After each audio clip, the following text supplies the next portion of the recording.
This is my passion. This is what I love to do.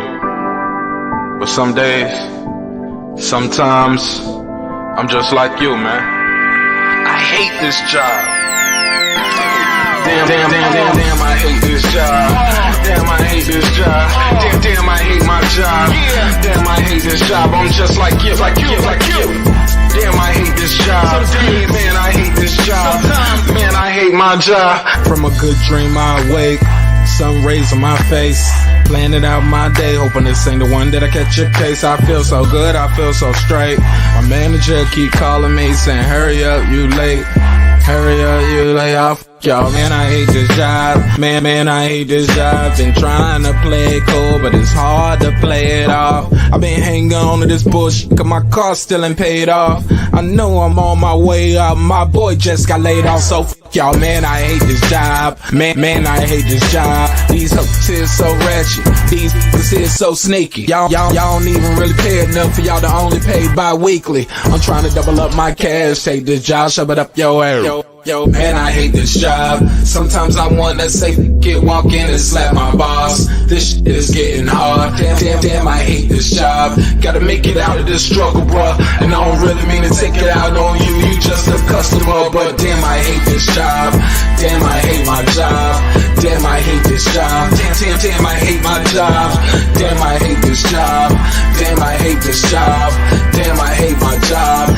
Damn, I hate this job. We're the reason why your stockholders always stay afloat. Yet I'm asking, are they hiring? Like everywhere I go, schedule will say 9, but I think it's fine if I clock in at 9:04. I work 40 hours a week plus overtime just to be bro. So y'all, man, I hate this job. Hate that I applied. So much has transpired since the day that I was high. Told me I could advance, but you were telling me lies. Gotta give your notice before I quit, but you don't say shit right before I'm fired. Damn, man, I hate this job. Sometimes I wanna say, walk in and slap my boss. This shit is getting hard. Damn, I hate this job. Gotta make it out of this struggle, bruh. And I don't really mean to take it out on you. You just a customer, but damn, I hate this job. Damn, I hate my job. Damn, I hate this job. Damn, I hate my job. Damn, I hate this job. Damn, I hate this job. Damn, I hate my job. Damn, I hate this job. You and your procedures, you and your protocol, you and your policies, none of that shit don't apply to me. You and your quotas, you and your standards, you and your 2 sick days a year. Y'all niggas bananas. Wonder why the postman's posted with hammers, going postal with Popo on camera. His wage got him enraged, stressed out, it's hard to maintain. He flips the middle, grabs his. He said, if you don't get the picture, I quit, you ain't shit, mother. Man, I hate this job. Sometimes I wanna say, walk in and slap my boss. This shit is getting hard. Damn, I hate this job. Gotta make it out of this struggle, bruh. And I don't really mean to take it out on you. You just a customer, but damn, I hate this job. Damn, I hate my job. Damn, I hate this job. Damn, I hate my job. Damn, I hate this job. Damn, I hate this job. Damn, I hate my job. Damn, I hate this job. Look, man, I hate this job. I put my pants on one leg at a time, just like you. I'm out here trying to take care of my family. Damn, I hate this job. It's not always glamorous, for real, but I do what I gotta do for me and mine, you know? Damn, I hate this job. Damn, I hate my job. Damn, I hate this job. Damn, I hate my job. Damn, I hate this job. Damn, I hate this job. Damn, I hate my job. Damn, I hate this job. Damn, I hate this job. Damn, I hate this job. Damn, I hate my job. Damn, I hate this job. I'm just like you, nigga. Damn, I hate this job. Man, I hate this job. Man, I hate my job.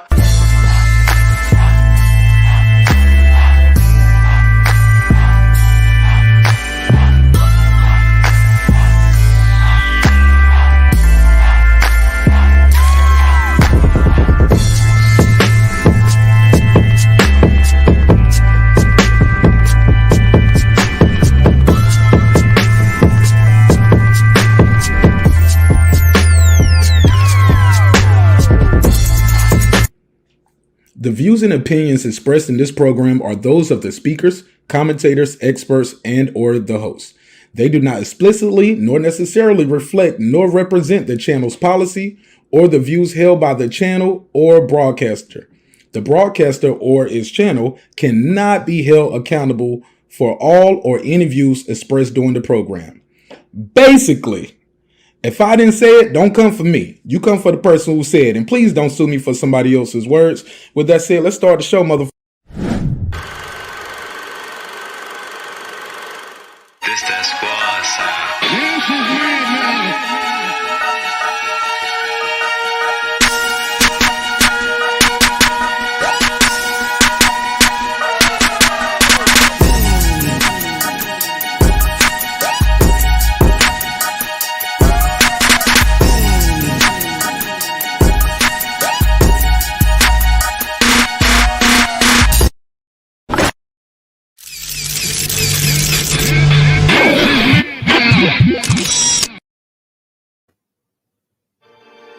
What up? What up? What up? What's up? Shout out to everybody in the neighborhood. What's the damn deal? How you feel? Let me know where you're from in the area codes, by your area code in the chat, all right? Y'all already know what to do. Flood that with your area codes. Let everybody know what part of the earth you are roaming the turf. And yes, so yes, you are rocking with the best. He is I am he. Welcome home to everybody in the neighborhood to another great episode of Breaking the Beats. Y'all already know what we're going to do. We're going to break down the business, entertainment, art, technology, sports, and anything else you or I feel like squeezing into those letters. Remember, y'all, it's a hip-hop political sports show with a comedy twist. We're going to let them jokes fly off because life is serious enough, all right? This internet stuff right here don't have to be that serious. Let's have a lot of fun. Let's let these jokes fly, and we're going to respect the chat right away. Let me see who's in here. Shout out to Taylor Bell with the donation. Early. Let me give him that drop. Hey, y'all, I'm making this drop for this donation. That shit gonna be so funny. I'ma donate just to play it sometimes if it get too serious. But thank you. Early on with the support. Shout out to God Body Sports. He said, start this show off right, Marq Nash. Let's go. I love that energy, baby. That's what we gonna do. And y'all understand, man, I understand the assignment in front of me. It don't look like I know what I'm doing sometimes, y'all, but trust me, I know what I'm doing, and I'm gonna do it well. I challenge you to do the same. God Body Sean is in here. What up, Sean? Oh, we gonna talk tonight. What up, Sean? Taylor Bell, always doing well. He said, when it comes with a disclaimer, you know it's gonna be a good my G. I got to do it every time because I don't know what people gonna say up here, and I don't know what I'm gonna say. It's a live show. And I'll go off the rails real quick. Hell yeah, great timing. Gabriel Gaming. What's up, my G? I see you out here. Bands on Bands. What's up with you, Bands on Bands? Where you from, Bands? I think Bands on Bands from the 718. Okay, Gabriel was the 718. Cool. Look, got a couple topics on the docket. I stopped saying, yo, we ain't gonna be here all night. Because y'all don't went to sleep and woke up and we've still been here at times. So I don't want to do that. We ain't gonna be here all night. I'm gonna just let y'all know we're gonna be here until we finish the job. We're gonna do God's work over here today. All right. Shout out to everybody pulling up. Let me know how the audio sounds. These drops are too loud. Okay, that's definitely too loud, right? That was definitely too loud. Yeah, that's better. Monty Brown in here. What up, Monty Brown? Oh shit! I see you, my G. What's poppin'? Macho Marco, what up? 202. Oh shit! Okay, Bruce Ghost, what up, though? Oh shit! I see Pittsburgh in this thing. Oh shit! CGA bitch dog. Did I say bitch dog? Oh shit! I didn't mean that. You know I meant to say big dog if I did say that. It's a live show. Let's get into some of the things we're gonna talk about. Let's roll through the docket. And again, shout out to Monty Brown. What's up, though? Oh, I got to drop that link too. I see Ricky's here. Shout out to my guy, Sir Senior. I just saw he had a show going on. I just woke up from a nap and I looked at my wrist. I had time today. Let's go. So shout out to Ricky Williams. Oh shit. My God. Drop that link too. I'm about to drop the link early. You know what I'm saying? But because late night like this, I want to talk to y'all. If y'all want to talk to me, we can talk. Because this one right here, I ain't got to do it by myself because y'all want to be in on this one. Fat Joe said DaBaby is this generation's version of Tupac. Let me say that again. Fat Joe said DaBaby is this year's version of Tupac. I love Fat Joe, but Fat Joe got to hold this for me. Fat Joe, what the hell you talking about, my G? We're going to talk about it. Don't worry, we're going to talk about it. He was on Rap City 2021, and they baited him with this question. Now, Fat Joe, you did not have to answer this question, brother. You did not have to answer it. But when they asked you that question, who's this bruh? You shouldn't have said nothing. I don't know if he was drinking. I don't know if he was smoking. If he was smoking, you already know what I'm going to tell him in the words of Stephen A. Smith. You can't smoke weed, period. Not if you're going to say shit like that, Fat Joe. What the hell is he talking about? What the hell is Fat Joe talking about? Oh, man. Y'all know we got the file. I'm about to play the shit. I'm about to play it right now. Another topic we had on the docket is the interview Canelo did with Brian Custer. Did y'all see the interview? Let me know in the chat if y'all saw the interview Canelo did. He addressed the cheating allegations. He talked about the fight with Caleb Plant, all of that. They asked him about fighting Andrade. And Brian said, hey, his style is similar to Billy Joe. You fought Billy Joe? He said, terrible fighter, terrible fighter. I ain't gonna lie. Every time Canelo calls him a terrible fighter now, I'm like, dying laughing. I'm dying laughing. I'm like, oh man, he roasting. He roasting. Because anybody know boxing, Demetrius Andrade is a hell of a fighter, man. Hell of a fighter. Yeah. Never be, Monty Brown. I don't go for that neither. So, oh yeah, Forrest and Tupac go. Another topic we're gonna talk about is when he said Errol Spence couldn't finish Porter. Got a couple interviews. I'm gonna mash them up real quick and let y'all hear little pieces of them. Of what Terence Bud Crawford had to say about two-time champ, right? Because he's a unified champ, right? So he's done won it twice. Unified champion, Errol Spence Jr. So we're gonna get into it. So what y'all want to start at? Y'all want to start with this Fat Joe? Let's start with the Fat Joe. Y'all want to start with the Fat Joe shit first, and then we could close out with the boxing talk. Yeah, cause after the boxing talk, I don't think I'm gonna want to go to the hip hop. So let me start with the hip hop first. That's fair. That sound fair to y'all? All right, cool. Fat Joe is sitting around with Big Tig. Now, Big Tig, I like Big Tig. I met him a couple times. Nice guy. Got a big personality, big sense of humor. Always show me love and respect. Always kind of looked at me side-eyed too, like this nigga got a lot of energy. Yo, watch him. Yo, watch him. He on something. And he's right. I probably was on something. You know what I mean? You know what I'm saying? It was one of those things. It was one of those type events. But okay, I'm going too far off track. Let's stay on track. All right, so Fat Joe is on the Big Tigger show. And I'm gonna play this clip. Here we go. Let's stay on track. Oh, that's me hearing me right there on the playback. I didn't like the fact that they even asked Fat Joe this question. I like Fat Joe, but Fat Joe chose to answer that. He didn't have to answer that question. So where is it at? I thought I had it queued up. Here we go. Let me get that right there for you. Is this it right here? Here we go. Oh my God. This is Fat Joe talking about, where's the audio at? Okay, so they don't want to play the audio from here. Okay, so I got to play it from... Got you right here. I got you covered. You know I got you covered. Let's get it. Nah, I don't want to hit no ad. Nope. Here we go. We're going to play a game right here on Rap City 2021. We have all these artists, right? And I want you to name the 2021 version of the artist. Now, they asking them to name the 2021 version of the artist. Now, some things you got to say, give me a different one. Y'all didn't do no pre-production? Come on. I give you. So I'll give you a name, a legend, and you tell me who's the 2021 version of it. Man, I hope I could do this, but let's go. All right, Tupac. I should know the Tupac one. I don't know. It's hard to be these guys. I mean, you asking me some crazy stuff. I would say DaBaby. Okay.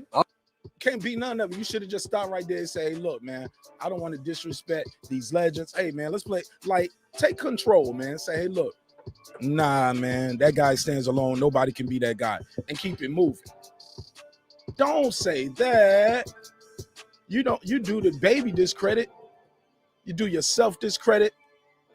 You do it Tupac, the late great Tupac Shakur discredit. But more importantly, you doing hip hop and Fat Joe discredit, my G. Nobody hears DaBaby and say, oh yeah, that's Pac right there. What the fuck? What the fuck? Fat Joe. Like I said before, I love Fat Joe. But Fat Joe gotta hold this for me, man. Fat Joe gotta hold it. And it goes something like this. The fuck, Fat Joe? I want to know what y'all think. The phone lines are open. 678-381-1938. The link is dropped. What the hell is Fat Joe thinking? Why would y'all even play it? Like, who was in the production room said, hey, let's create this game right here? Whack ass game. And you did just total disregard. This is the white person that B.E.T. came up with this shit. This is the intern on the white guy's side. I'm sorry, white folks. I love the whites. I love the whites. But this some shit y'all came up in production, man.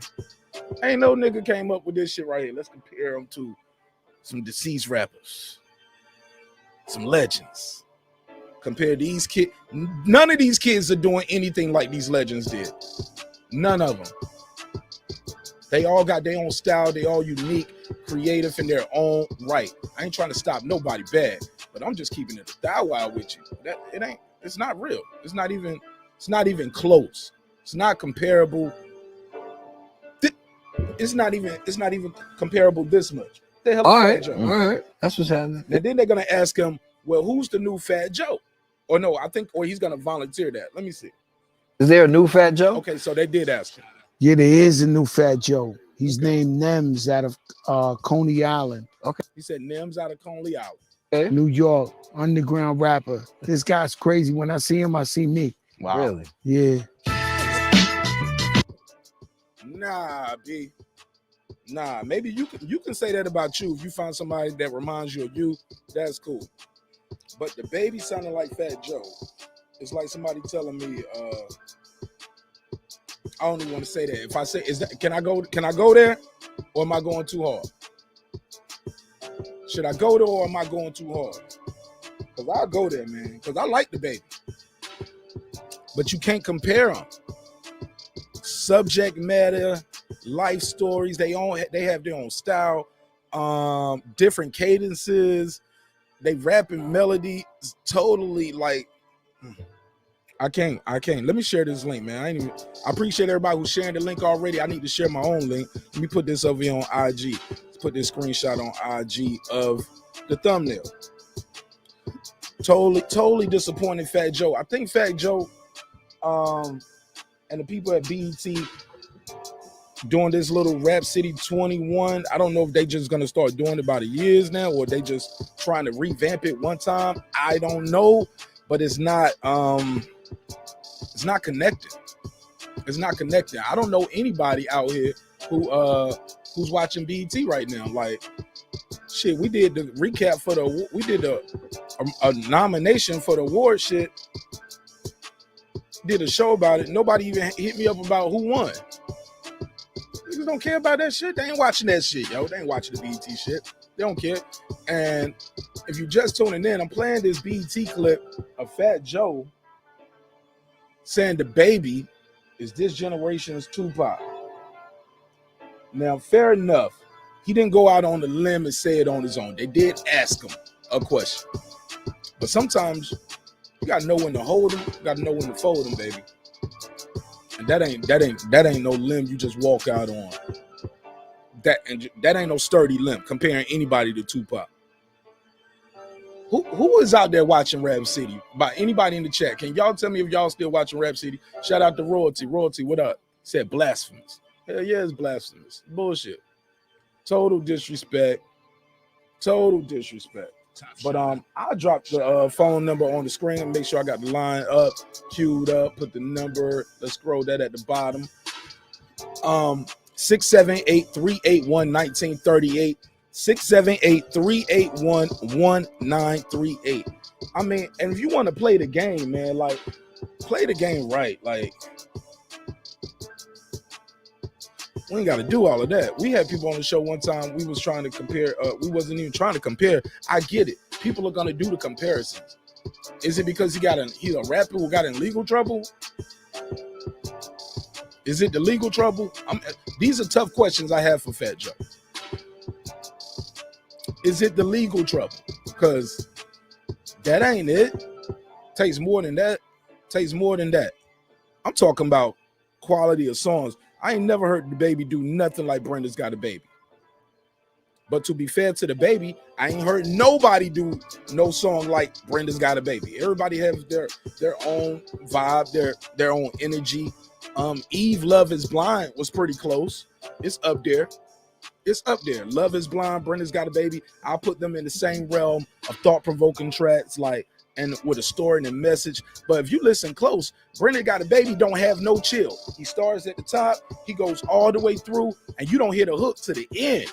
It ain't no hook in this shit. It's just an outro with the motherfucker singing, my baby, Brenda, Brenda. Sounded like somebody singing at a funeral. You get what I'm saying? The way it's shot in black and white.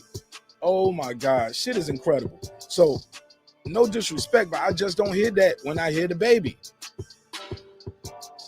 Okay, I'm lost in the zone right here. Let me go to the chat. My bad. They said Pittsburgh said, shut the fuck up. Fat Joe Coach a vulture. All right. Ricky Williams said, I'm mad at the fact you watch Rap City. Shameful. No, I ain't. Nah, man, I got a show to do. And this was it was somebody sent me the clip. They sent me the clip of him saying this, asked me what I thought. And if you or somebody you know want to send us a topic, the email is in the description block of this and every video, and it should be scrolling at the bottom of your screen. So yeah, shoot me an email if you got a topic you want me to cover on the show. We'll get it right on, or maybe not. Royalty said that was blasphemous. Excuse these why Blaze content is in the building. What up, my G? Ricky Williams said Tupac is alive in Cuba. I've heard that. I don't know, man. That's asking a lot. What the hell are he running from? Where we at? He said, I think it was Jamel Charlo. Jamel Charlo about what? I forgot. Maybe I was rambling. What happened with Jamel Charlo? Oh, other than the shit he just said, what Jamel Charlo told, he said, fuck y'all. Jamel Charlo said, fuck y'all bro niggas. But he tried to alienate the fan base. Hey, look, it was cost $80 to watch that fight. I'm sure the pay-per-view numbers were crazy. Them seats won't cheap. So I don't know what he's talking about. I don't think Jamel Charlo has ever had an event like Fury Wilder 3, Fury Wilder 2, or 1. I don't think he had an event that big as those 3 fights. I don't think he got 3 fights put together that is as big as one of those fights.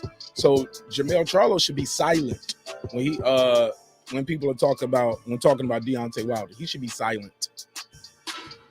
That's my humble opinion. Like the guy, hell of a boxer. But that right there, he's going too beyond the pale right there. He went way off the reservation when you're trying to insult a entire fan base and shit like that. So Jamel Charlo should be silent because all those broke ass fans, they bought some pay-per-views for Deontay Wilder several times over now. I don't know how many times what Jamel Charlo pay-per-view numbers are when he calls people broke ass fans, but he should probably be silent on that one. With respect. Shout out to Sir Singh. He said breaking beats. Got the brand up there. I'm fucking with it. He said, I left B.E.T. when Free left. I might have left B.E.T. before then. He said, Royalty said, Tupac is multi-talented. His impact is unrivaled. He has far too much depth to be aligned with DaBaby. Let me say that again. He said Tupac is multi-talented. No, hold on, I gotta say it right. It's multi-talented. His impact is unrivaled. He has far too much depth to be aligned with DaBaby. And we like DaBaby. Yeah, all right. He cool. He ain't hurt nobody. You know what I'm saying? Doing his thing, getting his coin, taking care of his family, as we all should. But y'all gotta relax though. Y'all gotta fucking relax with that. He is nothing like Tupac Shakur. In no way, shape, or form. They both in shape. I give them that. You take your shirt off on stage, that don't make you Tupac, my G. Getting just because you got some cases, sorry, that don't make you Tupac, my G. But it ain't his fault, and we ain't trying to slander him and bash him. I'm just telling you, Fat Joe. Salute to the legend, but we can't roll with that. The D-Hop said, "I'm gonna be real broke when it comes to Jamel Charlo next fight." Say it again. Say it again. Let me give you that. Let me give it to you. Damn right. That's how I feel about it. That's how I feel about it. Keep your bread. Keep your bread. That shit don't even make sense. Like he sound like he talking to somebody. Maybe he's talking to somebody in particular, or maybe he's that type of person that thinks like maybe I don't know. I don't want to go into too much of the hearts and minds of men, but there's some people out there, they use people like things.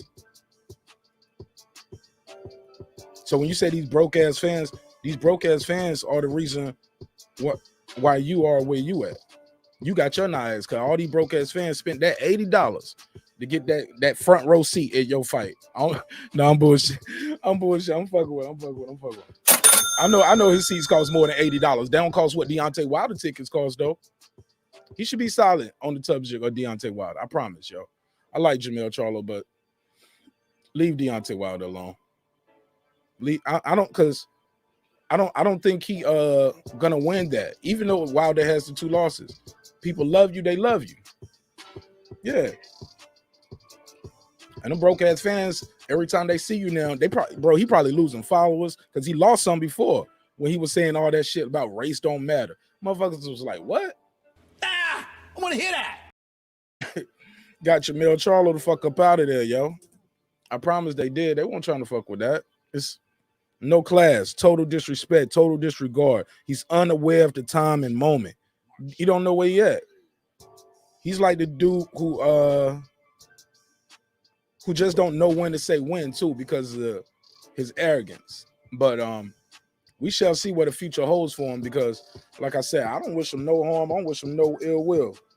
But that's not gonna happen. Now I like DaBaby, what Dave Chappelle has said about him in that Dave Chappelle special, and they want to cancel Dave Chappelle. It's like, come on, B. When is when? When's enough to say enough, yo? When we gonna let the greats be great without comparing them to other people, without trying to, without trying to be bag watching? Because everybody want to watch somebody else bag too. That's crazy. Let somebody be great. Let them do them, and do you. But Dave Chappelle had that special, and what he said up there was about DaBaby was so real. It's so funny because he said you got to understand where this guy came from. He shot a nigga in Walmart in front of his child, in front of God and everybody. Had the presence of mind to have it on him. And trust your weapon and your draw, and you pull that thing out and pop, pop, pop. You know what I'm saying? Lay down and stay down. Fuck is wrong with you? You know what I'm saying? So once that happens in your life, like Dave Chappelle said, you are in a position where you like, you know what I'm saying? His whole life changed. It didn't go worse. His life didn't get worse after that shit happened. He blew the fuck up. As you all know, he blew the fuck up. So when he's on stage and he's living his life, yeah, he getting in trouble every now and then. I heard somebody jokingly say it, but I think it's very true that he might have PTSD. I mean, That's a traumatic thing to happen in front of your daughter. You know what I'm saying? They have to even do that. Somebody running up on you. That ain't look, niggas kill niggas every day for nothing. So when you're a person walking around with something, with nice jewelry or getting out of a nice car, you with your daughter, man, I'm telling y'all, man, y'all better have that thing on you, man. Have something on you or have a skill set. How my man say, I have a very special set of skills. Better have a very special set of skills, because these people out here, they want what you got, and they're gonna take it. And if you with your wife, you with your girl or your kids, they think you're an even softer target right now, because you just want your family to make it home safe. I can't make this up. They'll do it to you, man. So I think it's important for us to not cancel Dave Chappelle, because literally he just said what he said on stage was just trying to hype the crowd up. Poor choice of words. We've seen people say, "Thank you, Denver." People like, that was last week. We are in Montana right now. You get what I'm saying? Well, we in North Dakota. So I get it. I see what's going on. I understand that we're gonna find a way to knock people down. So I don't bash DaBaby, man, and I damn sure ain't with the cancel culture, because it is what it is. The people will cancel you, and then you're canceled when people just don't fuck with you. You ain't got to put no campaign behind it. Put a campaign behind it. But we see people fall off all the time. I ain't hear nobody trying to cancel Mace, but people ain't fucking with him. He try to come back, people ain't fucking with him. Period. It just be like that sometimes. Sometimes you can be on your way to all your dreams and goals, and or already be there, and you can have one bad move and people don't rock with you no more. And you don't need no campaign behind it. And I thought Dave Chappelle had a comedic license. I thought the comedy special was genius. I loved the way he told the story about the lady. Was it his best special yet though? No. It's not the best one. The last two sets he did was the best ones. But this was very entertaining.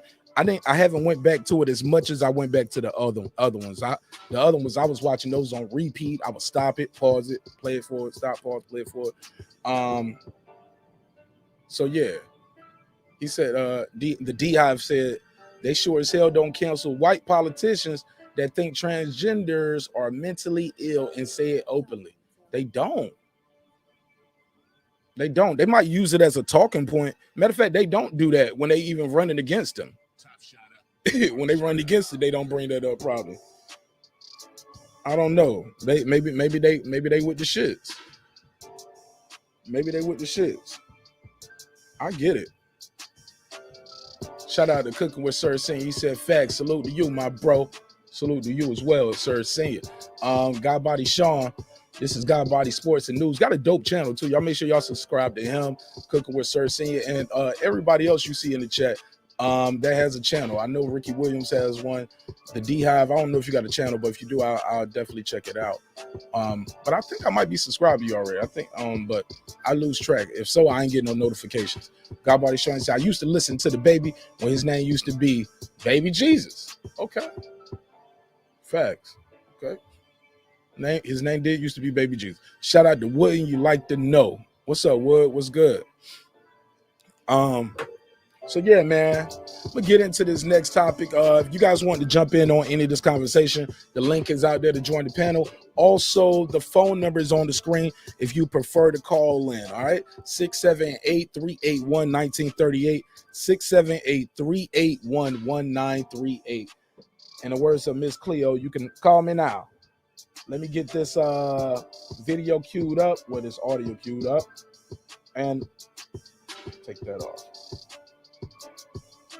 All right, so this is Terence Crawford talking about Errol Spence, and he was talking. He had a lot of things to say since he's been on his press run, and some of it is getting noticed, but some of it people acting like they don't want to see it. But it's all good. You know, we're gonna tell the truth. Got to tell the truth over here. So Where we want to go? Oh, Sean Porter got some of the stuff he said too about the press conference. We can jump into that as well. Let me hear this. We shall see. We shall see. Like I said, it never was Terence Crawford and my team holding up the fights that all the fans wanted to see.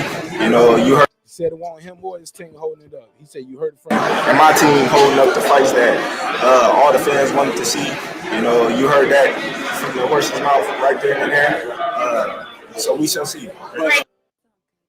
Said it wasn't him holding up the fights, man. What else he got to say? Talking about they lied to him about the Pacquiao fight. That ain't his fault, man. They lied to him. They were supposed to be working behind the scenes to do certain shit. Man, they over there working on the Conor McGregor fight. That ain't Terrence's fault. Twice, and it fell through. How disappointed was you that you never got that fight? I was real disappointed, for not getting that fight. We was 2 days for securing that fight. A lot of things, a lot of people that, said they was doing things on Manny Pacquiao's side. People said they doing things, but ain't doing the damn thing on Manny Pacquiao's side. You lie. This don't get old. I don't know how long I'm gonna keep this one, but I'm gonna keep this one up for a minute. That one never gets old. Yeah, I'm gonna keep that one in the cut. Lied to us. They lied to him about the Manny Pacquiao. During that fight, a lot of things, a lot of people that, said they was doing things on Manny Pacquiao's side, lied to us. It's a whole bunch of, things, and the reason why that fight didn't happen. But like I always say, everything happened for a reason, and the fight didn't happen. And we here now. Sean Porter is the fighter that I'm fighting. And that's the fight that we more focused on than any other fight today. Why you guys knowing each other so well? Does it make it harder to prepare for this opponent by you guys knowing each other so well? You said what? I said by you guys knowing each other so well, each other's style so well. He said they lied to him about the Pacquiao fight. They lied, man. That ain't his fault. PB, what up? What up, bro? What up, my G? Good evening, good morning, happy what's this, Wednesday to you. How you feel?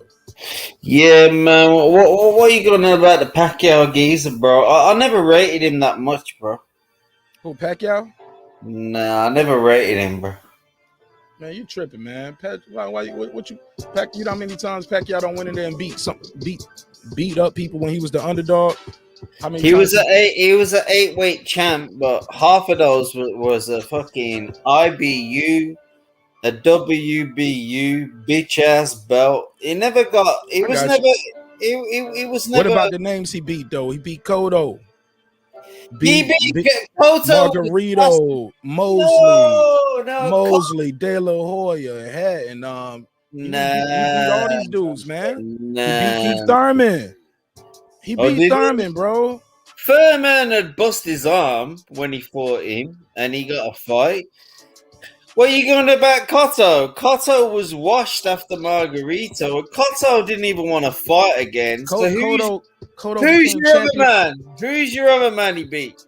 Cotto became champion again after he lost to Manny Pacquiao. That wasn't his last. You remember Cotto became champ again? Who else? That's weak gravy, bro. You're gonna have to come with more than Cotto, man. I came with a lot of names, bro. All these people I named are Hall of Famers. All Hall of Famers. Hall of Famers for the Manny Pacquiao. 5 Hall of Famers, bro. How many guys on your block and in your job can be the best of anything, bro? Like, this is real shit. Like, listen, it ain't no and he's a little guy coming up in weight beating these dudes. Listen, put some respect. He's not beating nobody.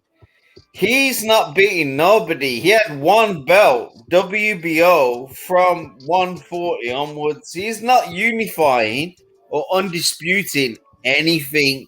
This ain't Usyk. This ain't Josh Taylor. This is a nobody. Listen, look at the history of boxing. Look at his belts and what he's won. That's a nobody. I think you're mistaken on some of those I'm belts, not brother. mistaken. Like, Don't tell me if he's undisputed anyway. no, he's not undisputed. Mayweather Is wasn't he unified? Where's it been unified? Where's it Hold been up, unified? Mayweather wasn't undisputed neither, though, right? I don't give a shit about Mayweather. Like, Tell me okay, where. I'm just. Tell me No, where. I don't say undisputed is the litmus test of if you're a great fighter or not. I don't subscribe to that. Where you got to be undisputed because sometimes guys grow out of the way. No way. He's not even been unified at those 8 belts. He's had one of. Listen. Manny don't took some losses though. You know, Manny don't took some losses. No, listen to the real talk. He's not even held one of those belts at those 8 weights that he's had. He's not even unified. He's never even been unified, bro.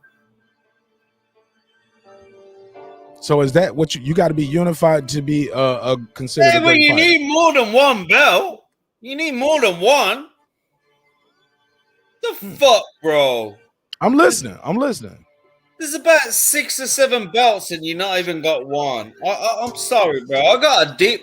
I can't discuss Manny Pacquiao because the guy has never even been unified at one of those weights. That's the coward. That's a piece of shit, bro. Sorry. Can't discuss shit. I can't even discuss that. So you think Manny Pacquiao's record is padded? I don't think it's padded, but you need to be more than one belt. WBU. He's been WBU. What the fuck's that? The German. When was that though? What you gonna? That was the one. Nah, that's the 140. That was the 135 and 140. He wasn't even fucking had one belt. He had the WBU German belt at 135 and 140. Go and box track it, bro. I'm looking at it right now. That's why I'm letting you talk. I'm looking at it right now. I'm just saying, like, I just want to see what you want to say. The guy's a fraud, bro. Got no. So you saying his record is padded, and we giving Manny Pacquiao too much credit? 100%. I don't rate him whatsoever. No. I don't rate him whatsoever, bro. Wow, that's crazy. You're the first person I heard say that. Other than then, we got somebody in the chat who said I agree with the caller. There you go, bro. I don't rate him. Wow, let me see. So how many Hall of Famers has he beat, bro? Royalties. He beat several though. Yeah, I'll give him huge credit for that, but I don't think he's what people make out he is. Eric Morales, Hall of Famer, right? Mm-hmm. First time, beat him the second time. He beat Barrera as well. He's Barrera. Yeah, he beat Oscar De La Hoya. He beat Oscar De La Hoya. Beat Juan Marquez. Ricky Hatton's probably going to be in the Hall of Fame.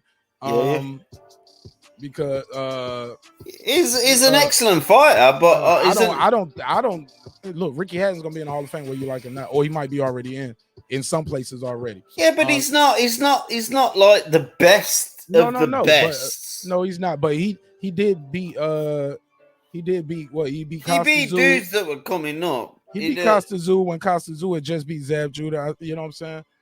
Mm-hmm. Like he beat a strong Costa Zoo. Makoto. He beat Clotty. Shane Mosley. He beat Shane Mosley. Marquez. Yeah, it's good, but like of course Bradley. Yeah, he beat Bradley on the 1-2. Yeah, he's a great fighter. Don't get me wrong. Broner. Beat Thurman. Yeah. He's a great fighter, but listen, I don't think people should make him out to be the best ever because he ain't. But he's good.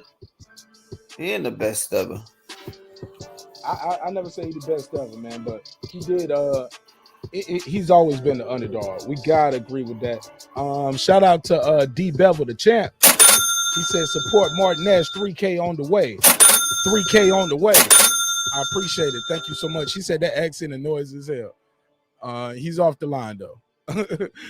Wouldn't you like to know? Thank you for the support. Thanks for the support, my brother. God knows we need it. God knows we need it in a major way. He said, you NIF 5. You stupid. Yo, you stupid. The link is out there, and if you want to call instead of joining the panel, you can call 678-381-1938. 678-381-1938. Call me now, and we can chop it up. Let me know y'all agree with the caller. Caller was like, Manny Pacquiao is overrated. Transcendent Sports Channel, where you at? I'm talking about our guy. All right, we got a call. Let me see who it is. Oh, you hung up. Caller, don't be scared. You was that close. You say he sound like he from Scotland. Sound like he about to pass out. He might be. Who knows? That's okay too. He sounds like he's faded, kind of like how I was on fight night. Nah, man, you was having fun, man. We was having fun. It's all love. Shout out to my guy D-Ray all day. You live on air, my brother. How you feel? Yeah. Talk to me. What's happening with it? Hey, man, tell that dude, man, that he don't have to rate Pacquiao. He just got to wait till the next dude win 8 belts, WBU included. And once that guy get 8 belts, then he can consider rating Pacquiao, bro. Sound like he just, you know, man, I don't know what to say about that, bro. Like, yo, hey, look, I'm looking at it too, and I'm like, these guys are Hall of Famers. Like, right, and only one person in boxing has ever done that. Yeah, man, he beat a lot of Hall of Famers, current and former champions, bro. Floyd got the record for beating the most champions, I believe, right? If I'm not mistaken. If I'm wrong, Blood Boxing gonna let me know. That's my guy. Shout out to Blood. Shout out to Blood Boxing. That's our fact checker. Him and Bruce Goals. Who else? Shelton Moore. Yeah. I love it though. I love it. I invite it, my brother. You gotta respect the OGs who actually saw these guys fight. You know what I'm saying? They can tell you how much the popcorn cost back when Ali was fighting, because they was there. Right. And see, and the two things, man, that I always respect Pacquiao with is, one, I used to go to the Pacquiao fight parties, right? Bro, the best fight parties ever that I've been to. Really? You know what I'm talking about? Man, they feed you, treat you with hospitality. And the thing that used to trip me out, though, is like when the fights first start or whatever, you know, we'd be sitting there, me and the dudes, we sitting up there just chopping it up. They asking me, how do you think Pacquiao's going to do against Mayweather? I always be telling them, man, I don't want to see that fight, bro. You know? But when Pacquiao went to fight, bro, the women took over the front room, bro. I'm talking about every single fight. They just like, sending them dudes to the kitchen, bro. I was just like, man, that's crazy. But to know that boxing saved Pacquiao, though, bro. You know what I mean? He was he was pretty much on his own from a young age, and you know, he had to when he first was wanting to make fights and stuff, bro. He had to put like rocks and stuff in his pocket so he could make it up to the weight where they would, you know, so he could cross the minimum so they could even let him fight, bro. So, man, that dude came a long way, bro. I'm never going to, you know, disrespect that. And if I can, I'll try to, you know, straighten it out for somebody else who think that, man. But I don't think this is all about Pacquiao, though, right? Nah, it's not all about Pacquiao, but like I always say, it's Breaking Beats. We're going to break down business, entertainment, art, technology, sports, and anything else y'all want to squeeze into those letters. So, yeah, that's right on cue. That's right on brand. So we could, I don't mind if people switch gears sometimes. I love it. I invite it. Right. No, yeah. I just came in, man, just to say, put some respect on Pacquiao, sometimes. bro. Last night I didn't want to do it. Know? I shout out to Major Key Bison. I was like, hey, man, he just asked somebody out of nowhere. You're 5%. I was like, hey, let's get back to boxing talk. But shout out to the 5% nation and everybody out there, whatever religion, whatever thing you're into, or no religion. It don't faze me one way or other. Live and let live, like Asia Math said. So D-Ray, you got the floor, man. What do you think about the what did you call in to talk about? I'm sorry. Did you call in to talk about the Fat Joe thing or about this Bud Crawford? Yeah, both of them a little bit, man. I mean, you know, I think Fat Joe just trying to be relevant, trying to catch a wave, trying to, maybe get on tour with DaBaby or something like that while he still got tours going on, bro. It probably was a business move. And I don't know, I don't know because I ain't done the research, like, how cool him and Pac was, you know what I mean? Do he hold him in that light of being one of the greatest of all time, or is he just another guy for him who just was hot at the time, But I will tell you, bro, when I see Baby up on the big screen with like a Janet Jackson type, then I'll start considering if he made it or not, bro. Because that guy could rap and act, whatever else, bro. But about the Bud Crawford thing, bro, I like to say that hey, somebody gotta say something about Canelo and that meat, bro. You know what I mean? And as far as EJ, I know his fans ain't gonna like it, bro, but it was a split decision. So, in my opinion, a lot of people keep asking Bud if he need to knock the guy out. All he needs to do is win, just like EJ did. And if it can add a unanimous decision instead of split, I'm with it even more.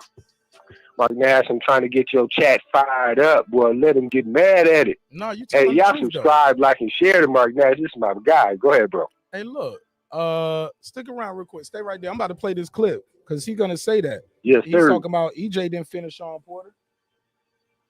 Where is it at? Where we got it at? Where is it at? I got it right. Yeah, I got it right here. We got the files. I'm gonna put a poll up in the chat. Does Bud Crawford need to stop Porter to get credit? All right.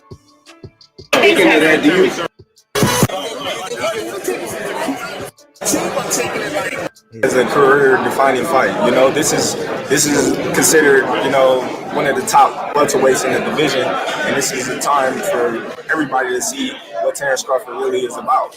Everybody want to know, how Terence Crawford is going to fare against the other top welterweights in the division. So everybody got their eyes on Terence Crawford.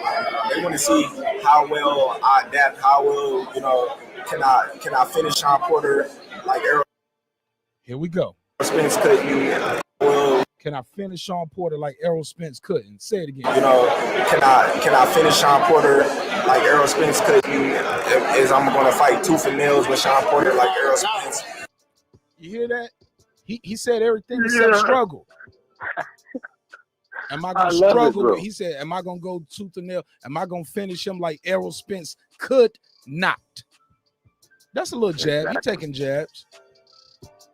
Hey, and I just want to say this too, bro, is that before I'm sounding like my man from Scotland. Shout out, even if you don't know nothing about Pacquiao, bro. But the Errol Spence fans, bro, when the Porter fight was, was getting hyped up and it was about this far away, they kept saying EJ's gonna stop him. He's gonna make K Diddy throw in the towel. And then all of a sudden, when they go back to the locker room, the dressing room, the press conference, and Sean Porter say he want a rematch, then that's when all of Earl's fans, not all of them, the majority, whoever, start trying to put Porter in Bud's way, right? To get him off of getting a rematch with EJ. Now, they both went into the fight as champions, and it's a split decision. And this man don't deserve a rematch? Man, come on, bro. To me, I don't like that, man. I mean, you either have to, that's the one thing. There could be controversy, but we all know who won Fury and Wilder. There ain't no doubt about it. Even the Wilder fans have to say Fury got him 2 out of 3. Now, if it's 1-1 and it's a split decision, that's just like if they'd have did just a one fight and it would have been a draw, and then all of a sudden Wilder said he ain't gonna fight Fury no more, that he didn't have to or whatever, you know what I mean? So at least we have some clarity. See, I don't have clarification, for Porter and Spence, right? And I even think it's too late for that, bro. So I don't even really care about it right now. But my thing is, to me, say what? You said you don't have clarity for as Porter and Spence? Right. It was a split decision. They had 3 judges. Porter got a vote. That's not, you know what I mean? Who knows, man, with judges, bro? You know what I'm saying? I just don't. If there's only 3 of them and 2 went for EJ and 1 went for Porter, who's to say the next time they fought, 2 wouldn't go for Porter and 1 wouldn't go for Spence? Just like with Thurman. Who's to say? Because I wanted him to get that rematch. And that's the one thing that Kenny Porter does say that I have to agree with and nobody wants to come up with. Nobody ever gives Sean Porter a rematch. And if you lose a split decision and you're a champion, in my opinion, you deserve a rematch. Yeah, man. Why is yeah? Go ahead, bro. Yo, I always wondered that with Sean Porter. Why is he not getting rematches? And he's losing close fights, and he's the champ. He didn't even get a rematch with Kell Brook after he lost his belt. All right, and tell me this though. Has he ever done anything, bro, that would be considered disrespectful to boxing? He's never done one thing that I know of that would you be like, you might deserve it, but we don't want you here. You know what I mean? He's done everything that they've asked him to do and more, and still hasn't gotten the love or respect from boxing that he deserves. And I think that this fight with Bud will give him that. Now, can I just bring up my man Charlo, man, before I can get off this line, bro? No, we cooking. Go ahead. No pressure. No pressure. Man, Charlo, bro. I want to say something about Charlo, man. Charlo had a rematch with Harrison. I said, yeah, you good. I'm sharing my own link. I forgot to share my own link, bro. I'm up here just man, share that, man. Now I'm telling everybody to share Marq Nash all across on every platform. And I got to tell Marq Nash, share Marq Nash on all the platforms, bro. Yeah, bro. I'm in like 50, 60 Facebook groups. So I put it everywhere. Pause. Yeah. Hey, man, you got to teach us old guys how to do that one day. Let's go. Charlo, bro, right? Charlo, when he fought Harrison in the rematch, it was a close fight. Now here's another one, right? Charlo loses. Harrison is forced to give him a rematch. Charlo wins, and then there ain't no talk about no rematch. And it's 1-1. To me, there's no clarification for that. But if somebody says they don't need to fight no more, I'm cool with it. It don't matter to me. That's just like with Canelo and Triple G, bro. For me, there ain't no clarification for it yet. You know what I mean? To me, I have to see another fight to be able to say this one was over that one. But I want to get back to my man Charlo real quick. Bro, when he fought Harrison, he brought in a second water bottle, right? Nobody ever want to talk about that, right? It's illegal. The water bottles that they had were see-through water bottles. When he was getting into deep water with Harrison, somebody else other than Derrick James started squirting a Gatorade water bottle into him. Oh, man. He dropped the call. The call dropped. That's a conspiracy, man. They're going to think I hung up on him. They're going to think I hung up on him. D-Ray, call back. Call back if you can, D-Ray. They're going to think I hung up on you. What y'all think about that? He brought up that water bottle shit again. Like, is that... I remember they said, well, he passed the drug test. But he's like, man, I heard him speak on it. He said, even if it was just Gatorade, he said that replenishes you. I would have liked to have that too. I want to be on an even playing field. Go ahead, D-Ray. Hey man, I ain't got nothing else to say, man. Other than because you was on the water bottle. You was on the water bottle, and I wanted you to continue on that because I felt like nobody said nothing about it. People was like, well, he passed his drug test, and he was like, yeah, but even if it was Gatorade or Pedialyte, that replenishes you in the fight. Right. He was like, I want to be on an even playing field. I mean, and that's the whole point, bro. I don't care if you go get another water bottle, but let Harrison get one. If he playing by the rules and everybody can see what he's drinking and they can't see what you drinking, in my opinion, bro, that's foul. And there's only one reason that you're doing that. because you couldn't beat that dude with the clear water bottle, in my opinion. That's my opinion, Charlo.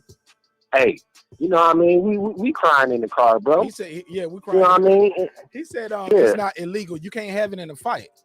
You can't have Gatorade in the corner. All you can have is water, though, bro. That's what he's saying. They aren't illegal. So he would still pass a drug test, but it could give you a competitive edge in the middle of a fight, is what he said. Right. The Pedialyte thing that like you said, the Gatorade, like you said. It'll replenish you in the middle of a hard 12-round fight. It'll give you some kind of energy, is what he said. It replenishes what you losing as you sweating and getting hit.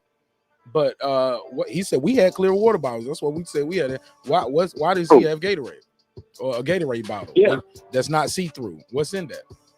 And he said, if it's right, just Gatorade, that's cool too. Because why you have to have water? Marq Nash, I'm gonna say one more thing, bro, before I go. I like where you're going with that. Why do you got to have water out of Gatorade bottle? Right. But go ahead. What's up with that, bro? No, I just wanted to say, man, just remind me of Space Jam, bro. You remember when they gave all them characters at halftime that water bottle, and they said, this is Mike's secret stuff. It was just water, but they believed that it was secret stuff, bro. You know what I'm saying? I don't believe that his was just water, but that's just me, bro.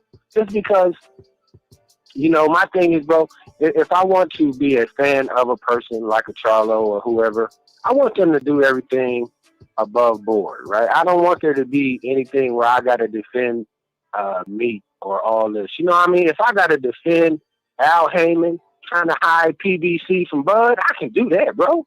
That ain't nothing, right? He been calling out AB, Danny Garcia. I mean, bro, there ain't nothing left to that, right? If they wanted to smoke, they could have got it. Everybody, subscribe, like, and share. Marq Nash, bro, I love you, man. Keep doing your thing, man. Too, I appreciate you.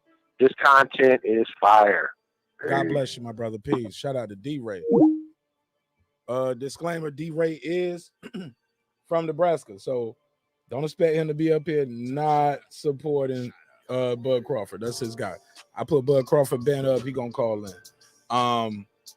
Let's see what they saying in the chat. Somebody said not illegal, but competitive advantage, electrolytes, sugar, potassium, those things do help in the middle of a 12-round fight. You damn right. He said Danny will get washed too by Bud Crawford. Oh yeah. BBE, Bud beats everybody at 147 right now. That's what I see. Bud is the dude. A lot of these dudes, look, Sean Porter, people keep saying this is a 50-50 fight. Sean Porter ain't never been on the pound-for-pound list. Not if he's so, I know, well, I ain't going to say he's not on it, but he's not, I don't know, nobody got him on their top 10 pound-for-pound. He said himself, Bud Crawford is a Hall of Famer based off what he's done so far. He said, hopefully, this fight right here will be the reason why what to catapult me to that level and solidify my spot. But he already said, but he said it at the press conference with his daddy right there, with Bob Aaron right there, his promoter there. Yeah, he know what he's up against. It's gonna be Sean Porter's hardest fight. I'm just curious what y'all gonna say when Showtime turned into runtime. Because all this warrior shit, man, if you go back and look at some of Porter's fights, look at that. I'm going to tell y'all this. Look at the fight Porter got a draw from. Just look at that. And watch the last 2 rounds. How he just literally starts right here and goes all the way around. He goes corner, and gets over here in this corner before the guy starts pressing the offense. That's why he got a draw, because he took the last 2 rounds off because he got hit with a good shot. It was a time that the referee stopped the fight, like, because Sean Porter had stopped. He was looking over in his corner talking to his dad. And the guy about to run up and get him. The referee's like, hold up, come on, fight. Nah, the referee shouldn't have stopped the action anyway. Let him go in it. Why are you stopping the action? That's what happened when you got inexperienced refs sometimes stepping in when they shouldn't be stepping in. Let me get back to this. If you want to call in, the number's on the screen. You want to join the panel, the link is in the chat if you are watching us on YouTube. Shout out to everybody watching on Facebook, watching on Twitter, and watching on YouTube. Let's get it. Well, does it make it harder to prepare than anybody else? No, Somewhat, because I know how talented Sean Porter is. You know, a lot of people, they don't see what I see in Sean Porter. You know, I mean, the skill set, the mindset, you know, the hunger, you know, the speed, the movement, you know, the roughness. You know, I see a lot in Sean Porter like he's seeing me, because, like I said, we've been knowing each other for so long. You know, we know what each other like, we know what each other don't like. You know, so yeah, it's gonna be tough, but at the same time, we're gonna be prepared for it. Did you spar with him at times? Never. I was at 132. He was at 65. Okay, but never even like get into mess around. No. A lot of respect going on right here. He's enthusiastic. Now, somebody, Sean Porter got a clip where he talks about the press conference. He talks about what he wanted to wear. Remember, we talked about his outfit already. We ain't gonna stay on it, but they killing you. They killing you. But go for it. Go for it. No, I thought it was a good time. I thought. No, listen. Yeah, I mean, and even if we go to the outfit first, that's something I've been wanting to do for a long time. And it's like, when can you do it? When is it acceptable? But to me, I was like, yo, this is the perfect time. Let's go for it. Does that get you past a no shirt, no service policy? Because tech corny joke alert. Let's fast forward a little bit. Good there. Yeah, because all you do. Oh, no doubt. Hey, he then you show up like this. Yeah, I'm Porter. I know. Yeah, because he was like, Bud came in there dressed to the nines, and Sean came in there dressed like a 70s dance on American Bandstand or something. Let's get it. This fool's coming with his suit and everything. He's gonna be then you show up like this. Yeah. I guarantee you that's what happened. I guarantee you. Round one, Porter. Yeah, that's what I would be like. Oh, I gotta have Porter. Hey, he went and got fitted. And then you show up like this. Look, this picture didn't scan well when I loaded up.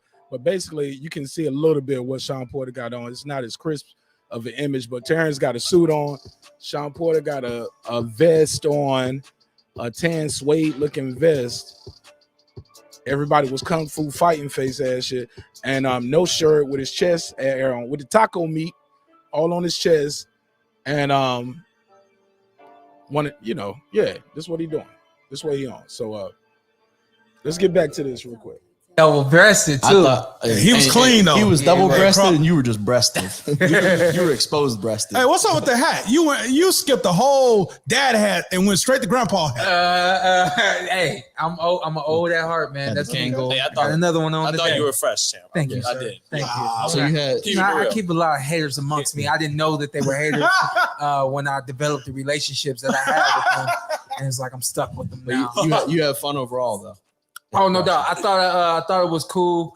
A lot of respect on the stage. I was gonna say, like, a lot of times I try to really it was hard not to give him as much, but I always try to like limit the respect that I give on stage, because I don't be wanting people to get it misconstrued. Like, don't think I'm not going in there and going after his throat, going after his neck, going after his head, and everything in between.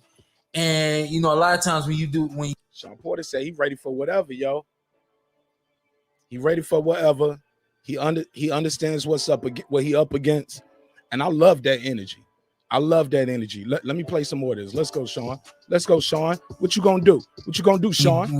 It is what it is. Like, the respect's there, and a lot of people be looking at that like, all right, so what kind of fighter we gonna get? I think if anything, it was authentic. On point though. I think it was authentic. Yeah. Because sometimes, like, not you personally, there have been times where I'm like, okay, it's a little much. Yeah. But another press conference where they really ratchet it up, and I'm like, I don't think you feel that way. Yeah. And viewers can see that. Yeah. They can see when there's animosity. Fury Wilder, perfect example. But they can also see where it's like, okay, this is a little WWE-ish.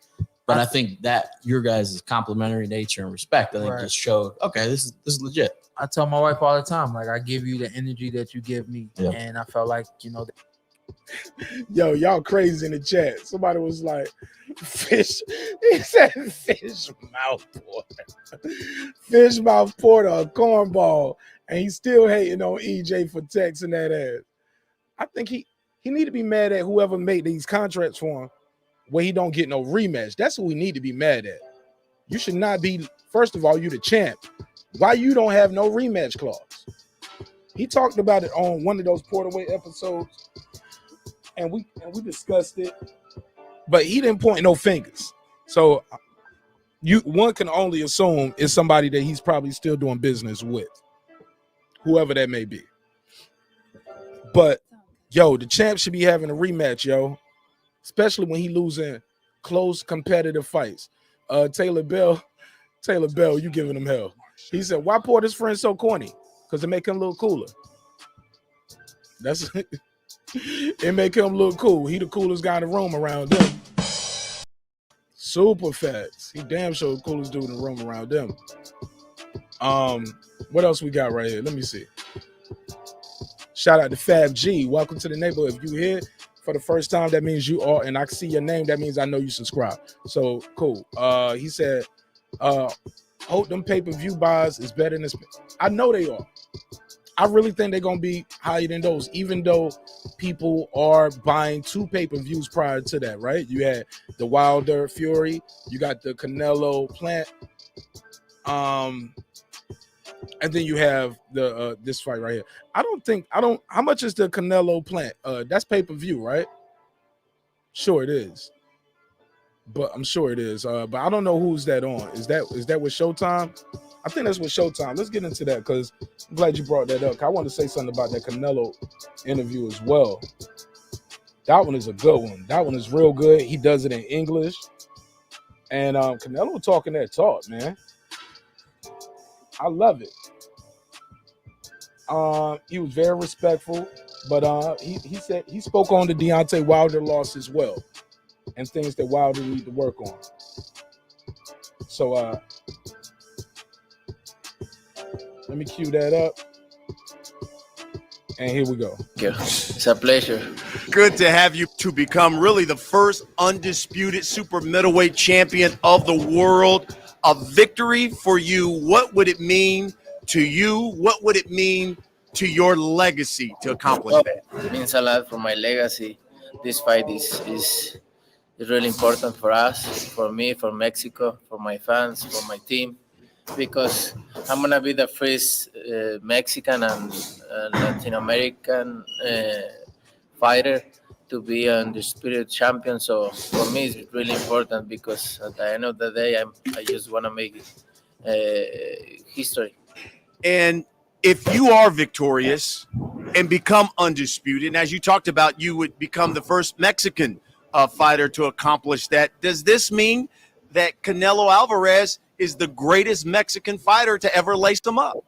No, I don't want to say that. I'm doing my things, my history. No, other fighters. See that right there? See, that's what Fat Joe should have did earlier. See how he said, "Nah, I'm not gonna take the bait. I'm not gonna walk through that door."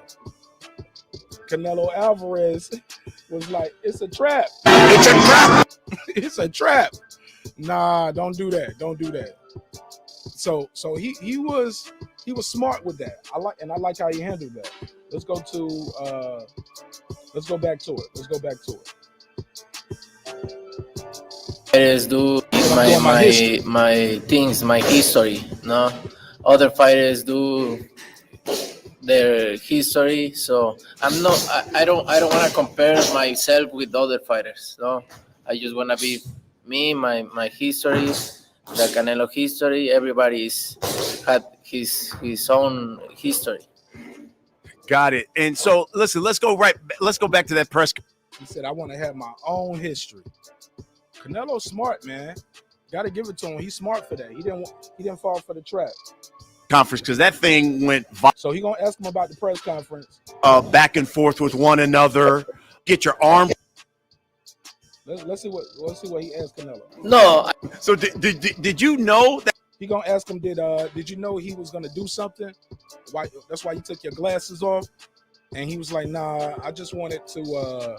I want to look in his eyes, and I wanted to see me in my eyes, know what you in front of, pretty much." So I want to see the eyes, no, the good, but he don't take his glasses off, so doesn't matter. But that's why.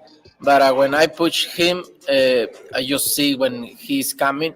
I just see something he's gonna throw or do something. So that's why. And what upset you more that day? Yo, that 3-piece came so fast. Canelo let off that. Canelo dropped the glass and said, "Ba, ba, ba," real quick too. It's like pop, pop, pop, or it was more like da da da, da da da. Yeah, real quick, and gave him open hand. Had the presence of mind, like I ain't even gonna close my hand. I'm gonna just slap you around real quick. Nello, was it him cursing at you, calling you an MFer? Yeah. So that's what he said. All right. Remember that's why Caleb Plant said he was like, "Yeah, that's bullshit. It's because of the drug cheat shit. Let's go." Or was it him repeatedly calling you a drug cheat? No, the thing bother me is that when he say you motherfucker, that for us is means a lot. So for Mexican means a lot. But you said it to people, Canelo. You call people a motherfucker too. Well, I guess he was like, "Well, I can say it to you, you can't say it to me." I said to you, you should do what I'm gonna do. But if you say it to me, this is what's gonna happen. I get it. That's that for us. Bother me is that when he say you motherfucker, that for us is means a lot. So for Mexican means a lot. That's why he crossed the line, and that's why I push him.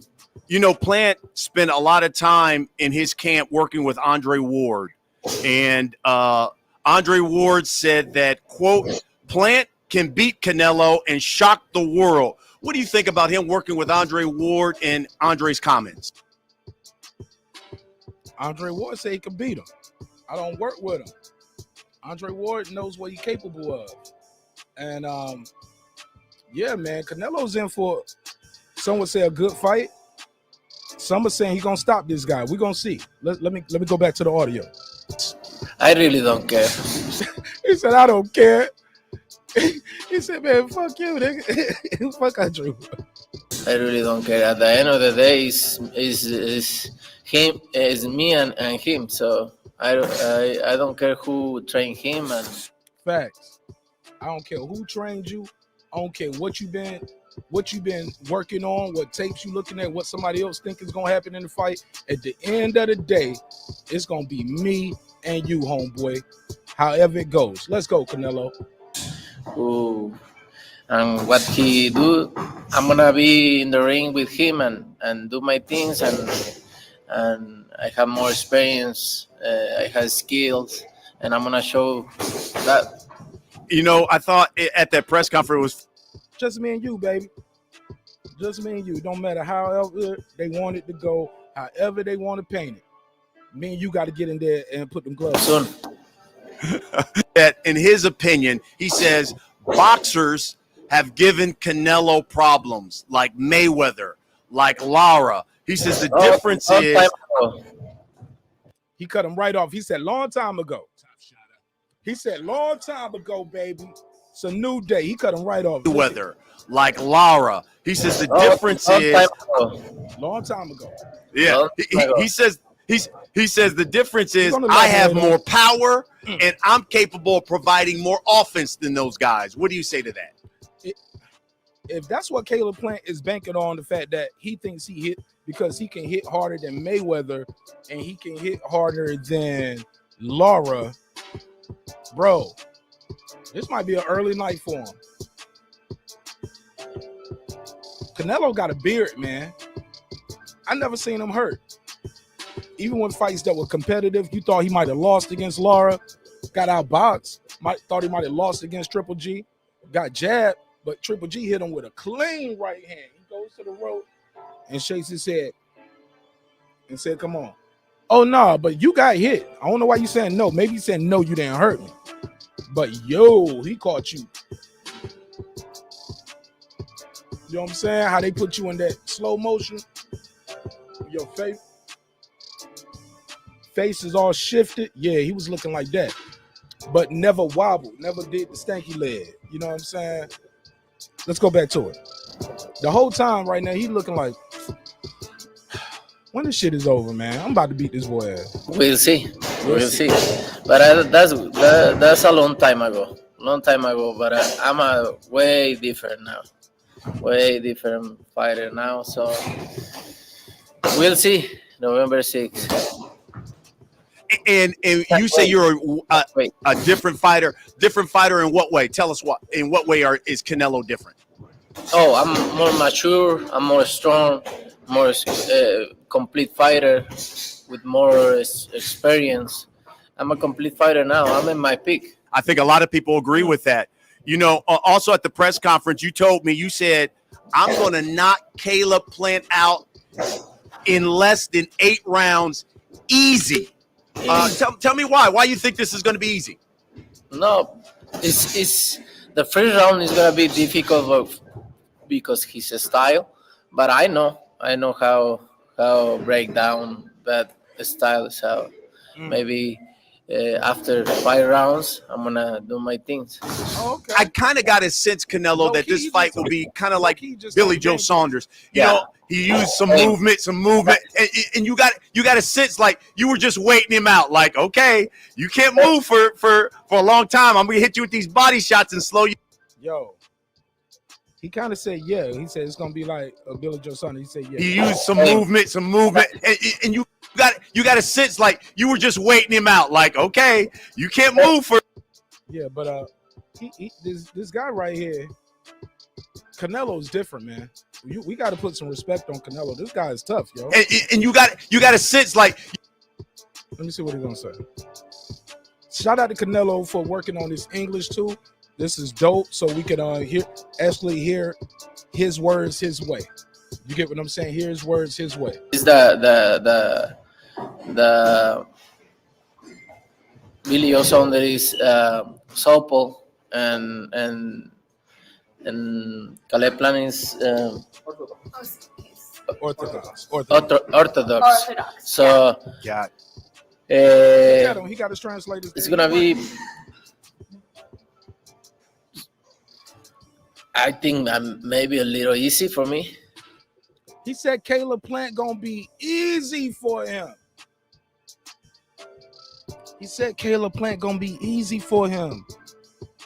Let me put a poll up. Fuck it. Let's do a poll. I want to put a poll in the chat. Let me see. Who do y'all have winning?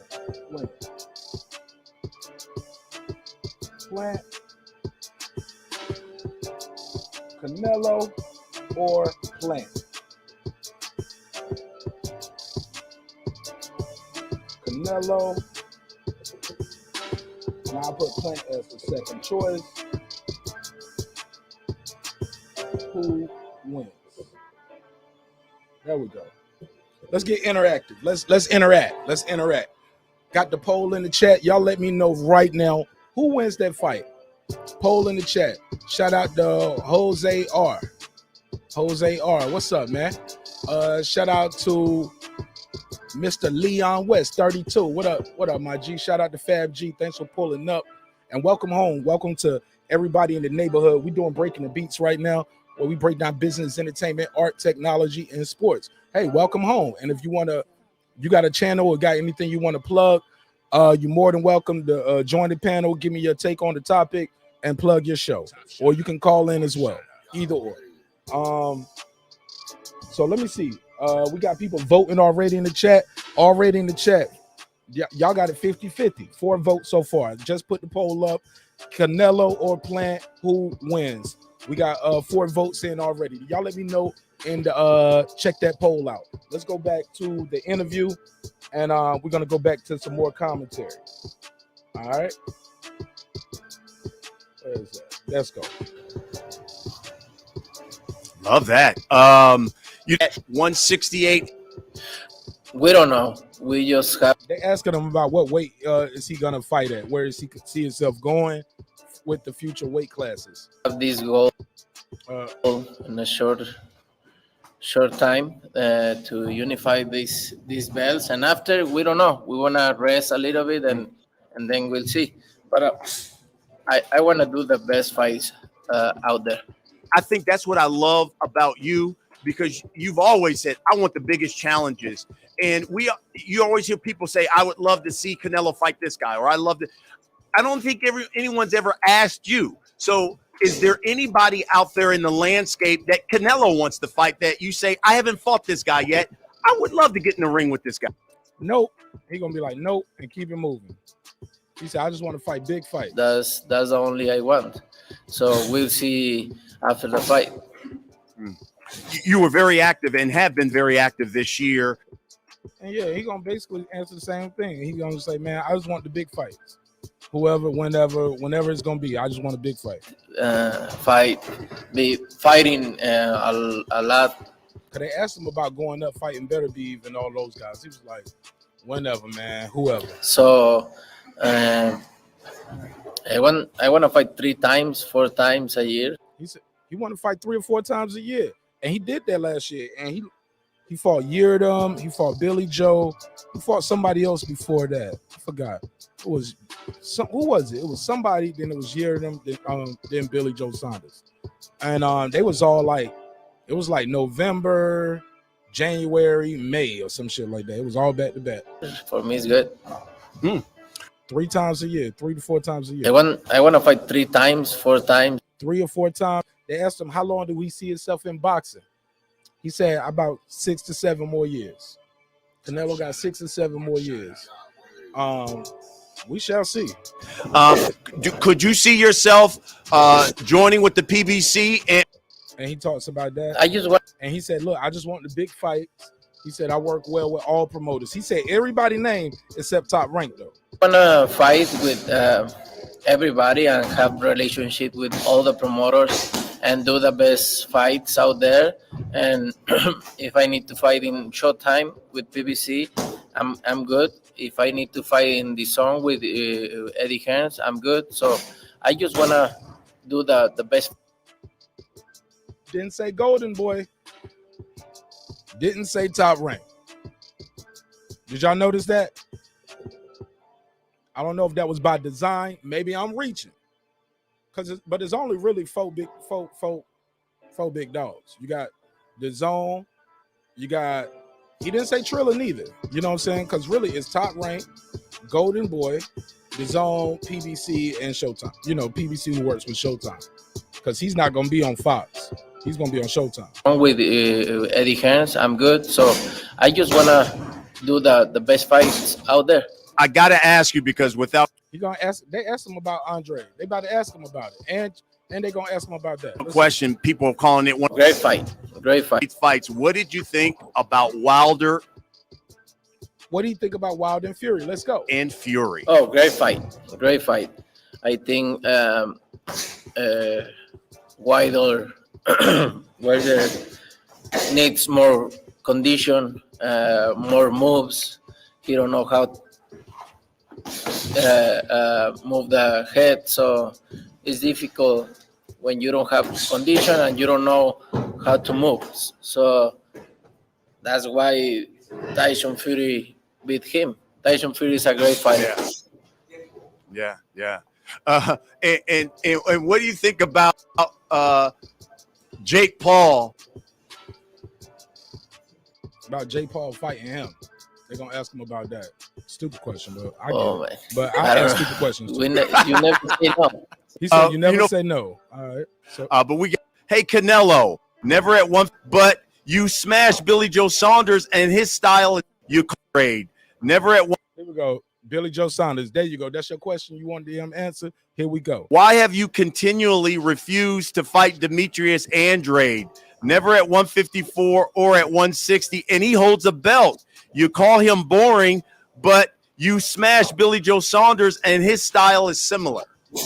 No. Good question. I don't know if these are real questions people are asking, or do they create a Twitter handle just so they can say, hey, you can go check out this person who ain't got, do they create troll accounts just to ask the tough questions? I don't know, but here we go. He's a horrible fighter. He just jumped right in. He's a horrible fighter. Oh my God, Canelo. Bruh, he's not a horrible fighter, man. Maybe that style is going to give him trouble. That's what he might mean by horrible fighter. I don't like the style. For you. But boring is one thing. He ain't saying boring. He's saying horrible, terrible fighter, terrible fighter. We got a few I want to get to you. William on Twitter asks, hey, Canelo, why have you continually refused to fight Demetrius Andrade? Never at 154 or at 160, and he holds a belt. You call him boring, but you smashed Billy Joe Saunders, and his style is similar. No, he's a horrible fighter. No, he's a horrible fighter. Come on, let's go, Canelo. I never want to fight with him. I never want to fight. Boring, but you smashed Billy Joe Saunders, and his style is similar. No, he's a horrible fighter. I never want to fight with him. He fought with anybody. So. He fought with anybody. Basically, he want to say he ain't really fight with nobody. He fought with everybody, but he ain't fought. He ain't fought nobody of substance. And I get it. That's what I'm telling these guys chasing Canelo. They should be tracing Triple G. Beat him up real good in your division. So once you go and man, these guys should be fighting each other. That's my biggest issue with Charlo. And I like the fact Charlo wants the Charlo fight. And Charlo is trying to play Canelo, saying, horrible fighter. Horrible fighter. Charlo, you can't say that. You got to fight this guy, man. Andrade should be getting these fights. No, he's a horrible fighter. I never want to fight with him. He fought with anybody. So. Lewis. Make the waves, though. They said, shout out to the D-Hive said, Triple J ain't trying to fight them either. Make the waves then. Make waves with them. This guy ain't even in the weight class no more. On Twitter says, Canelo, what's next after this fight? Is Errol Spence really an option? We don't know. You know, in boxing, you never know, but we'll see. He's a great fighter, and he wants to come my way, okay? If no, I'm okay. He's a great fighter. And he said, no problem. He said, I'm okay without Errol Spence Jr. He said, Triple G holding the belt's hostage. Hostile, but I know what you mean, hostage, right? You consider going to light heavy? They're going to ask him about going to light heavy. Again, and fight Bivol or better B.E.A.T.S? Yes, why not? Yes. He said, yes, why not? I love that energy. I love that passion. He said, yes, why not? And we need more shit like that. He didn't say, well, it depends on what my team says, and it depends on if the money right. He said, yes. Yes! Yes! Resoundingly. I like that. Let's hear it again. And fight Bivol or better B.E.A.T.S? Yes, why not? Why fucking not? I love it. Like it. I like it too, Brian. I love Willie, it, Brian. 7 more. How many more? 7 more years. They said, how many more years you got? 4 years do you see yourself fighting? 7 more years. Wow. 7 years. He said Canelo loves to drag welterweights, but won't fight little old Andrade. He's a terrible fighter. Terrible fighter. Horrible fighter. Wow. That's what fighting. I hate that, bro. I hate that. But look at us as fans. We don't ride with Andrade. We don't put the pressure on Canelo. We ain't making the memes for Canelo ducking Andrade. Or am I missing those? Did I miss those? D-Hive, where's the pressure from the fans? Where's the pressure on Errol Spence, the unified champ, that hey, go beat Bud Crawford? You say he was lighting the ass. You say he need a belt. You said you was gonna do this first. Okay, well, you got the unified and wasn't about to fight man, you know what I'm saying? Like, Manny was gonna be the regular champ. He was gonna fight Manny for the regular belt. Because Ugas was the super champ at the time. And that's okay. I get it. Manny Pacquiao's that guy. Even though the caller earlier said Manny Pacquiao is overrated. I don't know if y'all agree with that. I'm going to check in on this poll real quick. We got a poll in the chat. 57% are saying Canelo would beat Plant. 57% is saying Canelo would beat Plant. That's 57%. All right, we'll check in on that one. Where we at? Where we at with it, though? Where we at, though? Let's get back to it. Gotta find a clip. I moved around too much. There we go. Daniel, yourself in the Triple G fight or the Mayweather fight? About yourself. On Twitter asks, which fight do you think you learned more about yourself in the Triple G fight or the Mayweather fight? Every fight. I learn in every fight, in every single fight. So Mayweather, Cotto, Golovkin, Jacobs, every fight for me. He said he learned something from every fight. I got to give it to him though. He said Ugas already had a fight scheduled though, for sure. See, Ugas did have a fight scheduled. This a big one though. They could buy that guy out.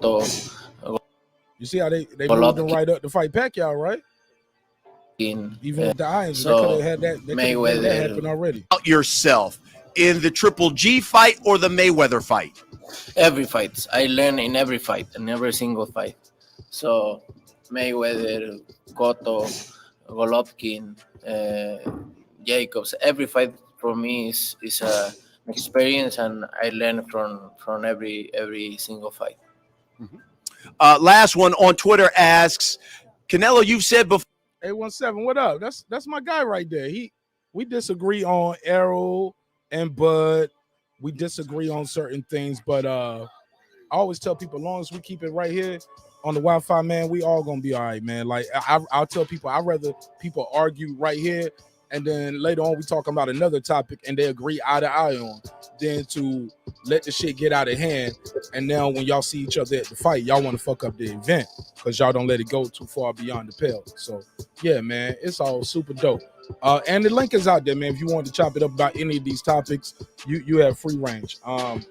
For your uncomfortable American fighter, like, let me go back to it. We playing some clips from this candid interview Canelo did with Brian Custer. If you haven't seen it, we watching it together and we doing a recap, or I'm just doing my reaction to it. David Benavidez. There we go. That's the question y'all wanted to know too, right? What does he feel about David?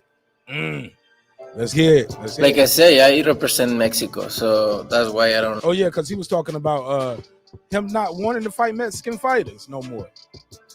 Come on, Canelo, why you don't want to fight Mexican fighters no more? One on Twitter asks, Canelo, you've said before you're uncomfortable fighting other Mexican fighters. However, would you ever fight a Mexican-American fighter like David Benavidez? Like I say, I represent Mexico, so that's why I don't like to fight with Mexican fighters anymore. But you know, when you need to fight with somebody, so why not? Okay. You know, when I say, I represent Mexico, so that's why I don't like to fight with Mexican fighters anymore. But you know, when you need to fight. He said, but when you need to fight, when it's on his own, they're gonna say, well, he's Mexican American. What's up with him? Okay. All right, Canelo. You know what I'm saying? Champ. All right. First thing, champion. Is this the greatest professional achievement of your career? Yeah, I like that shit though. I love the energy. I'm all for it. Let me go to the chat. What do he say? Shout out to 817 Boxing. He says, only reason this Bud versus Porter fight is going down is because of the WBO mandate and the change in the purse bid. Split. Cool. I'm all for it. So, however it goes, I'm glad the fight is happening. Are you going to bet the house on Porter, though? Are you going to bet the house on Sean Porter? That's the question we need to ask. What you going to put up? Not saying I'm the guy that's about to sit up here and bet all my money on it. I'm just saying, like, everybody be saying who going to win. They want to root for their guy, when they say Sean, they say Bud ain't fought nobody, though. But they be saying this a 50-50 fight. How can both things be true? 678-381-1938. 678-381-1938. The number is on the screen. Feel free to call in, voice your opinion. The link is in the chat if you want to join the panel. That is cool as well. My name is Marq Nash. For those who are just watching, shout out to everybody who is a new subscriber tonight. You are a friend of the show, believe it or not. A lot of you guys, I see you in other panels, such as this guy right here, 817, and South Park 773. I'm familiar with some of your content too. So salute to you guys. Thanks for joining the show. It means a lot to me that you took your time and your energy to pull up. It means a lot to me. We got a chat. We got a poll in the chat. Please fill out the poll in the chat. Let you know though, you can't change your opinion. After you click the poll, it's locked, so you can't change your vote. So right now, Canelo is leading the way, 67%. Canelo plant is what we're talking about. How do you guys feel about Canelo being a drug cheat? Do y'all think that happened and it's over? Do y'all think he's still on it? Because I get a lot of that. So I'm always curious to what people feel about that kind of situation, because some people say, yo, once a cheat, always a cheat. You just find better ways to do it. Right? We've all heard that. Also, we was talking about Terence Crawford versus Sean Porter. So we was playing clips from their interview as well, and getting your take on the fight. How did these guys match up? Bud Crawford definitely took some shots at EJ. Said, I got to beat him worse than EJ did. So we're going to talk about it. Like I said, this is a random episode. I'll probably stick around for about maybe another 30 minutes, and I'll rock with my guy Kyle at the boxing section. You know what I'm saying? But yeah, that's what I got, man. So 678-381-1938, 678-381-1938. In the words of the late great Miss Cleo, call me now, and we'll put you live on air, and you can voice your opinions. We also talked about Fat Joe saying, what he said though? He said Tupac, the 2021 version of Tupac is, y'all ready? If y'all wasn't here for this, DaBaby. Yeah, DaBaby. 2021 version of Tupac is DaBaby. Nigga, please. Anybody trying to hear that shit, Fat Joe? Ain't nobody trying to hear that shit. But I feel like Fat Joe was just playing along during the game, not even realizing like I should just handle this differently. Same way Canelo did. Shout out to Canelo for like, yo, I ain't gonna go out there on that limb and say I'm the best Mexican fighter ever. Hell nah. But I'm disappointed Big Tigger for even doing this. I'm disappointed at B.E.T. as a staff, a TV network, and a motherfucking crew, in the words of Pop. Stop playing with his name. So, if you guys had anything y'all want to voice on those, call me now, and we can put you on right now. Let me go back to this, though. His track record, his opponents, we don't know is the best answer they come up with, or we can't say that he's that good because he hasn't fought people that are that good. Do you believe that to be a hurdle in your career, or is that an unfair criticism? I believe that's an unfair criticism because, you know, you're taking away from the fighters that, you know, was good that I've faced that you don't give no credit to. You know, if other fighters was fighting the same fighters that I was fighting, they would be getting 110% credit. You know? Facts. If Mikey Garcia went in there and stopped Kell Brook, y'all give him credit. I think y'all would have gave Sean Porter credit for going in there and beating Kell Brook in a rematch and stopping him like that. Y'all would have gave Danny Garcia, Thurman. I think y'all would have gave them credit, but he still ain't fought nobody. You know, but since it's me and I'm labeled the best fighter in the world. Say it again. But since it's me and I'm labeled the best fighter in the world. Credit.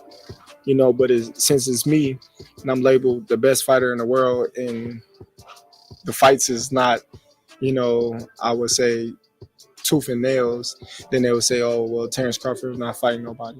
They tooth and nails. The fights is not, you know. He said he ain't even making them close. It ain't his fault. They can't take that shit. I would say tooth and nails, then they would say, oh, well, Terence Crawford is not fighting nobody. It can't be, oh, Terence Crawford is that much better than these guys. It's Terence. It can't be that he just that good. It's just these guys ain't nobody. Crawford not fighting anybody. Every time I'm talking to you, you got a good fight coming up, but there's always like a better fight that people wish you had. People are excited about Porter, but they want Spence. People are excited about Kama, or they want Pacquiao. There's always somebody, like you guys say, on the other side of the street that would offer a bigger payday, a bigger spotlight, a bigger challenge. How difficult has it been to pursue this career with the talents that you have and not have the opportunity to display them on that kind of stage? I got you, 817. Let me play his answer to that question. So it's difficult, you know, it's a little frustrating that you can't get the fights that you really want, you know, that the fans want, because the fans will blame you for things that, you know, is not in your control, you know. But like I always said, you know, everything happened for a reason. We're here now, and it's Terence Crawford versus Sean Porter, November 20th. And we're going to put on a tremendous show, and we're going to get the fans what they want to see. It's absolutely true. These things are not in your control. Yeah, said ain't in his control. 817 Boxing. What up, my G? How you feel? Welcome back to the neighborhood. How you feel? What's going on, Mark? What's going on, brother? God is good, man. And I'm happy to be here, man. What's up with you, bro? What's up? You got some great topics up here, bro. Man, we just having fun, man. It's Breaking Beats. You already know. It's a hip-hop political sports show with a comedy twist. So we talk about a little bit of everything. We have a lot of fun. Let the jokes fly, because life is serious enough, right? We shouldn't be getting up here screaming and yelling at a nigga about to get an aneurysm. Facts. Like, nigga, you waking up the neighbors, you waking up the kids. You know what time it is? Gerald, stop screaming. Who are you talking? Look, wife upstairs scaring the kids. Y'all scaring the kids, thinking you down there fighting with somebody. They walk over. What's going on? I'm on the live. Okay, but you okay, baby? Did you take your heart medicine? Yeah, but seriously, yeah, man. I caught myself a couple times. My wife sent me the text. She's like, "Remember your own jokes." Facts. I caught myself yelling sometimes. She was like, "Remember your own joke now." Hey, it's like that though when you're passionate about this boxing game and about this culture and about things that, you know, we all enjoy. So sometimes it get like that, but it's all in respect and love. Before we get started, do you got anything you want to plug? You got a channel, or IG, anything you want to plug before we get started? Because after we get into the conversation, I might not want you to plug nothing. I'll be like, fuck his show. I don't want to see him no more. I'm staying low key right now. I'm really cooking on something big. I have a little more info on it soon. I'm getting pushed by the community, so I'm working on something. We'll just if I can help you in any way, my brother, let me know. And also, I got a video on this channel showing people how to use StreamYard for the people who never used it before. Check that out. And it's detailed, but it ain't too detailed. If you can listen to me talk to you right now, you can pull it up on your phone and follow along on your laptop and set it up just how I do now with the drops, the banners, and everything. So for sure, check that out. If I can help you outside of that too, with the intro, you know I'm the intro man. So let me know. I got you. But yeah, the streets already been talking, bro. I already know. Let's get these. Let's cook up on some of this content. What part did you want to jump in on? The Fat Joe calling DaBaby Tupac, the Canelo interview, Bud versus Crawford. We still talking about Wild and Fury. Glovegate continues, because they still gonna go to court for the second fight. So yeah, anything you want to talk about, you got the floor. Go. Wow, didn't know that they were still going to court on the second fight. Got an interview with Tay Jones we did on Sunday. Did hell of a job on that too, man. We was lit that night. We did like 10,000 views in one night.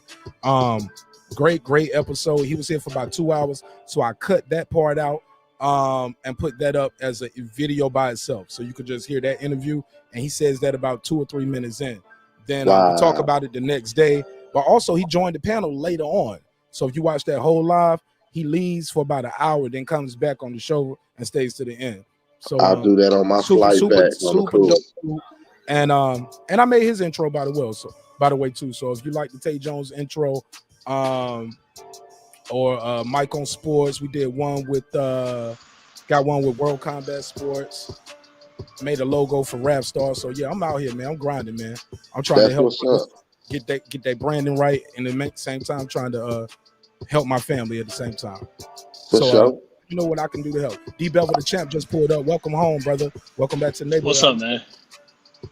I'm good, man. It's an off day. Turn that down a little bit. Turn it down. Let me give you a drop. What up, fam? What's up, man? I was wondering what the topic was tonight. Oh man, we ain't cooking up the content. We was talking about Fat Joe says DaBaby is the new Tupac. And Fat we Joe also go to hell with that. Yeah. I played a clip for you, so it's a short clip. He's on Rap City 2021.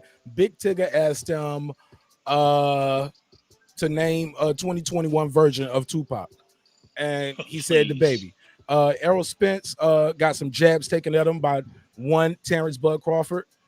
Saying basically, I gotta finish. He said he says it in several different ways. I'm gonna make a compilation of this shit because he's been on his rounds and he's saying, "Yo, I gotta beat this guy Sean Porter in a way that he ain't never been beat before." Or he said if I go in there and struggle with him, they're gonna say, "Oh, yeah, blah blah." Go ahead though. Yeah. You know the Bud and Crawford thing, man. It's like that shit got started. Can I cuss? Yeah, fuck that shit. Sorry, man. I can't help it. I don't know what it is, but you know, the Bud and Crawford thing, and that got started out of nowhere. They're both talented fighters. You know, Spence being number one in welterweight, unified champion, and Bud, I don't think Bud has to prove anything at welterweight. You know, since he's been in welterweight, he's knocked everybody out. That's the big fight to make. But, you know, that's all I got to say about them. Just make the fight. Do you think Bud has earned a Spence fight right now? Has he earned it for the people saying he hasn't fought nobody? Absolutely. Because people that say he hasn't fought anybody, who has Danny Garcia fought? Danny Garcia moved up to welterweight and fought Robert Guerrero. He fought what? Paulie Malignaggi. He fought one more guy, Samuel Vargas. Come on. He fought Keith Thurman too, though. Yeah, Keith Thurman, but yeah, got beat up though.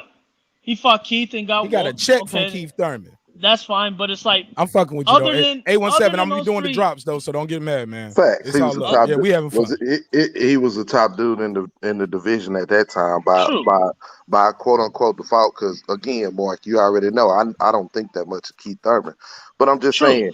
Why but not, I'm just saying, though? if you a lot look of people don't like Keith Thurman.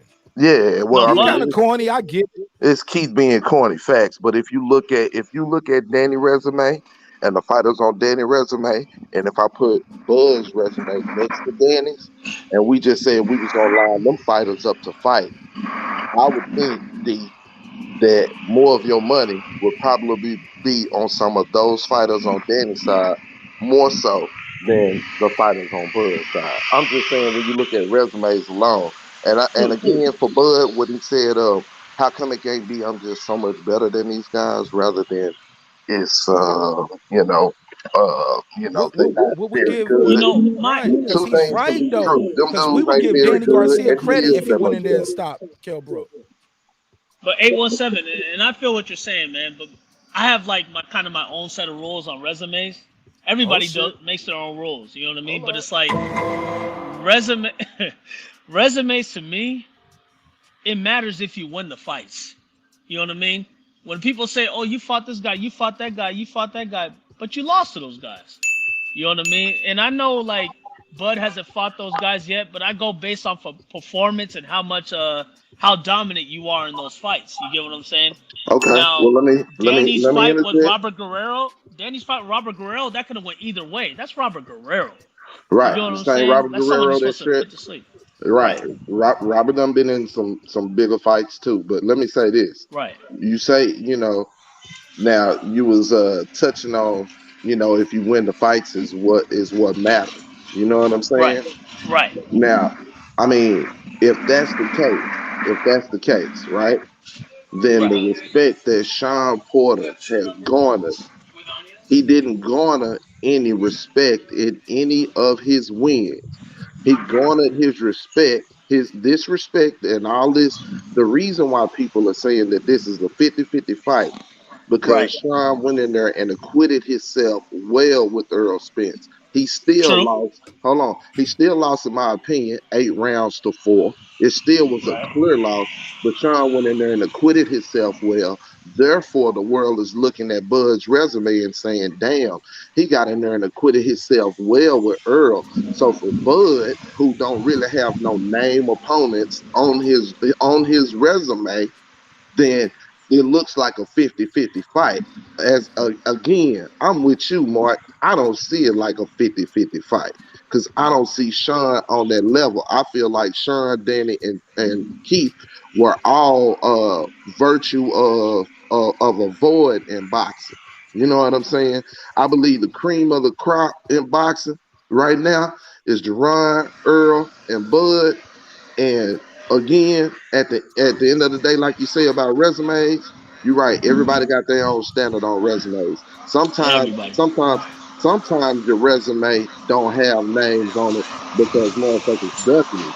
It's Right. documented. It's Wilder. documented. Right. It's Yeah. documented. We got, it's documented. Bo Ellis is documented. Jerron had 15 to 20 fighters turn him down. You know what I'm saying? And names on that list. People wouldn't even return the call. So when you go to look at his resume and say, well, he ain't tested, he a prospect, it's not as effort of not trying.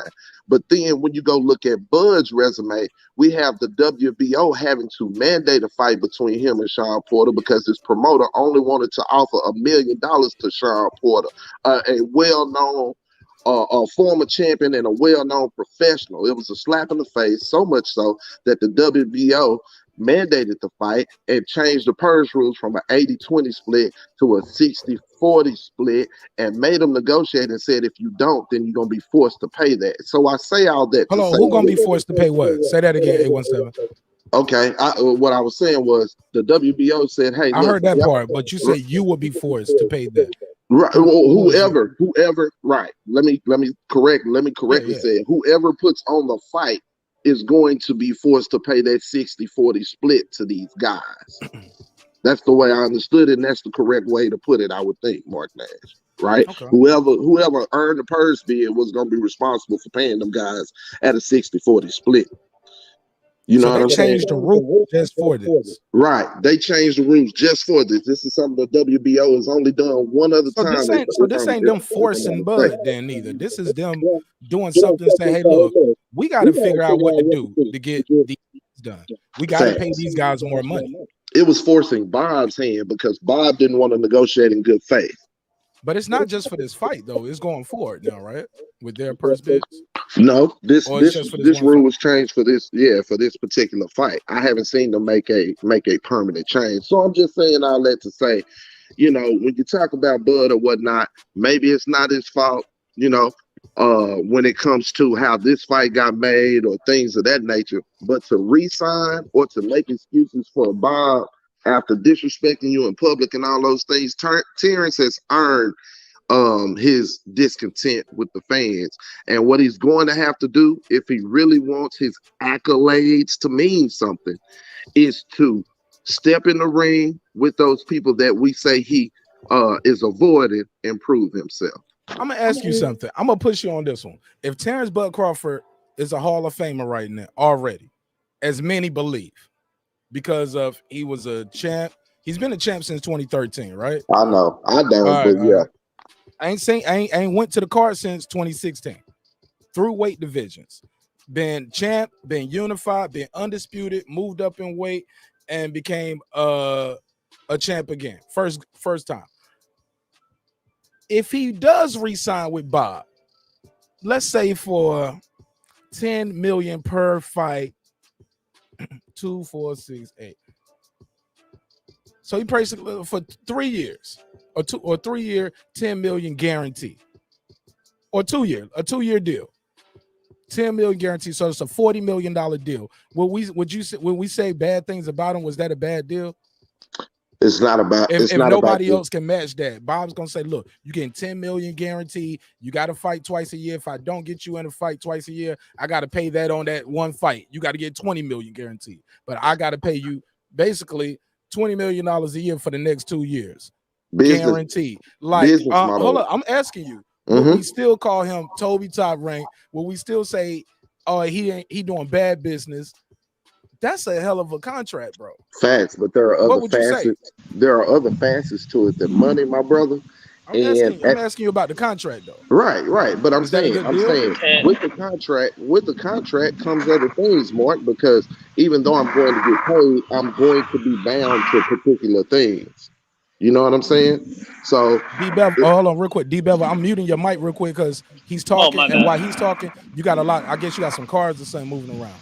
Yeah, I do. So, Go ahead, give me my bad. Yeah, no, you good. When it's your go, or whenever you're ready to jump in, just unmute when you're ready to say something. But while he talking, just I'm gonna mute you. There you go. Go ahead, big dog. Go ahead, 817. yeah, I was just gonna say that, you know, with the contract or anything, it's more things that come with it than the money that you're gonna get paid or what you're doing for the money. There's ancillary things, you know what I'm saying? And as a man, I don't think there's an amount I would continue to accept if I'm going to allow myself to be sullied by the man who is I'm contracted with to promote me. And like you said, if I'm under contract with him at that time, then the first opportunity I get to move, I'm going to, because if I can earn that money with you and be disrespected, I can earn that money elsewhere with my respect. That's just me, Marq Nash. Everybody else ain't built the same way. Would you think offering him that contract, even after he said that, is a way of saying, look, I respect you, man. I respect what you're doing this ring, and you worth $10 million a fight. No, and I'll do a public apology. He stood out. What if he does a public apology? Could he do that? He stood outside in Vegas though and said Terence should be a free agent. If he can go out there and get bigger and better fights through somebody else, he should be a free agent. Now you tell me, other than possibly a Josh Taylor fight, what big fights of him are at top rank? If he's not. But here's the thing: if he's already a Hall of Famer and gonna get $10 million guaranteed a fight, that's up to Bob to do that. You know, you got to pay this man $10 million. You better find somebody. I'm just throwing a number out there. It might not be 10. I don't think it's never gonna be that with Bob Aaron, the way he does things, right? Facts. It's just what you satisfied with. That's a DAZN deal right there. Yeah. That's an Eddie Hearn deal right there. Facts. $10 million for 2 years. Nah, at the end of the day, it's just what you're comfortable with, my brother. When it goes down, you know, when your legacy is done or whatever, and you're hanging them gloves up. If he cool with saying, man, I made my bread, I'm a Hall of Famer. I unified at 140. I mean, you know, I'm undisputed at 140 or whatever, and I held a title at 147. I did way more than what I thought I was gonna do, and I'm good with it. Then that's cool. You know what I'm saying? But at the end of the day, you know, when they all sit back on the couch, you know, he had a weight class where it's a man that's accomplished way more that he was compared and lined up with, and he ain't fight. And he turned around and came to his city and said, nope, I wouldn't even take 50-50. I'm done. I'm past that. I already made the Hall of Fame. And people gonna judge it how they want to. Look, would we not judge the other guy for saying, hey, look, at this point, man, because Errol Spence, I love to play this Hall of Fame game. Do y'all think Errol Spence is a Hall of Famer already? No. D Bevel is Errol Spence a Hall of Famer already? Unmute your mic, D Bevel. Is Errol Spence Hall of Famer? No. None of these guys are Hall of Famer. Oh man, you took all the fun away when you said that. Mikey Garcia ain't no Hall of Famer already? No. How about you, 817? When did Mikey Garcia? And Mikey's one of my favorites, but he didn't unify. Ain't he a 4-division champion? Yeah, he a 4-division champion, but no.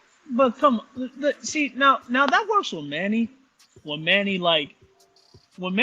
won one title per weight class, he was fighting names Barrera, you know what I mean?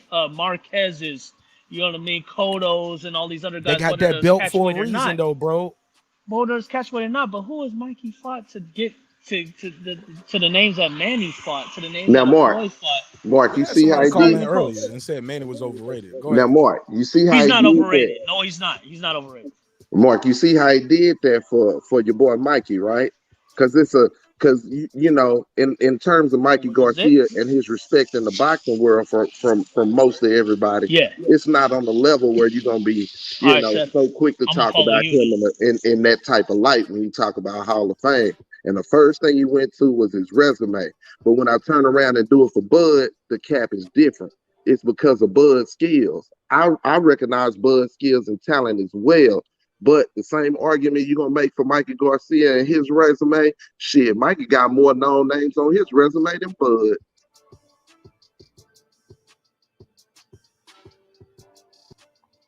It just don't work one way. It's the same way for everybody. You know what I'm saying? If Mikey ain't really fought nobody, go look at Mikey's resume. I bet you just commonly we can call more names and more fighters on his resume than Buzz. Not to say that they any better. You feel me? Not to say that they're any better. But Yeah. I'm just talking about resumes alone because that's the tool he used. But even with the resumes, people will still say when you fought him or you fought somebody leftovers. But everybody somebody's leftovers unless they undefeated. And if they undefeated, you can say that and they ain't. You can always say they ain't fought nobody sometimes. Edgar Berlanga was undefeated. Yeah, people still say he ain't fought nobody. And he hadn't. And then when he fought a decent nobody gave him an L. So was it I thought he won that fight. Didn't he win that fight? He escaped with a win. He didn't get an L on that. He lost. He didn't lose. No, they gave him the fight the other night. Yeah, F.A. Jabba lost his fight. F.A. lost. But and he got hit while he was on one knee. I don't like the way the ref handled that. He could have gave him. I don't either. Sanchez outclassed him, but F.A. got done wrong. You're right, brother. F.A. didn't cut off the ring like he should have, but he definitely won more rounds than I thought with effective aggressiveness. Because he was tagging the guy. Sanchez was fighting in spots, I thought. And F.A. was trying to be the aggressor. He did get caught with his shot later. He and took a knee. Yep. And the referee did not get in there. A lot of inexperienced refs on Saturday. But it made for a hell of a card, though. Definitely Absolutely. a hell of a card. I agree. Yeah, but the refs were kind of inexperienced to me on that. Damn, man, we lost the spot. Where was we at? Oh, yeah, we was talking about, so they'll say you ain't fought nobody still. So it's all about who you fought and when you fought them. And it's all about people's perception of that person. I agree. Because your perception is your reality. 219, you on the line. What's your name and where you calling from? Yo, man, it's Nick. I called the other day. What's up, man? What's your name again? Nick. We spoke. Okay. Earlier. Oh, Nick. And what city you from? Lake Station, Indiana. Indiana. Talk to me, Nick. What's your call? I just got out of the strip club. I just tuned into your station. I was just wondering what was popping.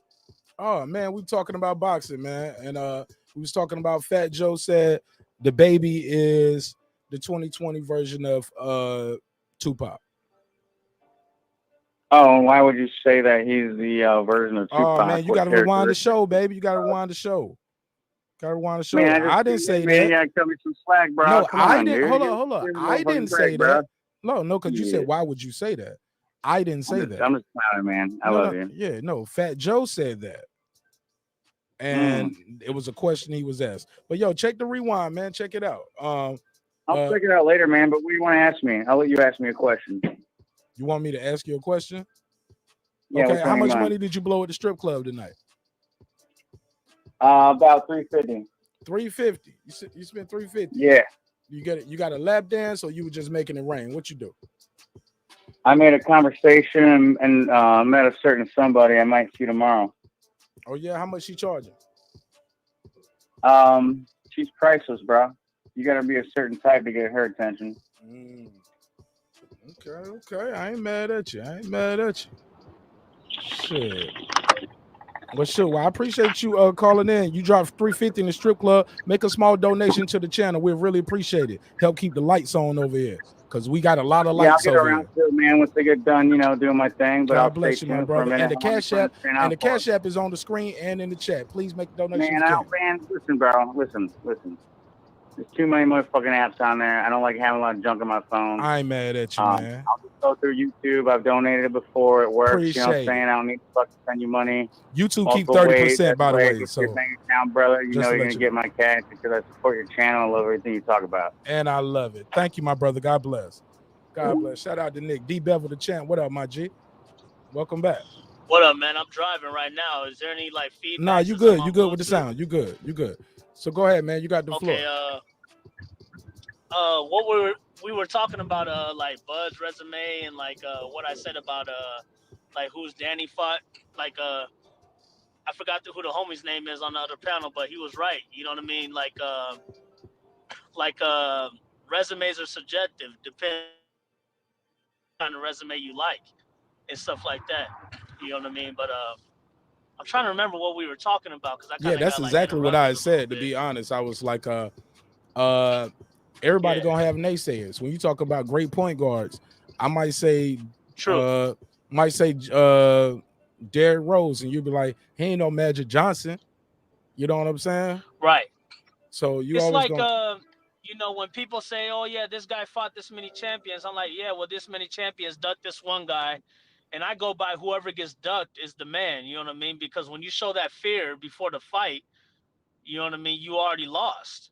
In my opinion, like when you just say you don't want to get in the ring or you're making excuses not to fight this guy, like I take that as an L in my opinion, because it's better for you to get in the ring and lose than for you to not even step up to the challenge. You know what I'm saying? 100%. That's kind of the way I do it. But if someone does it the other way, like I understand that. You know what I mean? It is what it is. Yeah, man. It's all about perception, basically. It's like, and that perception shape your reality. Like, I think this guy is that. I think this guy is not that. Or like some people, like people don't get. Here we go. Not to make it, but I'm gonna bring it back to Bud Crawford. People will give Bud Crawford, don't want to give Bud Crawford credit for beating Kell Brook. And they was like, he had to drain down. I was like, no. Oh, that's crazy. I was like, yo, he went from 160 to 147 and fought Errol in less than a year. After that, he was on the win. He's been on the winning streak. He said he's been fighting at his comfortable weight. He said, be going into this weight, it was easy to make the 147, and I get to blow up as much as I want to. That was holding me back with the IBF and all of that other shit. This time I can do what I want to do, and I'm about to come in. And Bud was like, you come in there at 200 if you want to. Shout out to Nicholas, a man of his word. Thanks for the donation. And the people that won't give Bud credit, let it be their favorite fighter who does the same thing, and they're gonna make excuses for him. You know what I mean? It's all a bunch of favoritism. Say that part again. Say that part again. I apply the same rules. If the people that don't want to give Bud credit for doing that, moving up from a weight class and going to fight the guys who don't want to fight him, or just saying he goes up there and goes in an 8-round, like 8 knockouts in a row at welterweight, let it be their favorite fighter, and they won't apply those same rules to him. It's all about who you favor, pretty much. Like Wilder's my favorite heavyweight. The welterweight division it depends on Bud and Spence. Like I like them both. I know people have split them up over time and stuff like that, but there's things I like about Bud, there's things I like about Spence. But if Wilder moved up to a different weight, like say the Bridger weight they were talking about making up, and if everybody was ducking him, and then he started knocking out everybody, which Wilder knocks out everybody, they'll put Wilder at the top spot, but say Bud does the same thing, moving up from 140 to 147, knocking out everybody, then they'll switch up their analogies. They'll switch up their opinions. You get what I'm saying? It's about who they favor. Like you could fast forward, you could rewind back to 5 years ago.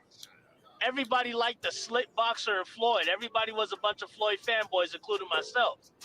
And then fast forward 5 to 6 years, we all became the fans of the knockout artist and Deontay Wilder and not the pure boxer and Fury. You get what I'm saying?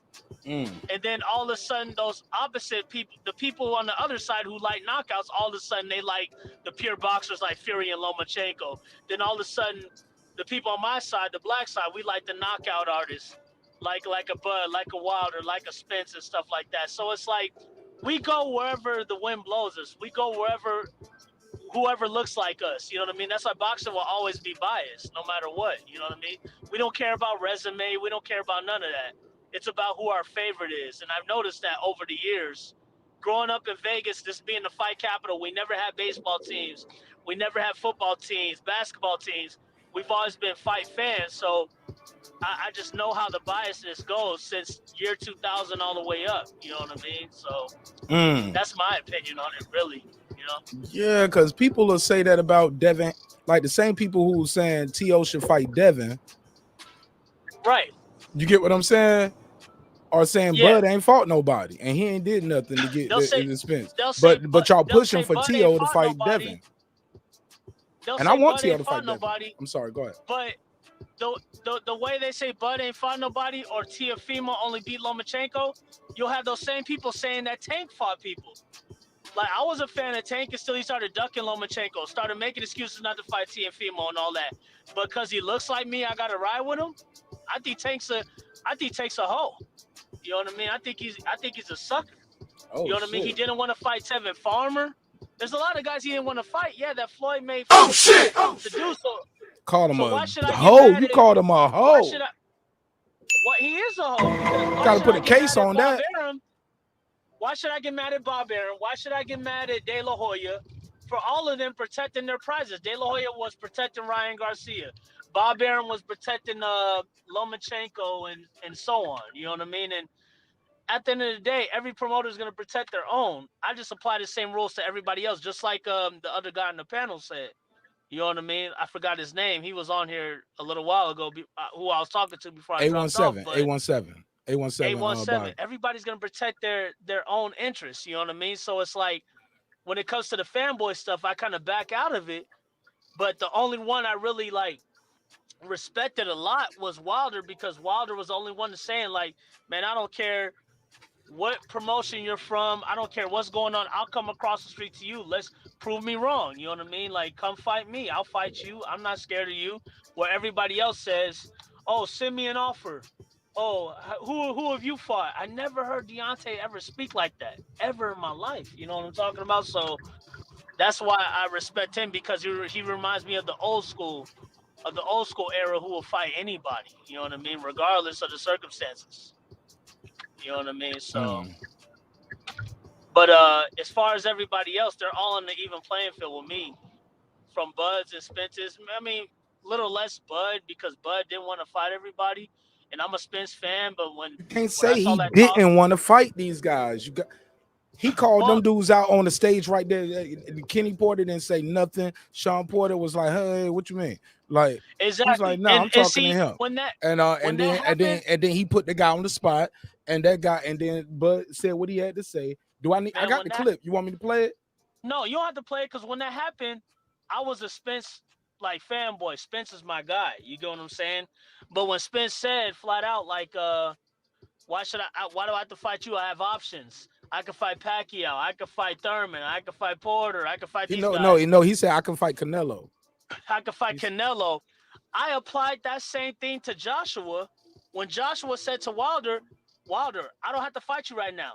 You get what I'm saying? I could fight Joseph Parker. You get what I'm saying?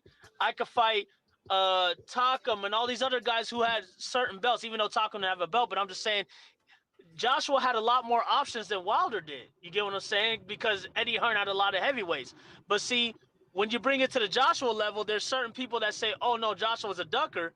But when you apply the same thing to Spence, since they like Spence, they're like, oh, no, Spence has options. I apply the same rules to everybody, whether if I'm a fan of you or not. Thurman was my number one welterweight.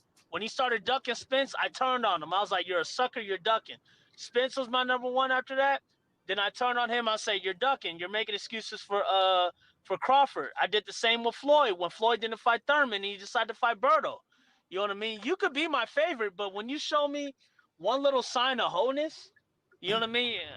I can't mess with that. I just can't mess with that, man, at all. You know what I mean? That's said wholeness. Got to put a case on him. Wholeness. Like what? Yo, so how do you feel about Tank fighting Rolly? Like, I think that's a joke. I think everybody getting excited about that it's ridiculous. You don't think Rolly, it's official? It's official. They fighting in Cali, Rolly, yo. Let me tell you something. 2 years ago, I'm born and raised in Vegas, Marq. I saw Rolly fighting at Sam's Town, which is a low-level casino out here with 300 rooms. Rolly ain't shit, man. Tank is fighting Rolly when he could have fought Lomachenko. He could have fought Tevin Farmer. He said Tevin Farmer doesn't deserve a fight when Tevin had a belt, and he's fighting Rolly. Everybody knows Rolly lost his last fight. Rolly ain't nothing. Nah, he stopped the guy. He stopped the guy. You mean the fight before last? Yeah, the fight before last. He stopped some guy that Floyd set him up with, some easy work that he could knock out. You get what I'm saying? He has a paper belt. Because, you know, it's easy to get a belt, man. Everybody, all these promoters make deals with these organizations, and they say, hey, fight under my banner. We'll give you this big chunk of the money when it comes to the belt. Tank fighting Rolly is ridiculous. Tank made excuses. Floyd made excuses for Tank not to fight Lomachenko, not to fight Teofimo, not to fight Tevin Farmer, these other names. You get what I'm saying? But you're fighting Rollo Romero. So happens that Rolly's under TMT, so if Floyd wants to do the same in-house fights that Bob was doing. So we were giving Bob bullshit back in the day for keeping in-house fights with Top Rank when Floyd was the man and not letting him fight Pacquiao. But now, fast forward, we're not applying those same rules. That's what I mean by people being fanboys and making excuses for the fighters instead of keeping the rules the same. You know what I mean? Letting those rules apply to everybody. If you're a ducker, you're a ducker. If you want to fight everybody, you want to fight everybody. No matter what side you on, no matter what the fighter looks like, if he looks like you or not, you know, I apply the same rules. You know what I mean? That's just me. Yeah, You know what I'm saying? So how do you feel about Teo? You think Teo should be fighting Devin? Well, Teofimo, I watched Teofimo, man, since 2017 when his name started buzzing. He ended up being my favorite lightweight. You know what I mean? I won money on him. I believe in the kid. I'd love to see Teofimo fight Devin. Same thing. His dad and Teofimo came out and said, why should I fight Devin? Why should I do this? Why should I do that? Everybody's doing that, man. I interviewed them, and on somebody else's show, I had the chance to speak to him, and did some quick interview questions with him, and then and I asked the same questions. It's ridiculous, but it could go down the line. They're doing that with Devin. Devin did that with Fortuna. And then each fan base is going to make up excuses. Well, you ducked this guy. You ducked that guy. No, newsflash. All y'all ducking everybody. Why don't y'all shut up and just fight? Why don't y'all shut up and just fight? That's why I've been watching so much UFC, because everybody's fighting over there. There ain't no excuses. You get what I'm talking about? And it's like the only one I didn't see that with was Deontay, because I never heard Deontay talk money about why should I fight you? Why should I fight that? He's like, if you're the best, come prove me wrong. You get what I'm saying? If you think you can beat me, come beat me. The reason why that third fight happened, because Wilder wanted that fight. Yeah, he went in there, looked like hell. You know what I mean? Didn't apply the game plan and stuff like that. But that third fight happened because he wanted it to happen. You know what I mean? He had to go to court for that. You know what I mean? So it's like, shit, the second fight happened. Hold on. The second fight happened because he wanted to, because after the draw, exactly, he didn't have to fight him again. That was the contract. It was over. Fury left and signed with Top Rank. He wanted an immediate rematch. Like, that's what I'm saying. Nobody could compare Wilder to none of these clowns. These clowns are such hoes to me. You know what I mean? Wilder's the one guy that keeps me watching boxing, because all these guys are clowns, man. They make up all these excuses about not fighting this guy, not fighting that guy. And when I see that, and I see fans take sides when all their favorite fighters do that, it's just biasness at an all-time high, man. You know what I mean? What was your reaction when he got knocked out? My reaction when he got knocked out, I was shocked. Honestly, no, let's go backwards. Let's go backwards. What was your reaction when he got knocked down in the third round? The third round. Which one? In the third round, I was like, damn, here we go again. You know what I mean? Because I was at the first fight live, and I was at the second fight live out here in Vegas. Yeah, and after the second fight, when he got knocked out, man, I went home. Hold on. So the first knockdown, this is it right here. When he goes backwards. I was just like, damn. Like, all the training, I was like, fuck. And I was like, there's no excuse after this. I was like, man, here we go again. But then when that next round came, I was like, it's not over. He made it to the next round. But when the fourth round came and he got the knockdown, I was like, okay, champ, you got it. You got it in there. You know what I mean? Like, you could do this shit. You know what I mean? It was like me mostly supporting the person in Wilder and a little less based off the boxing skills. Yeah, I know he's a wild swinger. Yeah, I know he's not as clean and orthodox as a lot of these other guys, but the guy put himself in that ring with the best boxer in the game. Regardless if people want to give Fury the credit or not, Fury's huge. He has a long reach. He knows how to stick and move and get out of the way of his right hand. He's not going to sit there like Brazil and the rest of the guys, Luis Ortiz or Staverns and all those other guys. Fury could move. Fury could box. We know this. You know what I mean? But later on in the fight, I say after the 6th or 7th round, I kind of knew it was over. You know what I mean? I was like, all right, the champ, he was so gassed out. You know what I mean? It was just bro, like, I was surprised he was still up. I was surprised that he was gassed, and I was surprised that he was still hanging in there. You get what I'm saying? See, me as a Wilder fan, I mostly talk shit about Joshua. Joshua would be gassing out in that 4th and 5th round. We used to always talk shit about that. Usually, Wilder fans, we talk shit about Joshua like, oh, man, all these big muscles, you gassing out in the 4th and 5th round, you ain't shit. When the same thing happened to Wilder, we made excuses. I don't make excuses. Unlike something was up with conditioning. I don't know what was going on. Those first 2 rounds, he had a good game plan, sticking and moving and jabbing and keeping his distance. But after that, he just abandoned it after he got hit with that knockdown. You know what I mean? Because after that 3rd round knockdown, it seemed like it was kind of over. He was still dazed and kind of confused. You know what I mean? So at the end of the day, whoever he fights next, whoever decides they want to get in the ring and fight him, you know what I mean? I'm always going to watch because I'm a big fan of Wilder. And the guy always shows he really wants to fight the best. He showed in that last 3rd fight that he will go to the end. You got to kill him to really win that fight, which Fury ended up hitting him and putting him on his ass to win that fight. You know what I mean? You got to give your all to win against that guy. You're not going to quit on your stool like Joshua did, or you're not going to not want to jump in the ring like a lot of these other dudes do. So he always has my utmost respect. You know what I'm saying? So that's what it is with the Fury Joshua thing. And then, you know, Fury, he could go on to fight what's his name, Usyk or something like that. I would like to see Wilder fight Joshua, but Joshua ain't gonna get in the ring. I wish Wilder would have just let the unification happen. You know what I mean? Let Fury fight Joshua. But remember, people say that Wilder should have let Fury fight Joshua. Remember, Joshua had a rematch clause in there, so Wilder will have to wait in the sidelines for a while. You get what I'm saying? It's not like that one fight happens and Wilder gets the next. You get what I'm saying? Yeah, So it wasn't guaranteed. Joshua being a champion, it wasn't guaranteed. So why risk all your marbles with someone who's lesser known?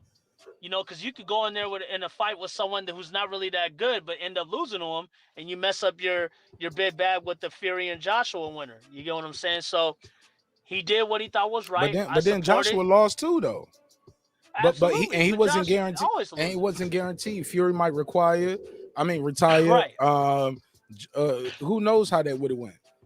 Man, the best thing for me right now, let Fury go ahead and unify with Usyk. Whether people think it's a boring fight or not, I'm pretty sure Fury will knock him out. Usyk is little. And then let Joshua Wilder fight, but Eddie Hearn ain't going to let that happen. Maybe he thought he was trying to get the Fury before Joshua did. Fury was coming back to boxing. And he was trying to get him first. Absolutely. What do you say to people who call that cherry picking going wrong? No, it wasn't cherry picking going wrong because Wilder ain't no cherry picker. He had a rematch clause in there.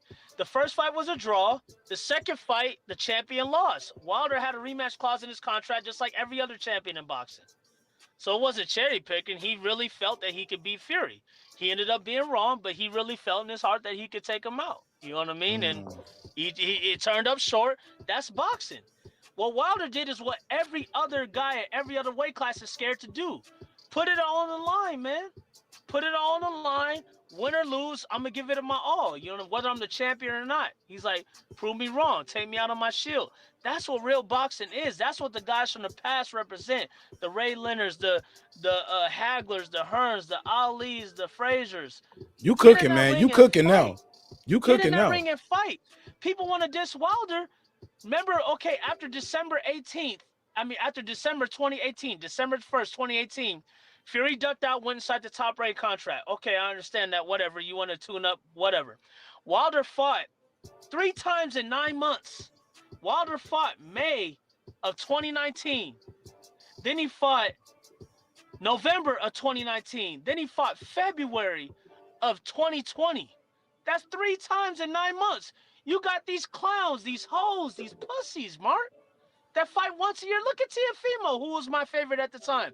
Fighting once a year. When was Tank's last fight? Hold on. Let's be clear.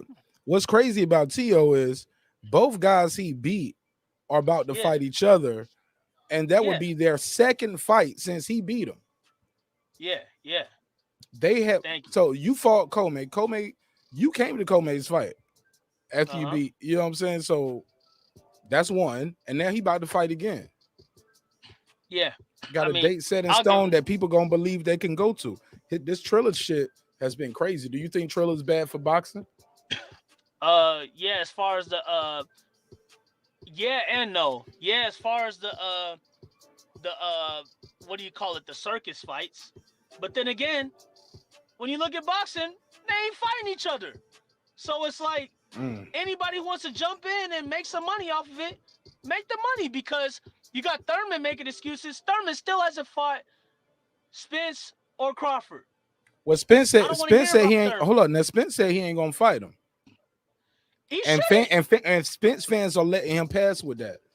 They are telling him it's okay because he said it's not that they were letting him pass with it, but it's like Spence been wanting that fight since 2015. nah, he You ain't know what I'm called for saying? it since he got a belt. He ain't called for it Spence since. got that belt in 2017. Spence was still down in 2017. Now, after Spence got his second belt, when Thurman stayed out of the ring for 2 years, then he said, "Yeah, okay, now you got to go fight this one guy to beat me. Go fight Crawford, and then I'll give you a shot." You get what I'm saying? Yeah, that is business mind, but it's like Who said Spence. This is what Spence said. I remember. I never heard him say this. Breaking I news remember for me. this. It was article or interview he did. You get what I'm saying? Thurman was ducking Spence and Crawford, right? So Thurman had 2 belts. He had the WBC and the WBA. Thurman was out of the ring for so long. Spence ended up getting the WBC, and then Spence ended up getting the WB. He had the IBF. Now, Thurman got stripped of the WBC for being out for forever. You get what I'm saying? So that went to Sean, and then Spence ended up getting that belt for Sean. So Spence's IBF and then WBC. Now, Thurman held out for that Pacquiao fight. The old man who he thought he was going to beat, which I thought he was going to beat, went in there and got his ass whooped. Yeah, it was a close fight, but at the end of the day, you fight a guy at 40 and it's a close fight, you lose, you got your ass whooped. That's my rule. That's the way I go by. So, around that time, even before that time, when they brought up Crawford, like, hey, why don't you fight Crawford? Oh, Crawford ain't fought nobody. Why should I fight Crawford? Blah, blah, blah, blah, blah. You know what I mean? So he ended up losing his WBA. And so when Spence has 2 belts, and then Thurman has nothing for Spence now. He has nothing. Like, he wanted Spence when he had belts. Now he has no belts. He's like, why the fuck should I fight you? And I agree. That's why Wilder's in a bad position now, because Wilder has no belts now. He fought other people with no belts though. Who? He fought Mikey Garcia with no belt. He fought I agree. Ocampos And was that's a why mandatory. I hold that against Spence when Spence says, why should I fight you, bud, when I can fight this guy, that guy? But I said, but you fought Mikey Garcia. And even when the Spence fans say against Bud, oh, he fought Aegis. Oh, he fought Amir Khan. Well, these are welterweights. Who has he fought at welterweight? Well, Spence fought a guy at 135, not 140, because Mikey wasn't at 140. He's at 135 coming to 140. You go It always kills me when people say that, because y'all know, at least y'all know Amir Khan. Y'all don't know Ocampos, but y'all can say he's undefeated. Well, Kavaliauskas was undefeated, and Kavaliauskas went in there and dropped Virgil Ortiz clean too. Yes.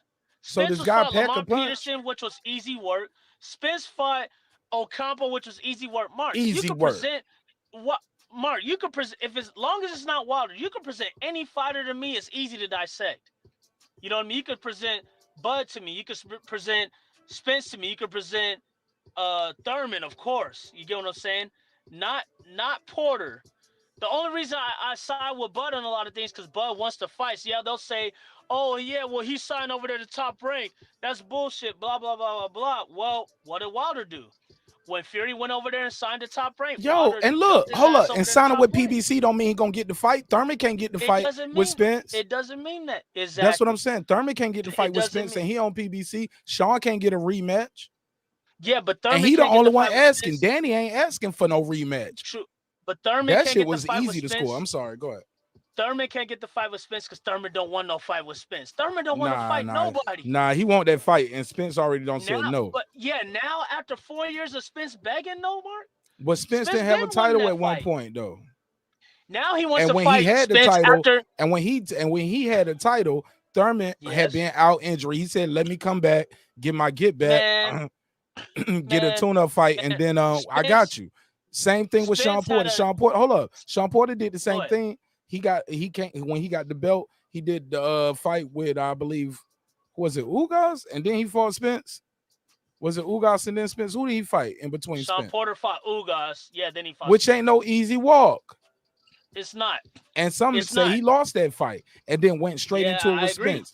So I agree. but Spence got his title fighting Brooke coming off a Triple G face breaking fight. Yes, I was gonna And we bring don't that say up. shit about that. Go ahead, When you got the Spence floor. fans say that, when the Spence fans say, "Oh, he fought a washed-up Kell Brook," I said, "How?" Kell Brook came off a couple wins. Spence fought Kell Brook coming off a beatdown from a middleweight. But see, before the fight, they want to give him credit, but after he went in there and knocked his ass out clean, then they want to go against him.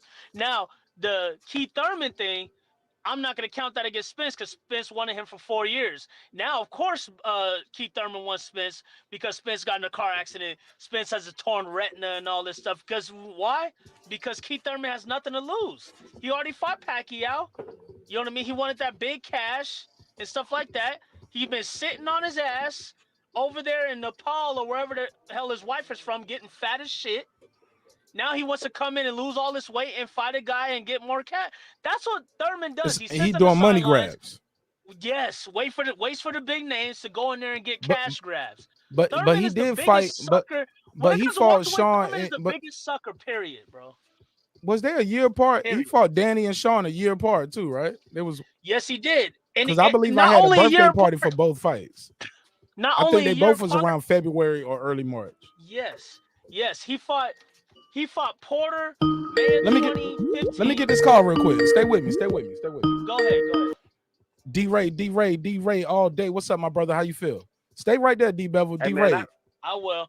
Hey, I feel excellent, bro. He is cooking. I just want to ask him one question, bro, because he seems like he's real knowledgeable about this 147 situation. Oh, he know his hip hop too. know- He know his hip hop. Follow his Instagram. It's the same thing. D-Bevel the champ, or is DB? How you say it? THAC.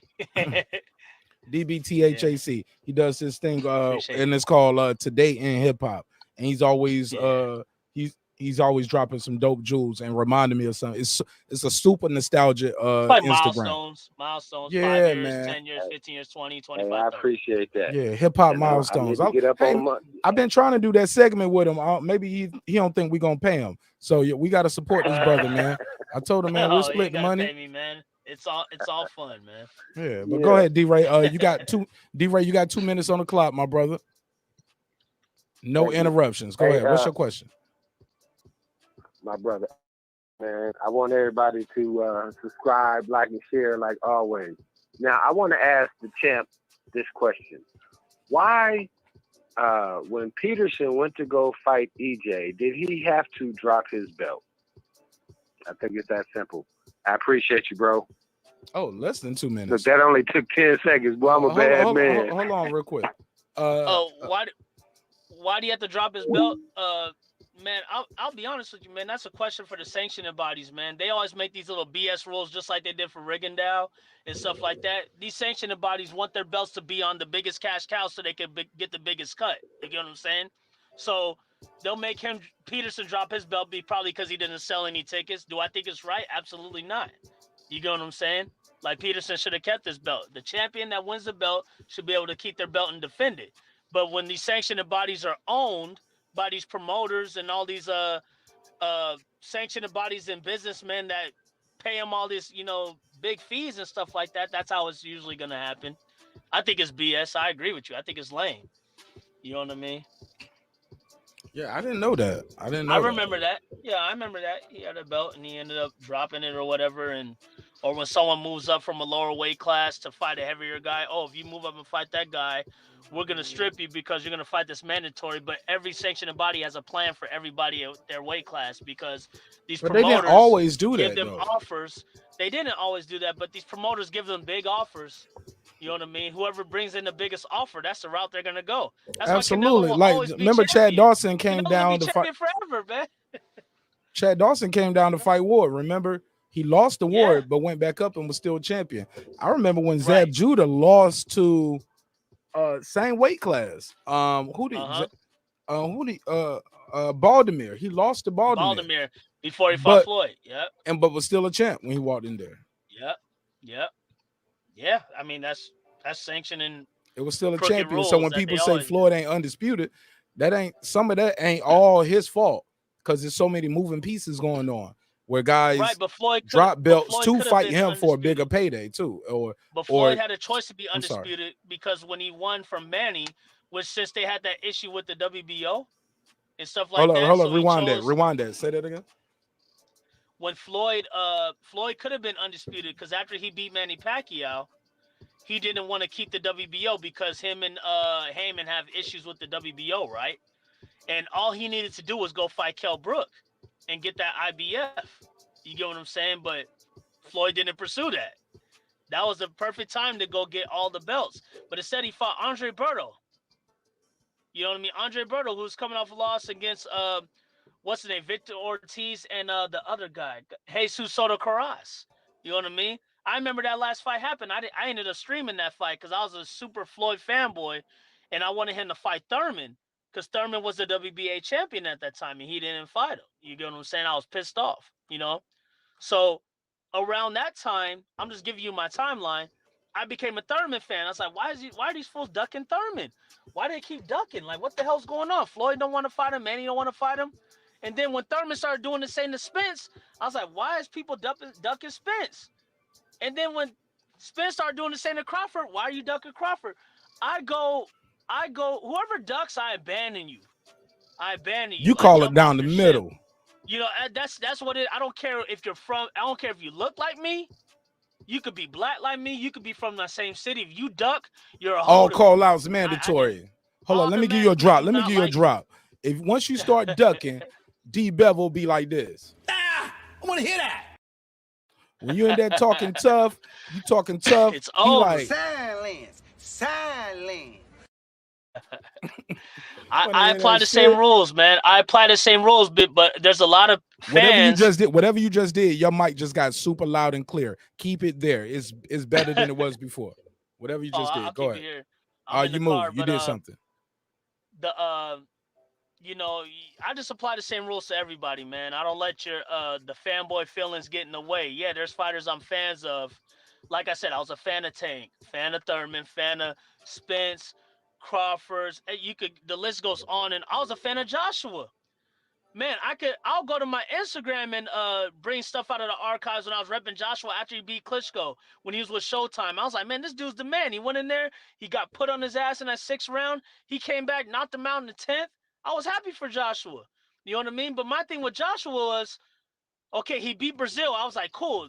The young buck got a belt. You know, he's a new blood to the heavyweight division. Went in there and beat Klitschko, even though Klitschko was off for a couple years, whatever. It was a good fight. But once he started showing that towards Wilder, I ain't liked him since 2017. Once he started showing resistance, and I'm like, dude, come on, man. Like, come on, man. I never seen no one do that before. And you're talking about you need experience. Damn. My bad, I got a call. No, you're talking about you need experience? No, who said they need experience again? I lost that last part. You hear me? Yeah, who said they needed experience or they needed who?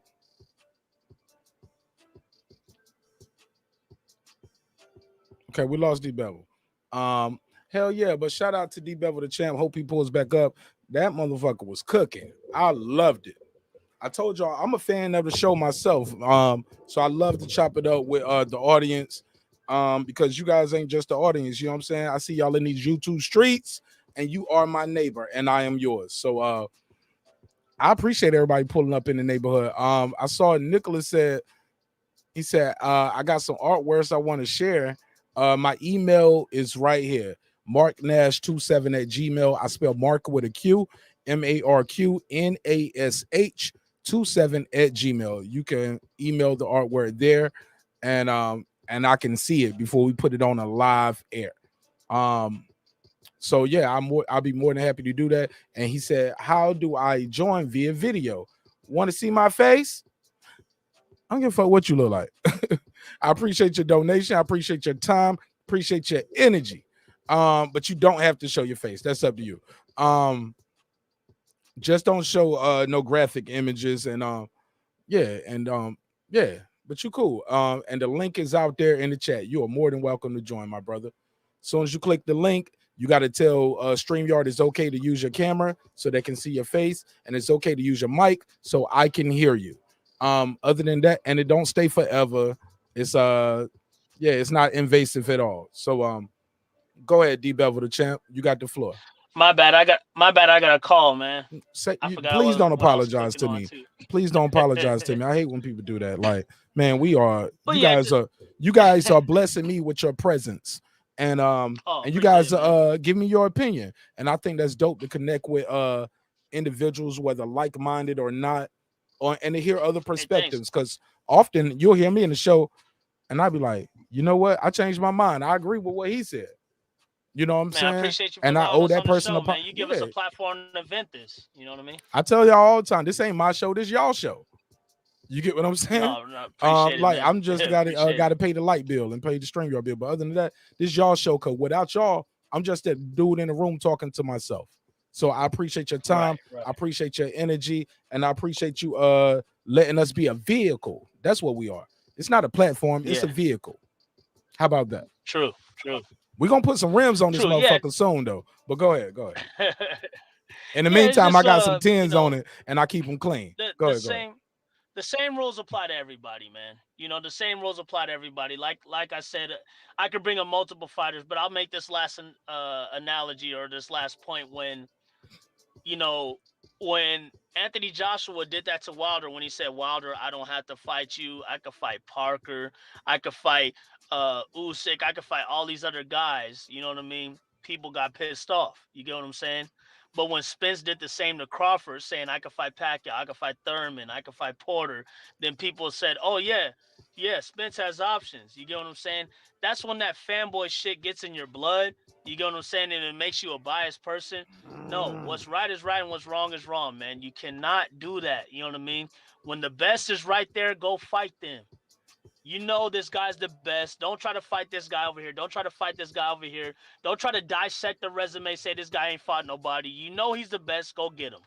You get what I'm saying? That's all. And if the fans think he's the best, go prove the fans wrong. Prove them wrong, man. You know what I mean? If you're the man like that, you'll fight anybody. That's all it is with me in boxing, man. You know, that's why mostly I watch UFC, man, because the best fights the best over there. You know what I mean? That's just what it's really been.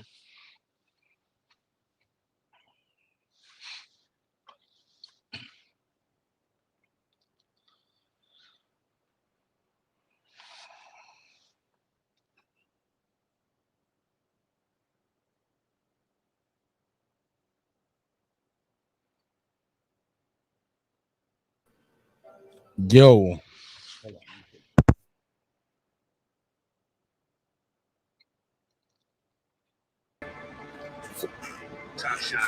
Let me turn that down. Yeah, for some reason, let me fix that.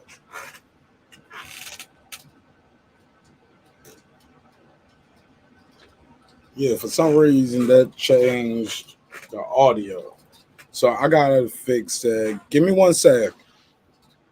But give me your take on Canelo and Plant, why it fits the audio.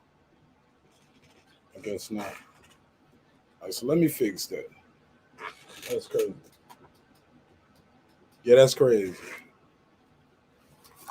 So let me fix that. Are y'all hearing the echo like I'm hearing the echo? If so, give me 1 second.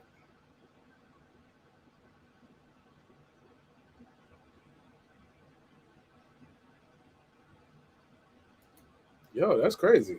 That never happened before, but it's a live show. It's whatever. Did the nigga fall asleep? Nah. Let me fix the audio. Something crazy happened right there. Y'all bear with me. Go ahead. It was in like slow-mo. The audio was like in DJ Screw's voice. Give me a take on Canelo Plant while I fix this audio. I'm going for Plant. Plant. I seen him fight multiple times out here in Vegas, even at Sam's Town. You know what I mean? Like I said, 300 like seat arena and stuff like that. But what do I think is gonna happen? I think Canelo's gonna dominate him. You know, not only Canelo can box and stick and move. Yeah, Plant has the footwork; he can move around that ring. But one thing Canelo has, man, Canelo has those judges in pocket, man. He has them packed in the crib. You know what I mean? Like I like the saying where they say you fight Canelo, man. When the bell rings, you're down 4 rounds, man. You said the judges. He got the judges in his pocket. He got the judges in pocket, man. Floyd won every round of that fight, and one of them had it a draw. Wow. One of them But had it. why wouldn't Floyd One have of the them had it judges in pocket? 116, 112. Man, that fight, everybody knows that fight was 120. What is it? 118, 111, like easy or something like that. Like, come on, man. That fight. Why Floyd wouldn't have the fight was judges a in washing. pocket though? Huh? Shouldn't Floyd have the judges in his pocket? He did at the time, but maybe it was a Heyman versus De La Hoya thing. Whoever put up the biggest money to the judges, because all these promoters select the judges. They buy and pay for them. You know what I mean? And the more you select those judges, the more they're gonna be biased towards you and go your way. Floyd had Dave Moretti and Steve Weisfeld for years. Now Canelo got him. You know what I'm saying? They're gonna go where the cash is at. It's a big biased, crooked sport, man. Like, and people know it, but like, they still play the little WWF games. You know what I mean? Like, my favorite's my favorite, and that's it. You know, but boxing's crooked, man. We all know this. Whoever sells the most tickets, they're gonna give it to them. You know, that's my opinion on it. But we seen guys going there, and like, what? Who got don't sell more tickets than Pacquiao? How did Not that at all. happen? How does that happen? Because if it's so one-sided and you get your ass whooped, I mean, so bad, it's hard to rob everybody like that. But I think if it's a fight that could go either way, Michael Fox, they robbed Michael Fox against a guy that wasn't really was a nobody. Who's Michael Fox? I never heard of him. Oh man, he got robbed. In a fight. It was a big robbery. His name is, I think it's spelled Mykal. And man, Charlo I'm trying to fix my Castano, camera, y'all. Sorry about the camera being off. I'm trying to fix it right now. Charlo Castano. I had Charlo losing that fight. They gave it to Charlo. No, Rolly they called it a clearly draw. got his ass- I thought they called it a draw. Yeah, they did, but Castano won that fight. Rolly clearly got his ass whooped, and they, you know what I mean, they gave it to Rolly. Now, I mean, it's controversy. I don't care what people fucking think. I'm a Wilder fan. I thought Wilder lost the first fight. You get what I'm saying? I was there live, and I was like, champ, it's over. You got the knockdowns of the 2 rounds, but I was there. I had a good seat, and Wilder wasn't winning none of the rounds. You know what I mean? But it is what it is. You know what I mean? I'm glad he got the draw to get the second and third chance. You know what I'm saying? But at the end of the day, they're going to go with the name. You know I got you, Nick. Give me 1 second. Go ahead, D. Bevel. But that's all I had to say, really. Just, you know, they're going to go with whoever's the main draw at the time. You know what I mean? Or whatever's going to garnish a rematch or a trilogy. You know what I mean? That's what they usually do. All right, well, look, we got my guy, Nicholas. How you say this name? Tilquist? Unmute your mic, Nick. Your mic is muted. Click that button right there for where it says. Yeah. My RDC called me Tool Crusty one day, but my last name's Tilquist. But you can call me that's what Nick. I've been saying, Tilquist. Yeah, it's like Tilly went on a quest, but he's still I like searching. that, Tilquist. Yeah. But I'll just call you Nick. How about that? Hey, Thank you cheers, so much. brother, on your YouTube success. Oh, yeah. Appreciate you, man. I got a Appreciate Four Loko right here. They changed their recipe. It's kind of like a sparkling champagne. Yeah, but they don't pay us for that, so we don't put that on camera. Fuck them. You know what I'm saying? We'll support you. Hey, man, talk to us about this boxing shit, man. We talking about boxing. Nick Tilquist is in the building. D. Bevel the champ. Oh, hey, yours truly, Marq Nash. This ain't gang signs. These are just my signs. I created Hey, bro. them. Hey, look. Nobody said that. You good. It's all love over here. And I appreciate your time. I'm an artist. You know what I'm saying? If somebody wants to check them out, they can get them firsthand. You know what I'm saying? All dope. All love. Hold on, man. Look, I got an itch on my back. Come on. Hey, look. You know, brother, I got an itch on my back, my guy. Give me a fucking look. second, bro. Well, look. We on a live show right here, man. And you don't have to show us the drink, and you don't have to tell us about. No, man. I'm just being myself because I'm, you know. Hold on. Let me mute your mic real quick. Let me give you the rules of engagement. This is how it goes. You know what I'm saying? And I appreciate your time and your energy. So this is how it goes. I'm gonna introduce some topics to you, and I want you to give me your take on some of the topics that we're talking about, because I love to hear your opinion. All right, that's cool. Unmute your mic. I can't hear you. I don't know why that shit keeps happening. Can I get a breather? Yeah. Take the time to breathe. So what happens is the first topic on the docket I want to ask you Is Mayweather promotion? Okay, well, whenever you're ready, just give me a sign. So, hey, my guy, let me ask you this, D Bevel the champ. Do you feel like Mayweather Promotions is moving Tank Davis with a lot with the soft gloves? Oh man, they're ruining his career, man. They're not letting him fight the best. They're not letting him fight the best. They're keeping him protected, just like every other promoter's keeping their fighter protected. Just like Hearn's keeping Joshua protected, even though when he tried to keep him protected, he got his ass whooped by, Andy Ruiz and Usyk. You got Bob Arum protecting Lomachenko at the time. It all goes hand in hand with everybody, man. It all goes hand in hand. They don't want to do business. When they do business, it's against lower level competition against one of their big names. You know what I mean? It's boxing, man. I just accepted it because it's been happening for the past 15 years. You know what I mean? Really, since I've been watching. Truly unfortunate. But Tank was a big name at a time. At the time, knocking everybody out, flatlining these dudes. You know what I mean? Breaking fools' noses in the middle of the ring. But when it comes time to fight a name, Floyd makes an excuse. Leonard Ellerby makes an excuse. They said he's a star. They said he's a draw because he could sell out some arena in Atlanta. Oh, What man. doing on pay-per-view? What, 80,000, 100,000 pay-per-view? But see, nowadays, they call a pay-per-view success 200,000 pay-per-view buys. Because the price of pay-per-view went up as well, too. It went up and the fans went down. Remember back then, even the Floyd and Pacquiao era, a good pay-per-view was at least over 500,000. You know what I mean? Like Sergio Martinez and what's his name? Junior. Chavez Jr. did 500,000-600,000.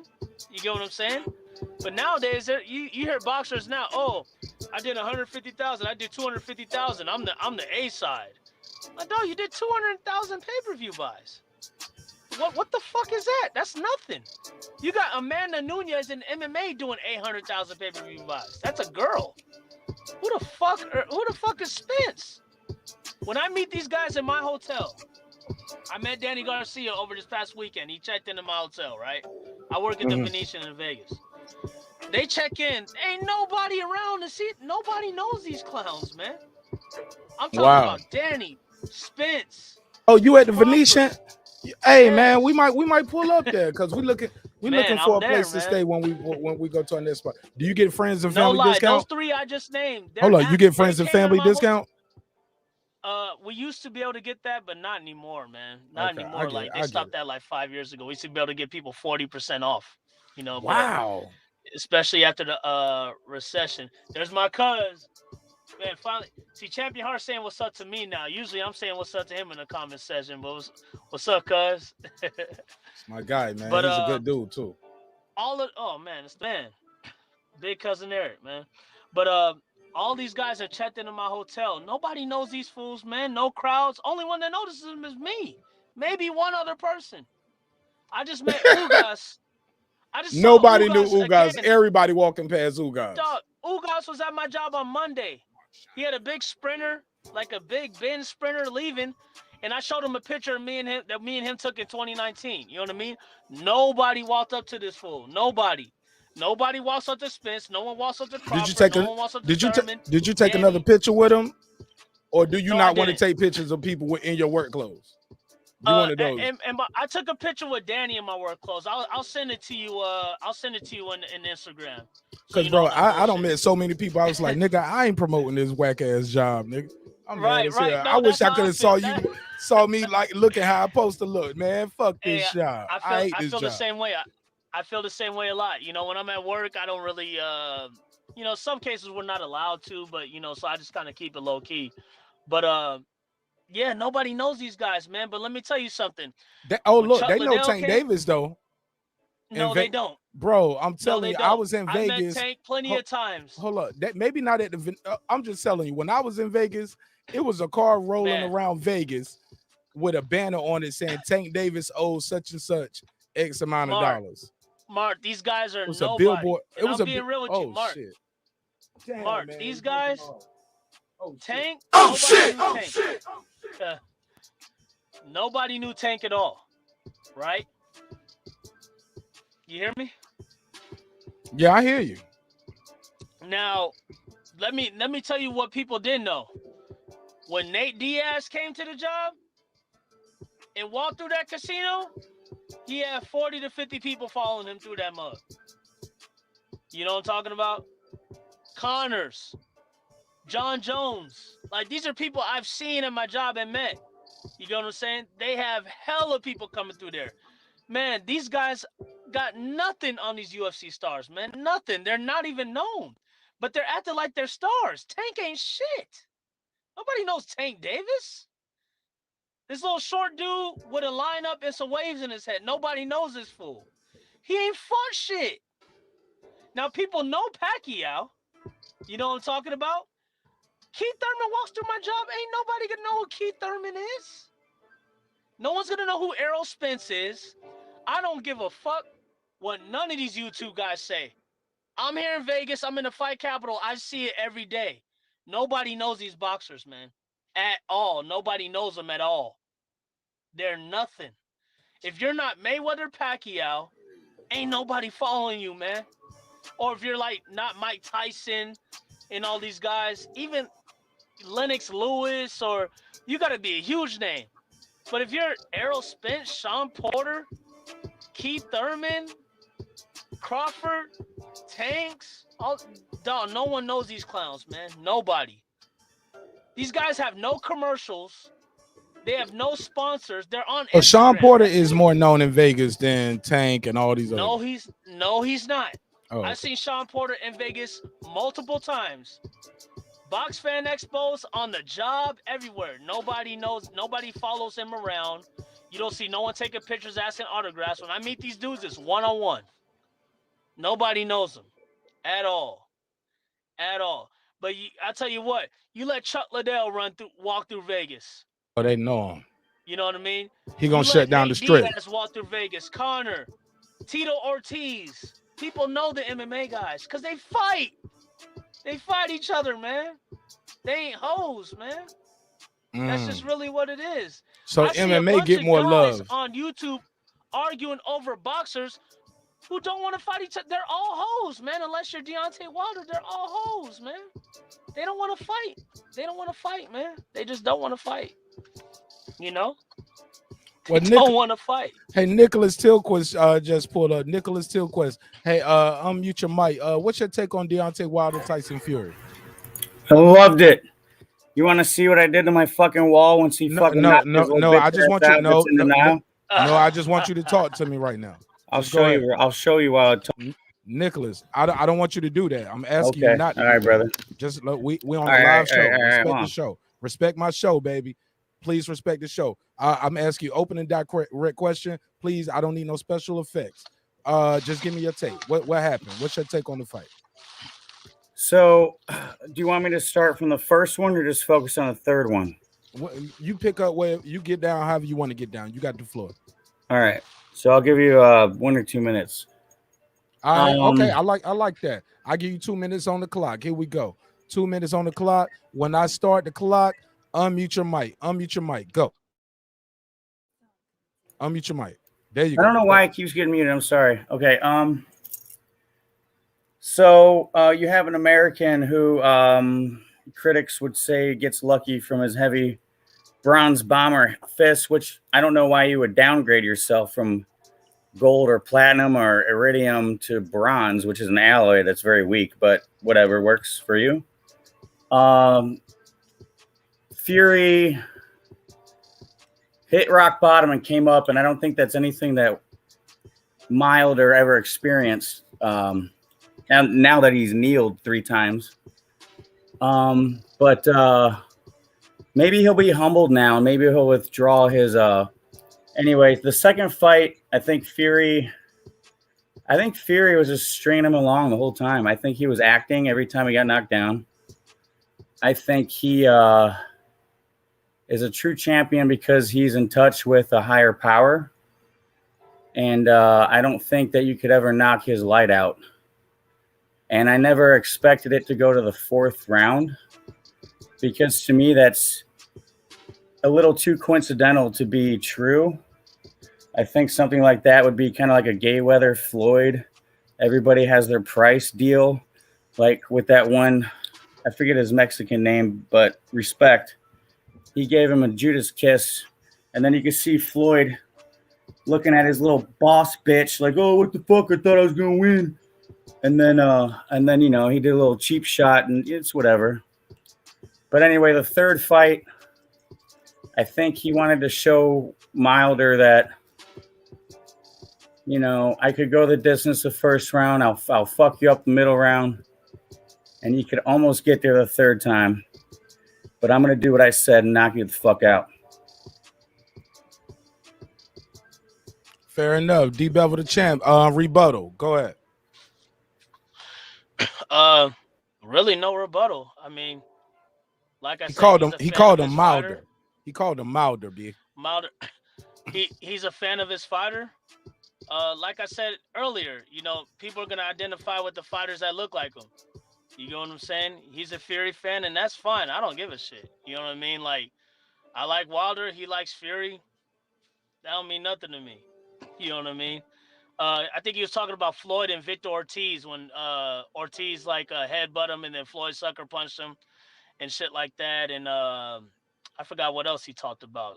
Something else like that. But he over there doing pull-ups and dips in the background. Yeah, well, like, and it's like one thing with me, Mark, just like the last stream, like when I was talking about Wilder, Joshua, which I think Joshua's the biggest duck ever. You get what I'm talking about? But if someone gets on the panel and thinks otherwise, so be it. I'm not going to argue favorites, and I'm not going to argue, you know, what somebody likes, because ain't nothing going to change anybody's mind. I have debates that lead to a common ground at the end. But if someone's a fan of this fighter and someone's a fan of that fighter, that's a debate that goes to nowhere. You know what I mean? I don't get into debates and talks with people, especially if I don't know a motherfucker. You know what I'm talking about? To him, his hero won. Congratulations. In my opinion, the third fight was fair. Whatever happened in the past, it is what it is. And on to the next fight. You know what I mean? I don't really care about none of that shit. How he feels, or Milder, or Floyd's a pussy, or whatever the fuck. I don't care. You know, I don't have no rebuttal, really. Fair enough. Fair enough. What's up, cuz? D-Bevel the champ. What up? Champion Heart. What up? You got the floor, Champion Heart. Champion Heart, you got the floor. Unmute your mic. What's up, guys? Can you hear me? Yes, sir. Yes, sir. What's up? I hear you, man. Go ahead. You got the floor. Marq Nash, what's going on, brother? Welcome home. Welcome back to the neighborhood, my G. All right, all right. Sir. Go ahead. Man, you got the floor, champ. I ain't been seeing you on none of the shows, man. He been over here, man. Man, You missing it. He been rocking with the best. Honestly, man, I'm not lying. I've been getting off work and I've been doing Uber. Uber's killing it out here right now. I really haven't been on the shows as much. And I've been kind of refraining from Boston talk a lot, man. You know what I mean? It's just kind of recycled. It's like a tornado, just, you know, circulation of the same things. You know what I mean? And when the fighters aren't fighting each other, it's a waste of my time to talk about it. You know what I mean? When they fight, I'm there, though. Yeah. You know what I mean? When Wilder and Fury was announced, I was there. When Crawford and Porter's announced now, I'm there. You get what I'm talking about? When everybody's making up analogies or about, you know, why should he fight this guy? Why should he fight that guy? Or making up fantasy fights. I don't sit around and talk about that because the fight ain't happening. But I've been watching a lot of UFC, Eric. I've been watching a lot of that, man. That's what's up, man. Yeah, UFC is big in Vegas anyway. Oh, it's been killing, man. I mean, I've always been a fan since, well, you could say since the Ultimate Fighter came out 04 or 05 and stuff like that. But when one sport's not doing good, I watch the other. When UFC's crap, I watch Boston. When Boston's doing crap, I watch UFC. So that's pretty much what it's been with me. Yeah, I feel you, man. You know, I hope that they keep this streak they're on now with the you know, what we got with that heavyweight fight. We got the best fighting the best, and I thought that was a fantastic fight, man. And we need, you know, this marinating fight bullshit. They need to stop that, man. We need the best fighting the best in all the weight classes. You know what I'm saying? Right. Absolutely. Yeah. Every weight class, and when it's time to unify immediately. Right. You know, if you're one belt down, just go in and get it. You know, just go get it. Forget it. Most definitely. That's where I'm at with it. But yeah, you know me, cuz I want to see the best fight the best, man. Right. Whether you're my favorite or not. You know, let's see who the best is, and when the best wins, then I want my favorite to go get it in there. You know what I mean? I want him to go take it out. Go take him out. Go prove your skills to the world. You know what I mean? Right. But you know me, I never made excuses to say, oh, why should you fight my guy? Why do you deserve this fight? Forget all that deserve shit. Get in there and fight, man. Because while everybody's saying, why do you deserve to fight this guy? They're fighting bums in the process. You know what I'm talking about? Yeah. While Manny made excuses, while Floyd made excuses. Manny was fighting Rios and Bradley. Floyd was fighting Victor Ortiz and Robert Guerrero's. But when hold on. Be fair. Oh, be why fair. should I fight you? Be fair, my brother. You know? When Floyd fought Guerrero, he just got out of jail. Before he went to jail, he fought Cotto, bro. He came out of jail. Who Cotto won't nobody? You don't get Cotto credit? No. But Floyd got himself in the jail. No, I'm just saying. But hold on. But Robert Guerrero was a champ. If Robert Guerrero was an interim champion. He was an interim champion. Regardless, bro, it's his first fight back. That guy beat Berto, and Berto was a guy. We knew Berto's name. Like Robert Guerrero got there for a reason. I just want to say that's his first fight back. It was a southpaw. He had been active. Floyd straight out of jail. But his very next fight after that was who? Who did Floyd fight right after Guerrero? Come on, B. Canelo. What are we talking about here? But you don't give him credit for that?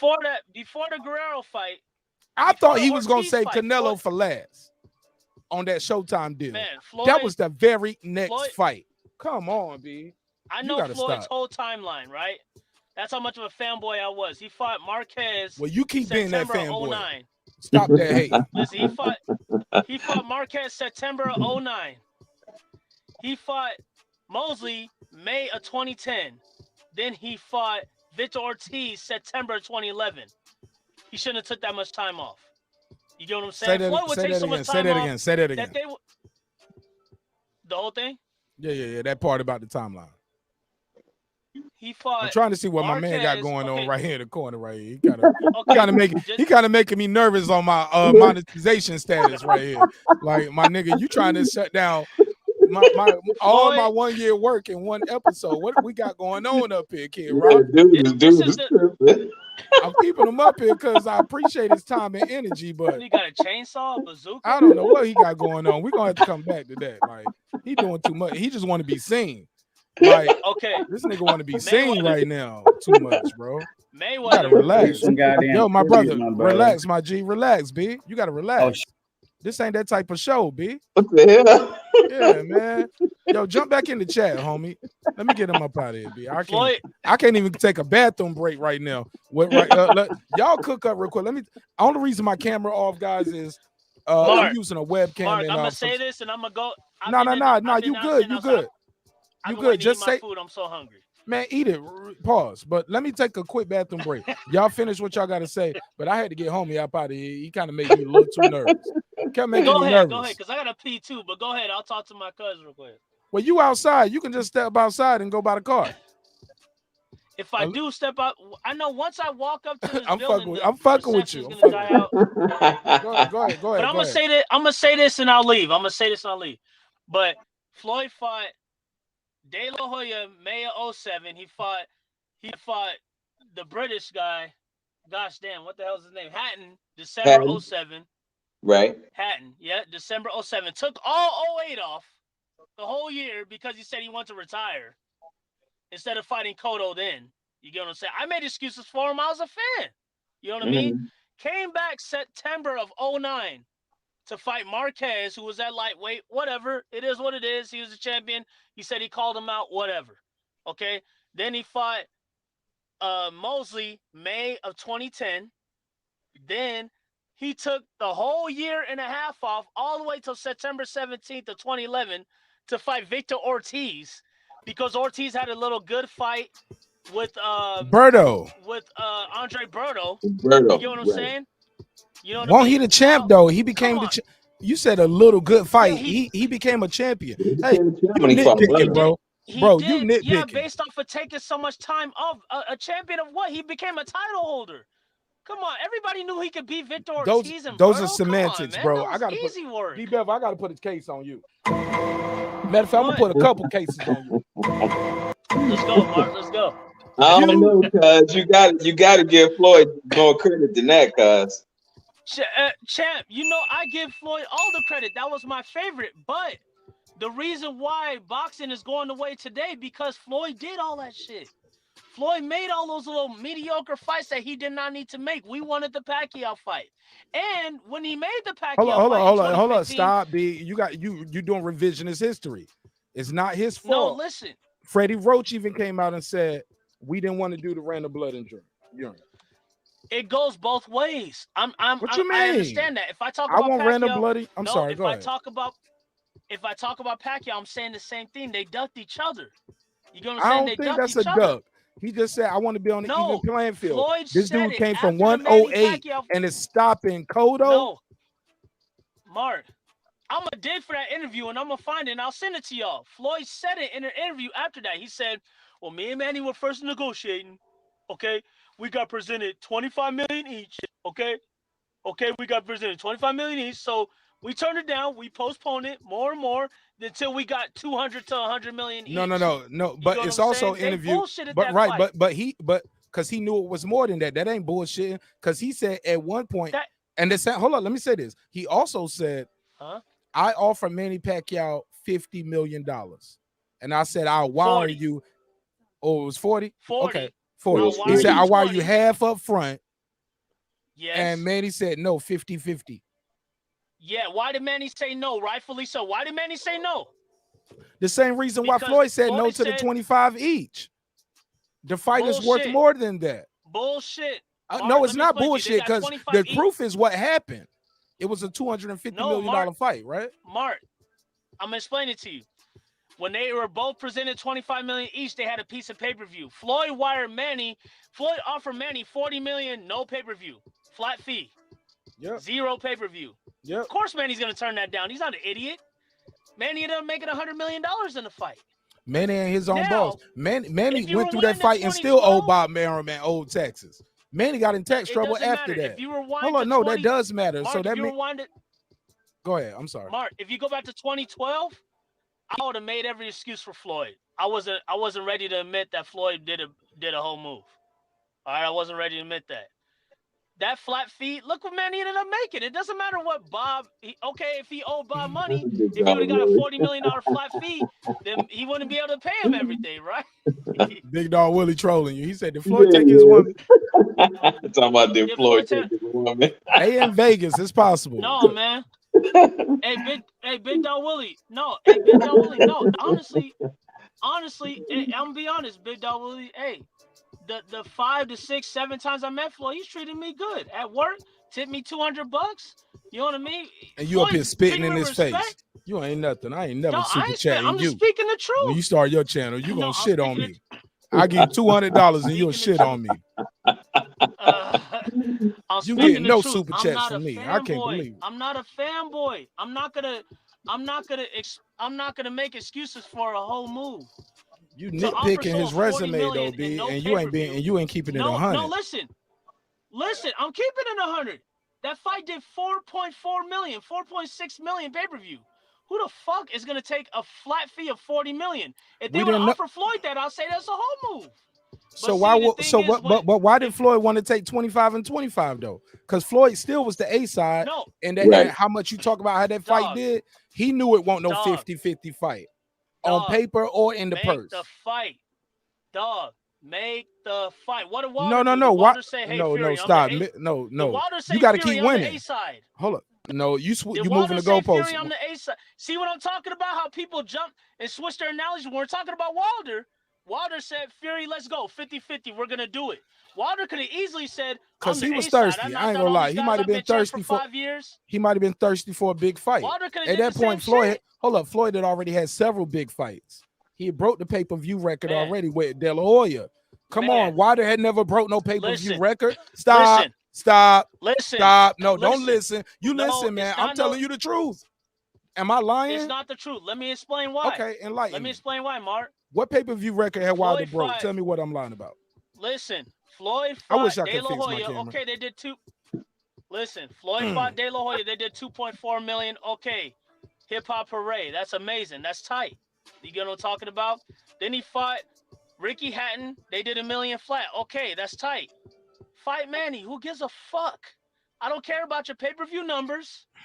I don't care about none of that because while you're ducking the best, It's not you're ducking. fighting It's called bums. business. It's business, bro. Okay, but I'm the customer. I'm not in the game of business because when they're doing business, I'm watching you fight Victor Ortiz and Robert Guerrero's. I'm watching Manny fight Brandon Rios. I'm watching Manny fight Marquez 40 times when Stop we know right what's there. gonna happen. Let's see what you I'm just did watching was Manny fight Bradley. he just did I'm watching Manny revisionist fight history. Bradley 40 times. You doing I'm revisionist watching history. Manny fight a Drain Cotto. I'm watching Floyd fight. I mean, come on, man. This bullshit, dude. They ducked each other, man. This ain't no Floyd versus You Manny doing shit. revisionist history, my brother, and your timeline was jumping all over the place because Manny Pacquiao lost. Let's stop right there. He lost to Tim Bradley. Now hold on. Let's stop right there. He lost to Tim Bradley. No, he didn't lose, but he lost. He didn't lose, What but the he record lost. say? What the record say? He lost, B. Hey, And he fought in okay, spurts. now, He Mark, let Bradley steal now, the fight. Mark, now, Hold on, Mark. stop right there. Now, Mark. Hold up, my brother. Go ahead. So when you bring up the Rio shit, that was another time that Manny Pacquiao was doing a rebuilding phase because he just got knocked out by Marquez. By Marquez. Yeah. Marquez slept his ass, man. Like, how can you say? So we talking about ducking. In the meantime, what you can't say is Floyd didn't lose. You never saw Floyd slept on the campus, knocked down, wobbled all crazy, really and wisely. dropped since they was trying Floyd to build picked that really fight. carefully. Other He didn't than fight Paul Williams. see, he don't want to hear Didn't the fight truth. Sergio Martinez. See, moving the goalpost again. When he went to 150. Damn, I wish I could fix this camera right now. I can't fix the camera right now, but you know what I can do? You know what I can do, D Bevel. You know I love you, but I got to tell you to do this for Hey, me. you're the man, man. You're my dog. And you know I love you, and you know I would never do this in real life. But in this boxing conversation, I need you to hold this close and hold it near and dear to your heart. You're talking crazy, brother. Hold it up. You're pissing me off with this bullshit. One more time. 3 slaps for D Bevel. 3 slaps.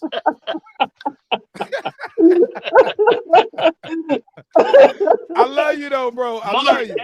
I wouldn't do it in real life, but that shit you on, nigga, that shit you on got me feeling like Pinky in the record store. Nigga. I feel. Oh shit! Say it again. Say something else. Nigga, you killing me. Yeah, you killing me, cuz I gotta be honest, man. You killing me, man. Hell yeah, I need you to hold 3 of them for me. Nigga, you move. That nigga's like, he fighting Brandon Rios. He gotta fight Brandon Rios because he trying to build back up. He just got slapped, nigga. That ain't Floyd's fault.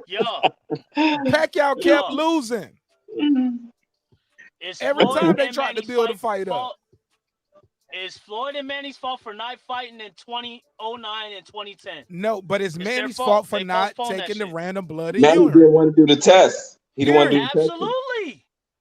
Oh, absolutely. Oh, we started man, this conversation. Mark, we started this I'm conversation putting based cases off on all talking you about Floyd. Mark, listen. Mark, let me finish. I'm sorry. I'm getting these jokes off. Champion Heart is laughing, man, and I love it. I love to see people laughing. Let me finish. The chat is loving this. Let me finish. They loving it. Let me finish. Go ahead. You brought up Floyd Mayweather. Now, if you brought up Manny I believe Pacquiao, you brought I him would up, dissect though. Manny. No, listen. If Floyd's a topic, I'm gonna dissect him. Manny's a topic, I'm gonna dissect him. Joshua's a topic, you know Joshua's the biggest pussy in the world. I'm gonna dissect him completely. You get what I'm saying? That's just what it is. Everybody ducks, man. Everybody makes these excuses. Tank's a pussy. You get what I'm talking about? Spence makes excuses. So does Bud. You know, and all their fans will say, no. Man, I don't want to hear that shit. Get in the ring and fight. Get in the ring and fight, man. Get in the ring and fight. Don't keep me as a paying customer waiting. All right? That's what I want to see. I want to see the best fight the best, man. I don't care about their money. I don't care about none of that shit because we're not getting paid none of that. We're the paying customer. We're getting screwed over while they make money. That's really what it is. Okay, now I can agree with you on that. I don't like the marinating shit or the business per se. That shit. I want the best to fight the best. I can agree with you on that. Yes, that's all it is with me. I apply the same rules to every fighter. Do not say what tickets have you sold. Floyd said to Manny, this is a fact. I sold more pay-per-view than him. Now come on, man. So what? Okay, Floyd, you did 1.5 with Cotto. Manny did 1.2 with Mosley. Like, so what? You did 300. You got people arguing over 300,000 more pay-per-view buys. But while they're making those excuses, they're going to fight nobodies. They're going to fight easy work that we know they're going to whoop, and we get excited over it because they put on a big performance. We're the part of the problem, man, because we keep buying their fights. We're buying it, and they keep doing that shit because they know we're going to buy it and make them sell $1 million. Talking Floyd and Manny selling $1 million, not these other clowns who sell 100, 200,000 and think they're stars around here, who walk around Vegas and don't nobody fucking know them. You get what I'm talking about? It's ridiculous, so man. big in Vegas. MMA is huge. Yeah. MMA is huge. Any MMA guy, you could be Jorge Masvidal. You come to my job, everybody knows Masvidal. Yeah. Everybody knows John Jones. Everybody knows Khabib, Conor, all these guys. But you go to boxing, we're fighting over Pop-Tart crumbs, man. The hell are we arguing over? Oh, I did 150,000 buys. You did 250. I ain't fighting you. Get that pussy shit out of here, man. That's whole shit, man. We know that. We know that's hoish, y'all. We should put the pressure on each and every one of these fighters to fight the best. Wilder is never about that. Wilder said, I don't give a shit what you sell. He'll fight a bum in Brazil, and he'll fight a guy like Fury. He wanted Joshua. Joshua wanted nothing. He wanted Luis Ortiz. Everybody was ducking Luis Ortiz. Luis Ortiz ain't sold a dime in pay-per-view. Didn't even have a belt. He said, come here. People say you the best. I'm going to fight you. You don't need a belt. You don't have to go fight Joshua to come face me. I want you. All these other clowns, oh, pick up, hey, bud, you're coming from 140 to 147, pick up a belt. I'll fight you. He gets a belt. Oh, WBO ain't nothing. Man, get that bullshit out of here, man. I ain't trying to hear that shit. Nobody want to hear that shit, man. Yeah, give Wagner's credit on Ortiz. He did fight him twice, and Ortiz is dangerous. He fought him straight up. He twice. fought why? Because he's the best. If you are the man, I think you could beat me, come fight me. People compare Wilder to these little pussies at welterweight. These welterweight guys ain't nothing. You can't compare Canelo to Wilder. Wilder fights the best, no matter if you got a belt or not, no matter if you coming off a loss or a win. The fans want you to fight him, I'll fight you. I'll fight you, Fury. I don't care. I know you got the advantage. You're heavier than me. You're taller than me. You could clinch on me and tire me out. I want to fight you. That's a real champion. These guys are not champions at welterweight. They are not champ. That's why I don't even talk about them fools no more. They're clowns, man. Like they're clown, and their fans are the biggest clowns because they know they're being fucked, but they keep riding with them. It's like it doesn't matter, man. It doesn't matter. I met Bud and Spence, both great dudes, cool motherfuckers. Talk with them.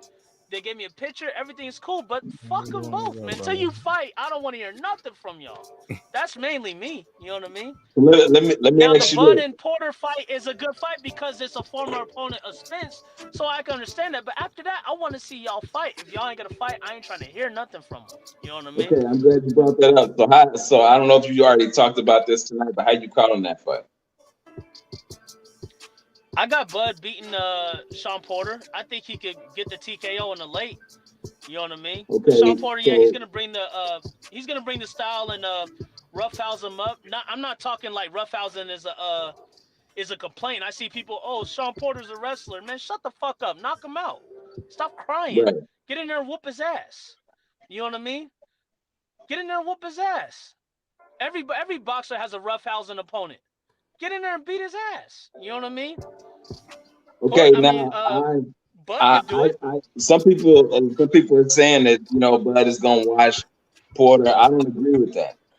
I feel that Porter is gonna put that pressure on Crawford, and and that's going to be a hard fight.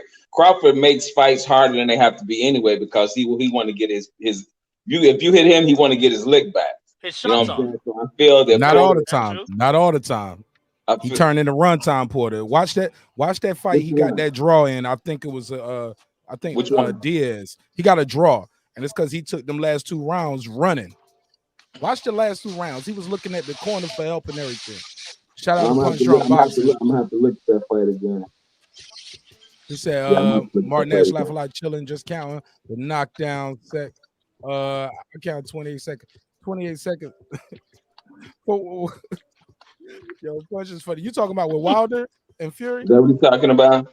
Oh man, it was a long count. It was. I ain't trying to hear that bullshit. Yeah. Hold on. Let's be clear. It was a long count for Fury. And we went through it. You can easily hear. Yeah. Fight's over, man. But count is the count. People Fight's talking. over, man. Yeah, I agree. I'm just addressing the chat. You know? And people talked about it. Right. People talked about it. Hey, look. Hold up. D-Bevel. The fight was over after the first fight, and people was talking about the long count from Jack Reese. Right? The fight was over in the second fight. People talked about gloves. Listen, and Champion Hard knows me. Where you draw the line at when the fight is over? Okay. I've watched that count from Jack Reese multiple times. Fury got up in 9, man. Okay? It wasn't a long fucking count. He got up. Can you compare that to other Jack Reese counts that he did, like when he kind of Indago out with Crawford? Totally different count. Jack Reese was and I like Jack Reese. I met him. I interviewed him too. Yeah, that was a long count, but Fury got back up, and he continued to I fight. watched a lot of his PBC fights. Jack Reese gives a lot of fighters the benefit of the doubt. When they used to wear the cameras on their head. Remember PBC first started and they used to wear the cameras on their head? I love that shit. What happened to that? A lot of fighters a benefit of the doubt. You know what I mean? But when it becomes someone's favorite fighter, they want to, man, it feels the other way around. People will be saying, oh, Wilder got up on time. Okay? That's all it is. When your favorite loses, you want to make every excuse for him. That's just a fact. That's everybody, man. That's how it is. We got to separate ourselves from that hardcore fanboy shit. You know what I mean? Like I said, Wilder's the man. He's always going to be my favorite fighter. Still my favorite heavyweight. And he will be champion again one day. A lot of shit to work on, but he'll be champion again, in my opinion. You get what I'm saying? But after this third fight, when the gloves were checked and everything was done, and now I see people talking about, oh, it's a count of 15. I'm not trying to hear that shit, man.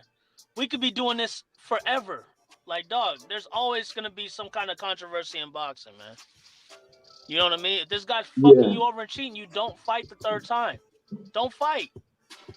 You know what I mean? Just don't fight him. I don't want to just... We're going to make a habit of people fighting. Huh? I said, cuz you probably don't remember this fight, but this was back when Mike Tyson fought Buster Douglas. There was a controversial long count in that fight. Yeah, it was a long count. And like you said, we all did the same thing because of our love for Tyson. We all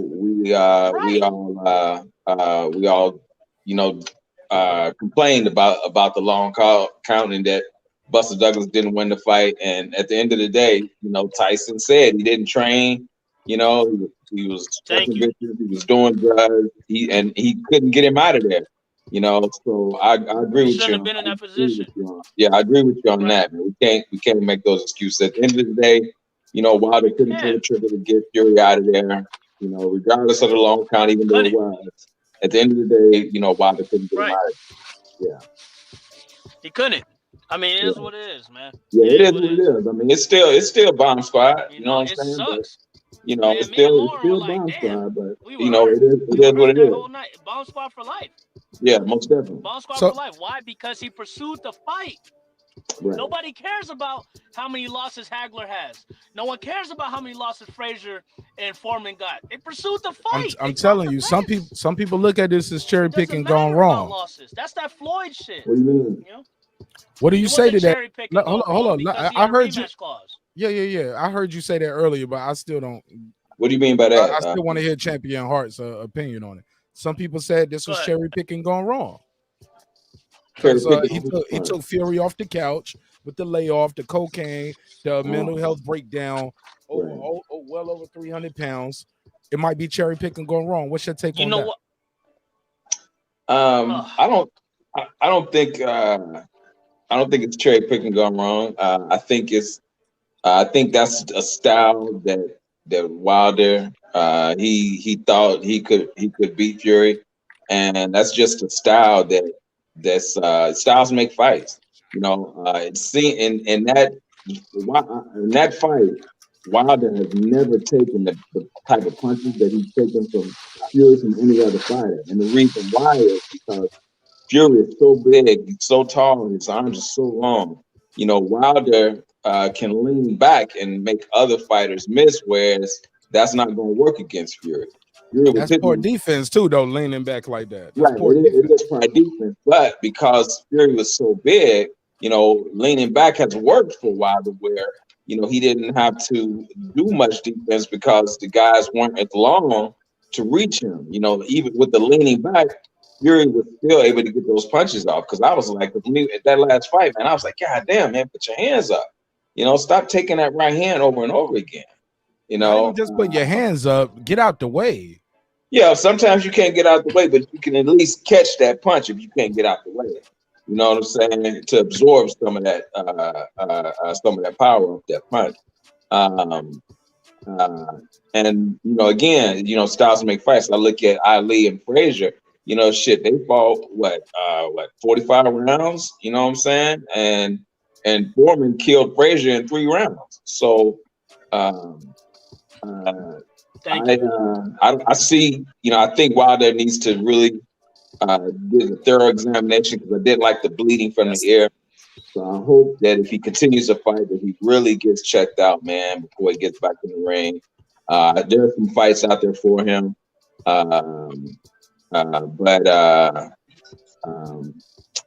yeah, I want him to get checked out, man. That really bothered me, that bleeding from the ear again. You know what I'm saying? And cuz one thing I just picked up from you saying just now, I used to talk to a lot of my dad's fans about that, like fans from the past. Right. Because when people talk about fans from the past, who's the 2 greatest? They say Ali, Frazier. Right. And I'm like, well, Foreman knocked out Frazier 3 times. Right. Why don't they say Ali, Foreman? You know what I mean? Because Frazier got that 1 win on Ali and Foreman didn't.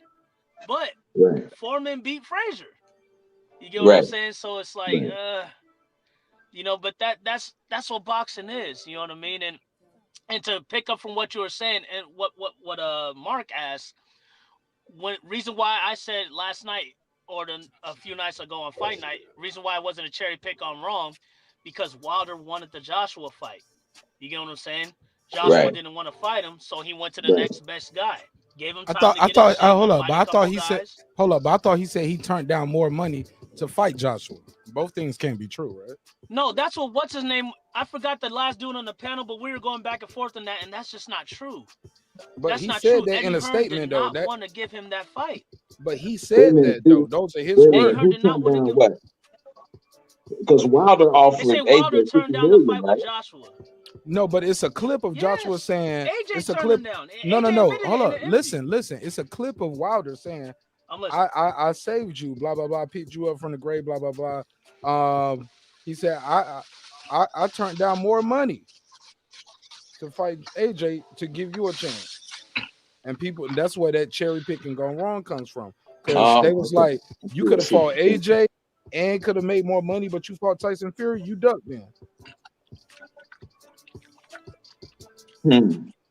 I don't agree. Even though he's saying that, want me pull the clip up? Let me finish doing this real quick. I got you. Yeah, please. I can see where they would say that. I think he felt that Fury was the better challenge. I think that's why he didn't take that. Right. And he was right. Yeah. But yeah, he would have to go like sign to Eddie Hearn and do all that other shit. Right. He didn't want to do all that. Yeah, I remember that. It was like a whole bunch of different. And if you come over here, you can fight AJ. They say, come fight Dillian White. And then, they didn't want to guarantee AJ. It was some bunch of bullshit. I definitely heard Eddie Hearn say he's not going to attach, AJ to a guarantee. Like, no, you can't. Right. I'm You not said gonna that. guarantee. Yeah, I did hear. Yeah. They give See, him but what Victor. I They give him understand, Andy Ruiz though. what I understand that $50 million that Wilder offered AJ, that was to AJ. Eddie Hearn didn't want him to do that because he wouldn't have been in on the deal. Is that right? I ain't gonna say all of that, but it would have been in America though. Definitely would have been. He was like, "Yo, if we got," I remember watching TBV, and that's what was said over there at that time. He was like, And Mark, what I didn't say to the dude. My bad. No, I was just saying Wilder What had I did the didn't say to the interview, dude, and like- Wilder was saying basically, no, we're not gonna give you a 50 million guarantee, and the fight got to be in England. If we give you a 50 million guarantee, like this gonna be over here. Gonna be over here, right? Okay. On our terms. Okay. What I didn't say on Saturday night is when I forgot who I was debating with. I forgot his name. Cool brother though, but he said that Wilder turned down the fight, and I said damn, what the hell was I saying? That okay, remember they said Wilder ducked, and I said no. Wilder said, AJ, come to America, we can fight. Remember, AJ's like, no, Wilder, you have to come to UK. I'm not going to America. The fight has to be in the UK. And then Wilder even agreed. He even took the 15 million. But then after AJ turned everything down, he came out here to fight Big Baby Miller. Talking about he doesn't want to fight Wilder in America, but he came here to fight Big Baby Miller and then Andy Ruiz. Like, come on, man. That was a bunch of bullcrap. But, hey, y'all, I'm not trying to end like, I'm not trying to leave the last comment in, but I gotta go inside to eat. My head's hurting. I just can't go to the bar. Go ahead, All right, man. Tom. Eat You your know food. All right, Go ahead, man. man. Yeah, because Champion Hart couldn't talk while you was here anyway. Shit, he couldn't talk while you was here anyway. Shit. You let him talk a little bit. You let him say a couple things. I'm gonna probably be out there in December, man. So just tell the family I say, hey, man. But I'm gonna definitely pull up if I come out in December. Most definitely. Let us know, and we're gonna be here for sure, man. Most definitely. We're gonna be here for sure, and yeah, I let him talk a lot. What are you talking about, Mark? I guess he laughing because he know what I mean. I guess he know his cousin. He know his cousin. Cuz, hey, shout out to Fred at Barbershop. I guess this is my barbershop. He's always on Barbershop taking up my time. Come on now. Fair enough. All right, go ahead, man. Get salute, Mark. I see you tomorrow, man. Pull up. Mark. I'll be here at cuz, 10 I love o'clock. you, man, and I'll see you in December. Most definitely, cuz. Much love to you, man. Absolutely. If God wills it, as always, with anything, right? Right now. Absolutely. Shout out to D-Bevel the champ. And please follow his IG. He has a dope IG full of dope-ass hip-hop milestones. I'm pissed off my camera ain't working right now. For some reason, it froze earlier. I reset the screen, and now my camera ain't working. I spent all that money for these lights. I want people to see dope-ass lights. Shit. I wear the red hat for a reason, but I'm trying to figure out right now. Champion Hart, give me your take on some of these topics we talked about. I won't take too much of your time. I came in late, man, so I don't really. I'm about to give you a quick refresher. Here we go. Terence Crawford said something about he's gonna. Errol Spence couldn't finish Porter, and he said basically he's in a lose-lose situation. If I beat Porter in a dominant fashion, I'm paraphrasing, of course, he's supposed to beat Porter. People expect him to beat Porter. He's pound for pound the best in the world. But also it's a chance for people to see him against somebody who else is listed as a top welterweight. But depending on how he beats him, it's going to be a naysayer regardless. They're going to say, well, Sean Porter wasn't the same guy. Sean Porter was done if he beats him. He said he's in a lose-lose. I'm paraphrasing, of course, but lose-lose situation. What is your sentiment on that? Shout out to me, though, real quick, because I was looking for one of these tailor the tape things, and I couldn't find one, so I made one. Oh, really? Yeah, I made this shit, man, because I made one right here with the date of the fight. Made this one, other one. Made one with a different. These ain't even all of them. I made some where it was black and white. But yeah, I made this because I was like, man, we need to tailor the tape for this shit. Because when they always say Terence Crawford is older, notice the birthday. They're only 1 month apart, bro. 1 month, 1 day. He's not older than him like that, bro. It's 1 month, 1 day. less than a month, right? Right. Come on, what are we talking about here, y'all? Am I tripping, or they reaching when they say, well, you know, Bud is older? And I'm like, well, Sean been at 147 longer. Terrence had to grow into the weight. Got the chance to grow into the weight. Right.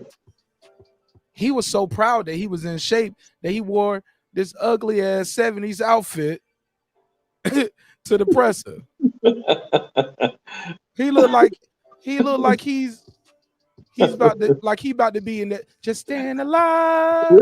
He like he in Boogie Nights. Remember that movie Boogie Nights? Yeah. Don Cheadle beat him out for that role. Right. Don Cheadle beat him out for that role. I don't know what he do. He about to do a dance battle with Turbo. Hey, look, come on, Sean. Hello, man. I'm on fight right now. Where my drop at? Hit me. But nah, man, what's your take on Terence Crawford's assessment of himself? And the way people are talking about, like, yo, he's saying he ain't gonna get no credit regardless. What's your take? I think a lot of people are gonna give him credit because and that goes back to the resumes, who Porter has fault as opposed to who he has fault. And now, I do get what he's saying. Crawford has been in wars, and that does, wear a fighter, and he may get, that Porter's not the same, but I just think that a lot of people who would say that he's not fighting the best are going to give him credit for beating Porter if he does. Me myself, definitely give him credit for beating Porter. I don't think he's going to knock him out. I think that it's going to be a tough fight. Even Spence said that that Crawford is going to have he think he's just going to walk over Porter. That's not the case.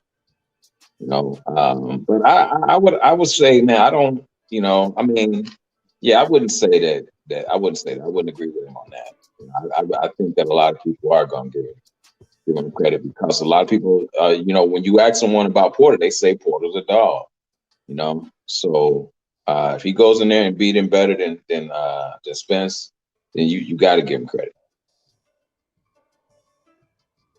Fair enough. But so people said that before the Kell Brook fight too, though, right? They said that before the Kell Brook fight. Yeah, they said that'll be his first true test. And then once they beat him, those same people said, nah, they didn't give him no credit. That Kell Brook wasn't the fighter that Spence fought. He went from 160 to 147 in less than a year after getting his face broke. Right. He's truly. No, he won't. I think he had more time for his face to heal. He fought at a comfortable weight and things like that when he fought Bud. Do you agree or disagree with my sentiment? Yeah, he did have more time for his face to heal. I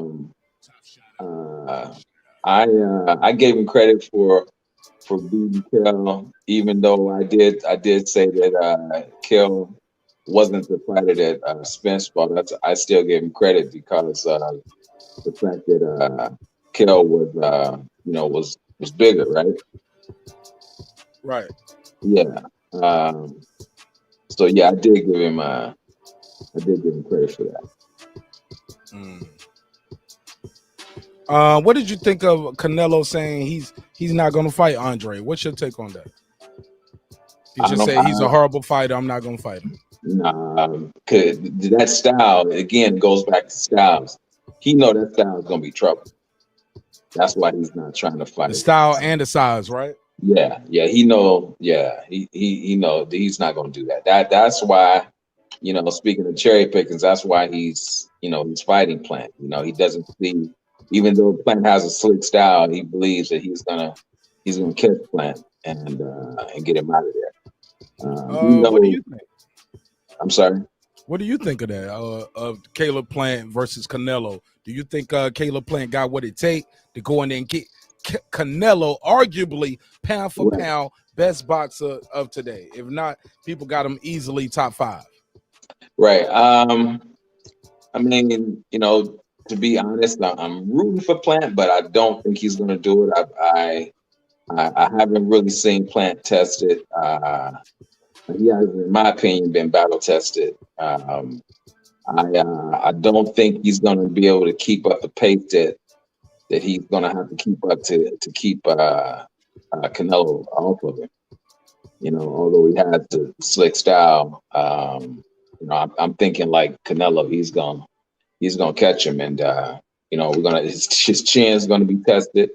You know, so you know, we'll see, but I'm going with Canelo on that fight. Man, Canelo slapped him and the glasses cut him. Yeah, hit him with a quick 3-piece. That's another thing. He cuts easy. Hit him with a quick 3-piece, like pop, pop, pop. Yeah, it was the fastest. Yo, Canelo about to cook this guy. Yo, I like Caleb Plant.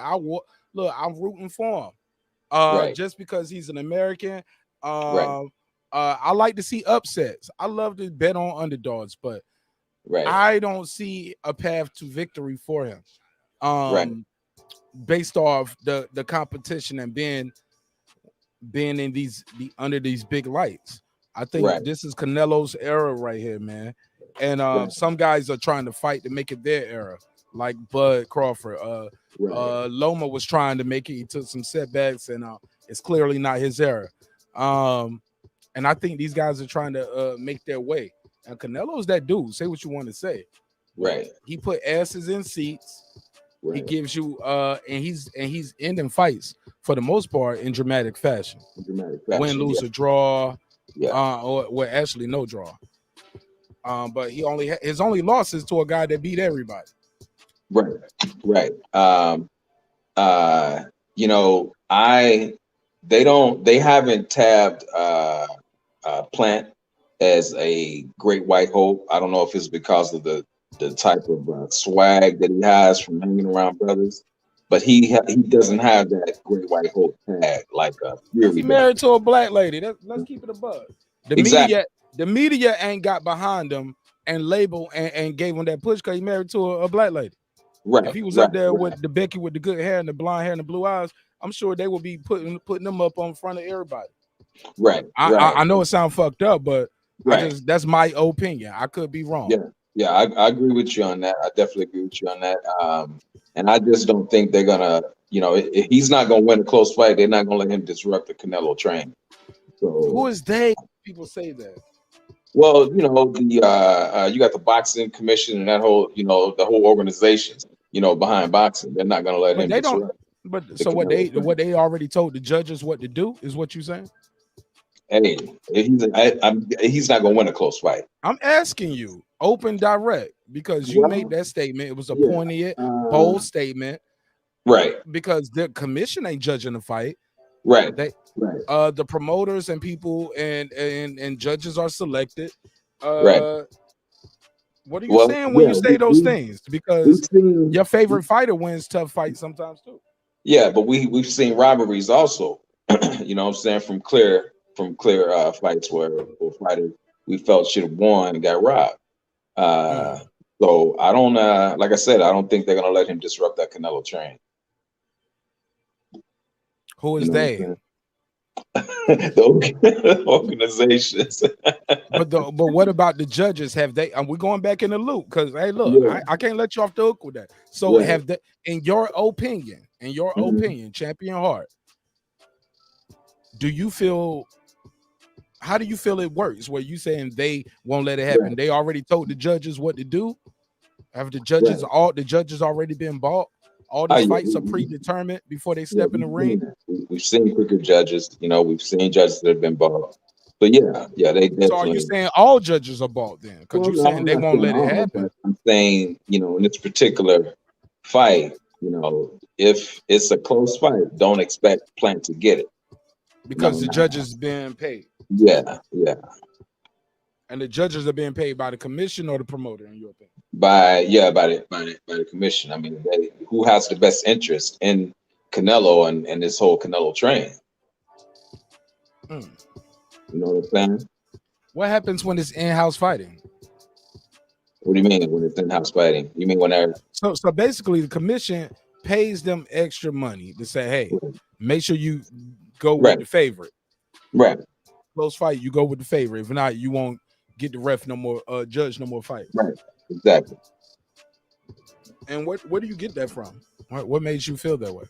I mean, that's been, that's been the history of boxing. We've seen that. Yeah, but we've also seen upsets. We've seen Mickey Ward upset Arturo Gotti. We saw Tio recently upset Loma, who had the hype train behind him. Right. But when it's apparent, like I said, he dominated. Lomachenko didn't really start fighting until the later rounds. By that time, it was too late.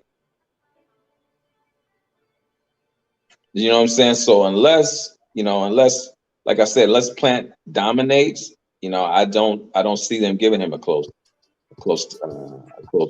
decision. I mean, that's just my personal opinion. Because like I said, he hasn't been labeled as that great white hope. You know what I'm saying? And I don't think they're going to let him disrupt the Canelo train.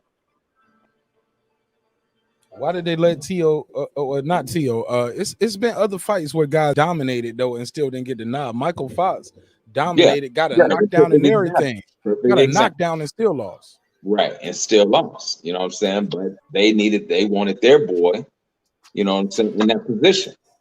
And that was you could clearly see, that was a robbery. Like I said, we've seen that.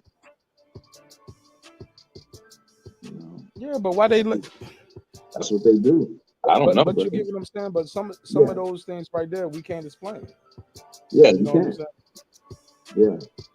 And it kind of fuck up our arguments sometimes, but maybe because Michael Fox wasn't a big name and he already had losses, so it's easier to rob him, I guess. Ain't nobody even watching this fight tonight. People probably like, ain't nobody watching this shit. Right. right. Nobody know these niggas, but we're gonna get this Argentinian guy the joint. Right. Look, when the outrage came, they was like, "Oh, I blame it on this George Floyd." Yeah. If it wasn't for George Floyd, we could do these rounds. Yeah. Hey, look, before I let you go, man, the other question I had for you, Canelo said this is gonna be an easy fight. It's gonna be easy for him. Did you hear him say that? I didn't hear him say that. Oh, you want to hear it? Yeah. So we did this clip earlier. He was playing it. Let me get it right back up. He talks about it's the last stand. And he said it's pretty much gonna be easy. I never want to fight with him. He fought with anybody. So Talking about Andrade right there. He said he don't want no fight with Andrade. Let me rewind this a little bit and turn the music down. Okay. Few I want to get to you. William on Twitter asks, "Hey Canelo, why have you continually refused to fight Demetrius Andrade? Never at 154 or at 160, and he holds a belt. You call him boring, but you smash Billy Joe Saunders, and his style is similar." No, he's a horrible fighter. I never want to fight with him. He's a horrible fighter. I never want to fight with him. Listen to it. He fought with anybody. So.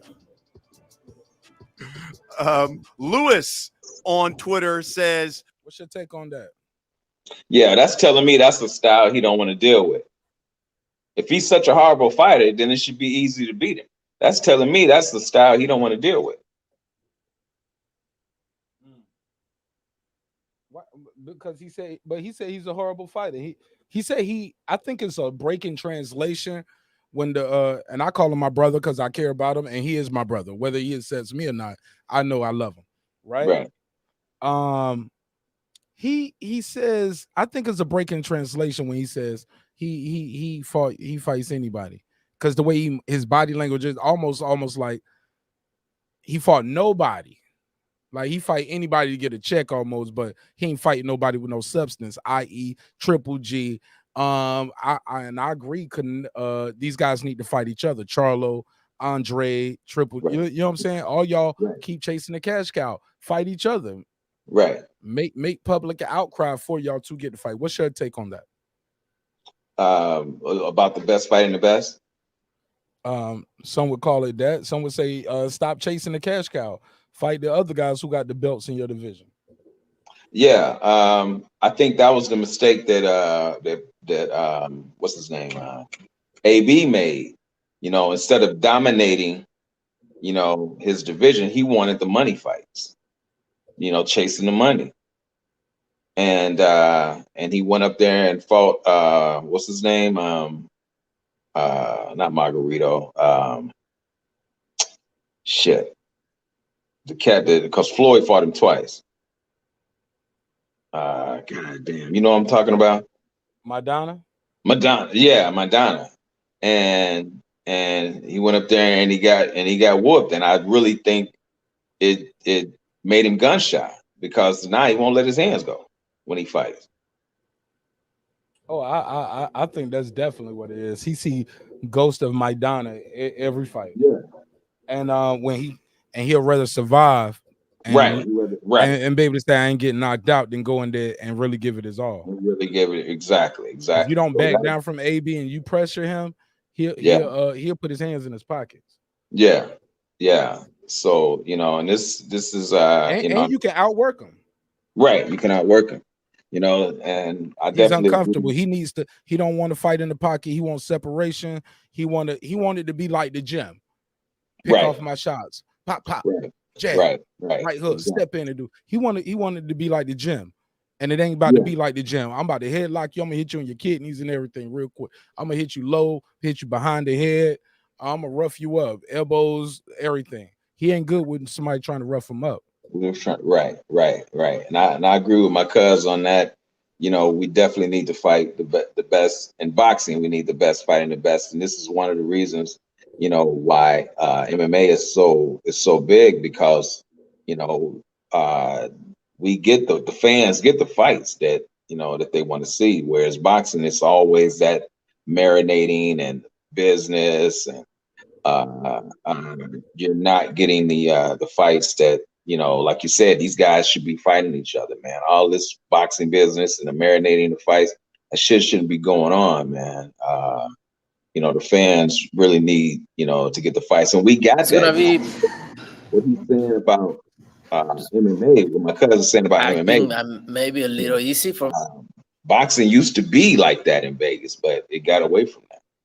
Sorry about that. I got that I'm over here producing a show live on air. We producing it live. So I got that Canelo clip queued up, and they're gonna Brian Custer. Shout out to Brian Custer. Never flustered. Yeah. Love this guy, man. He's a truly remarkable individual.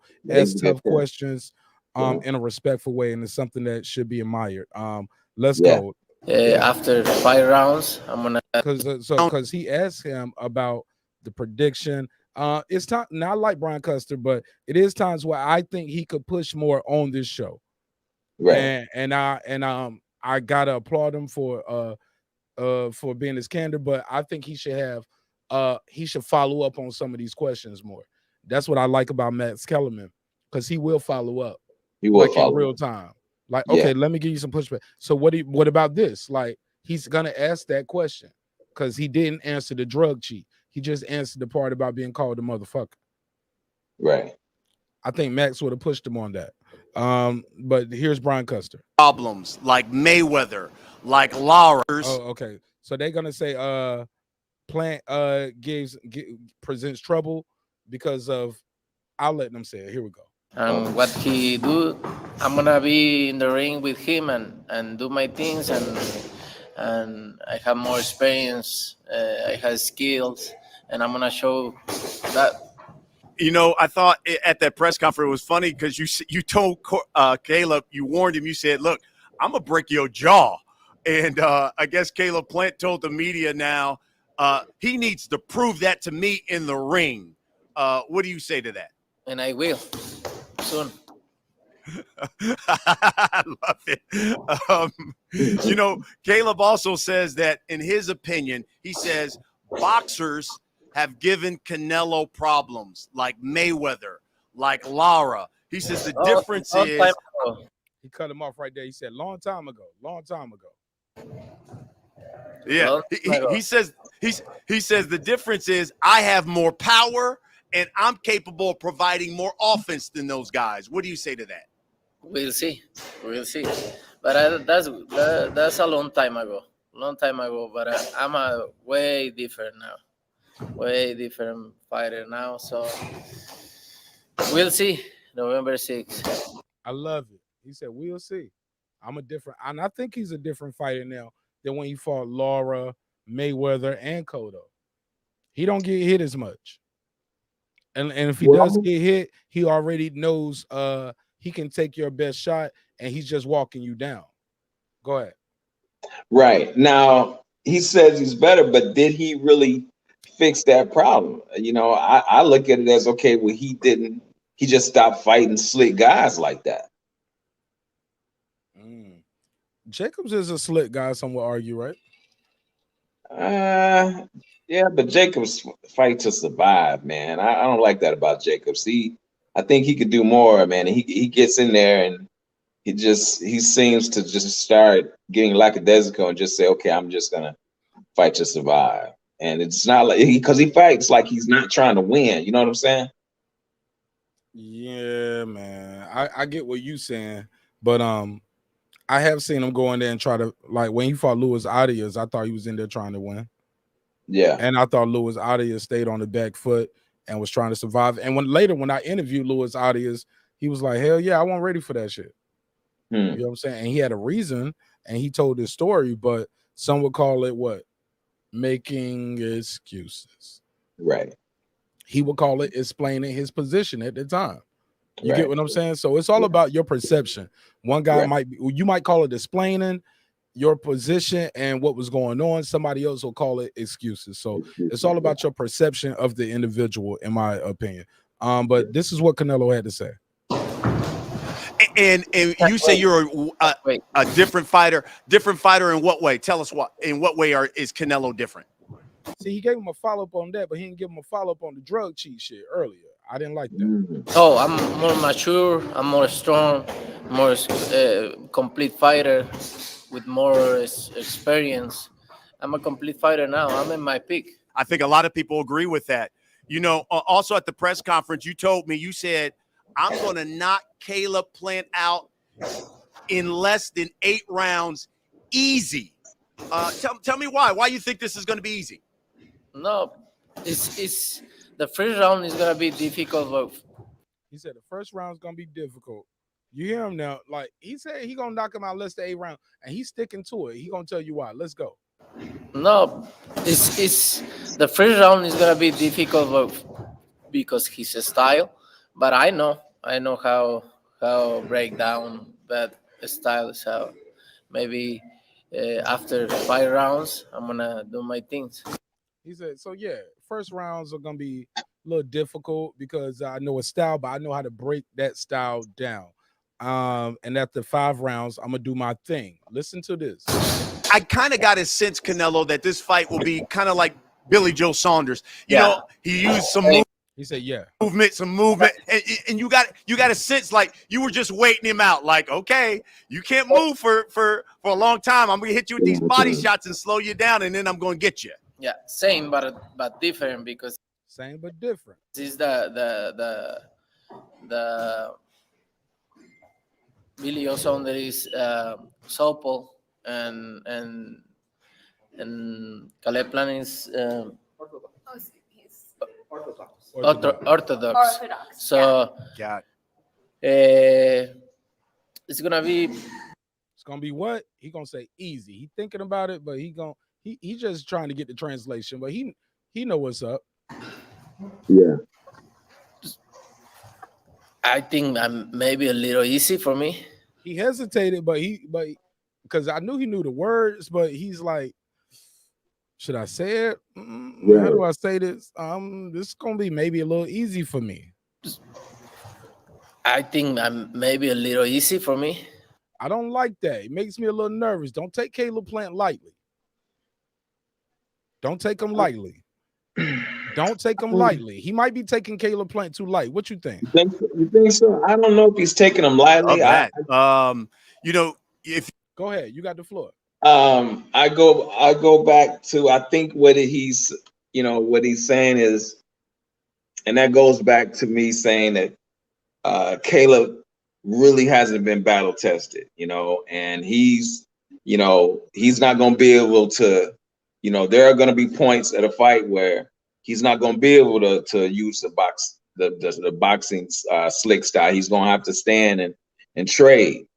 I feel that's when Canelo feels, that's going to be his vulnerability and where he's going to get him.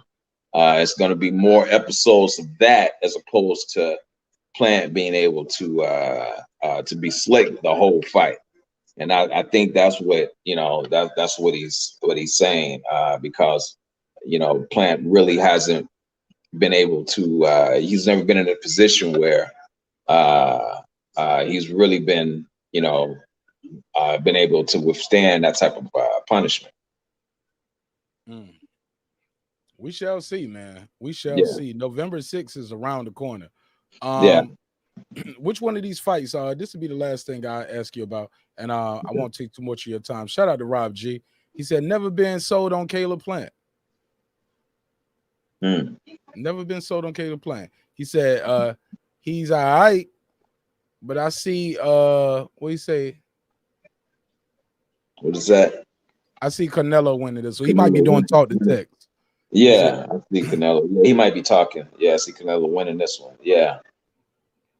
Shout out to Cam. He said so many fights AB could have won if he just let his hands go. His hands go.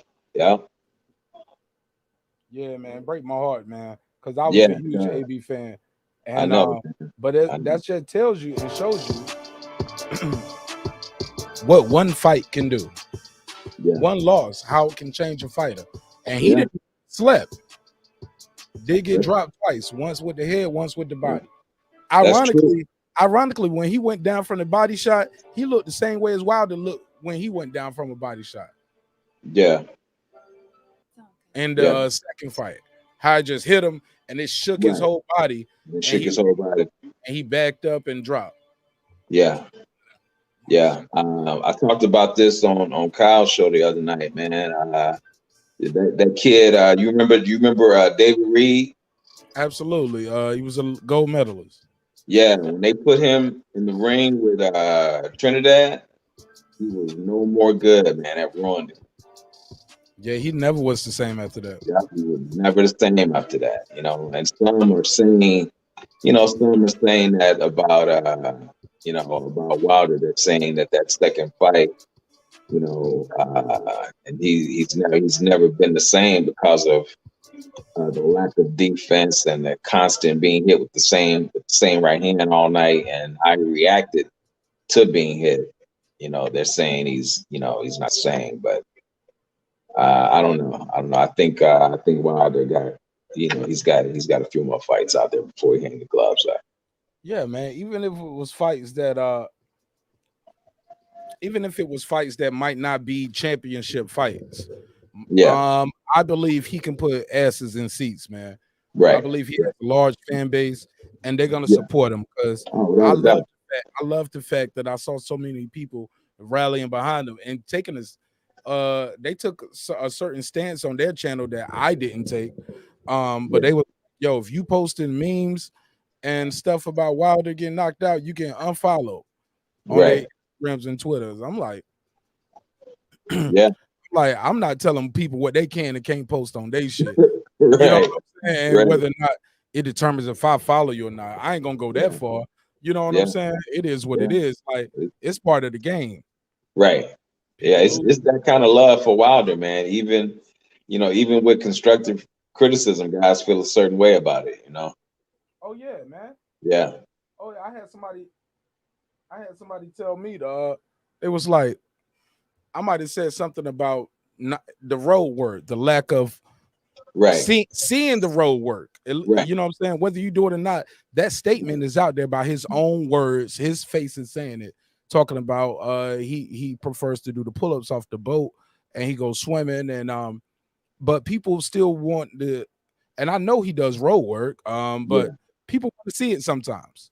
Right. You know what I mean? You show the other stuff, show some of this, right? So people would have loved to see that. That would have got people inspired and would have cut down some of that criticism. Because I talked to Tay, and Tay was like, it's so many times I don't talk to him and say he just got finished running. You get what I'm saying? Yeah, Tay told me that the other night. Yeah. Yeah, and I don't know Tay Jones to be a liar, right? So so I said that to say people, I was just in the chat. They was like, time him out. And if you got a wrench, take his wrench and time him out.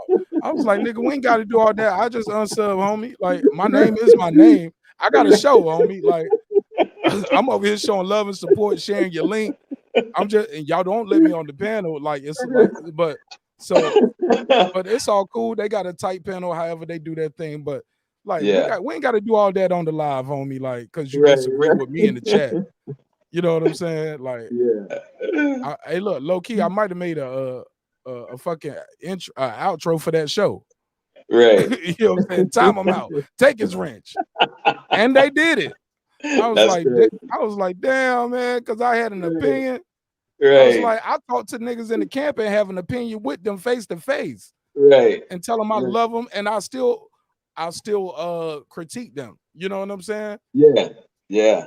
Like, motherfuckers won't even buy the pay-per-view. You know what I'm saying? Right. Won't go to a fight, but yeah, man, they ride so hard for their guy. Oh man.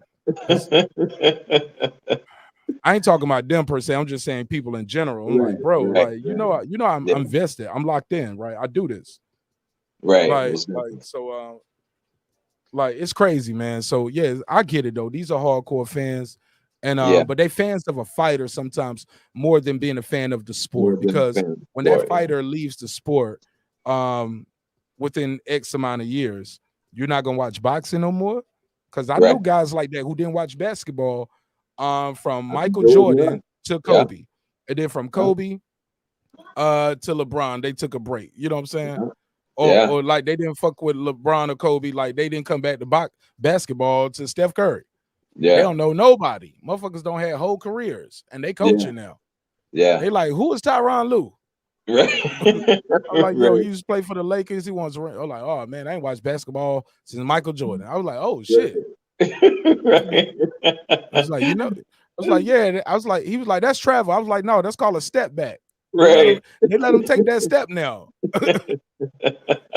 Yeah, they call him travel. I was like, he was like, that's a foul. Like, he was like, that ain't no foul. I was like, oh yeah, that's called a foul now, bro. Right. So the game changed, but if you're a fan of the sport, you learn to adapt with the new rules. Champion your heart. I'm not gonna take too much of your time. I appreciate your time, your energy.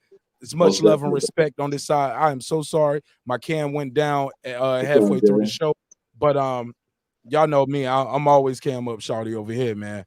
Yeah. Spend money for the lights, and we want people to see the bright lights. I want them to see the word dream behind me, because I want people to always remember dreams require sleep, goals require effort, and I want them to go out there and get their goals. Champion Art, give me your last take on this Fat Joe calling DaBaby the Tupac of this generation. When did he say that? Oh man, he was on B.E.T. and Big Tigger had a game, and basically that's the way the game go. They would name an artist, and you gotta compare it to somebody of 2021. They said Tupac, he said DaBaby. I'm of the impression that he should have left that one alone. He said, nah, I can't do that one. Blah blah blah. You don't have to answer every question that's proposed to you. Right. Some shit is off the table. Nobody's fucking with that. What's your take though? Go ahead. Man, Tupac was so complex. I mean, he was a revolutionary, and a thug, at the same time. I mean, in one sentence, he would say, keep your head up, and in the next sentence, referring to women. And in the next sentence, he would say, bitches ain't shit. So he was a very complex brother, man. Hold on, here's the clip. Hold on, real quick. I got a clip for you for the people. Okay. 2021. We have all these artists, right? And I want you to name the 2021 version of the artist that I give you. So I'll give you a name, a legend, and you tell me who's the 2021 version of it. Man, I hope I could do this, but let's go. Okay. All right, Tupac. So he knew he was gonna be tough. Yeah. You should have been like pass on that. I should know the Tupac one. I don't know. It's hard to beat these guys. I mean, you asking me some crazy stuff. I would say DaBaby. Okay. All right. All right. What the hell? That's what's happening. Is there a new Fat Joe? Big Tigger was like, okay, that's what's happening. Big Tigger knew that was some bullshit. Right. Go ahead, Champion Heart.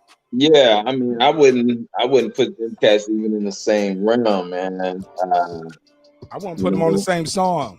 Yeah, he should have said pass on that, man. You know, yeah, he should have said pass on that one. Yeah, Tupac, man, he was. I hate that he didn't get a chance to really. The audio clipping. I don't know if it's your hand in front of the mic or something. Oh, is it me? Can you hear me? There you go. Say it again. Okay, Tupac sorry about that. Yeah, I said I hate that he didn't get a chance to fully evolve into who he was becoming, because you could see the evolution, you know, with that brother.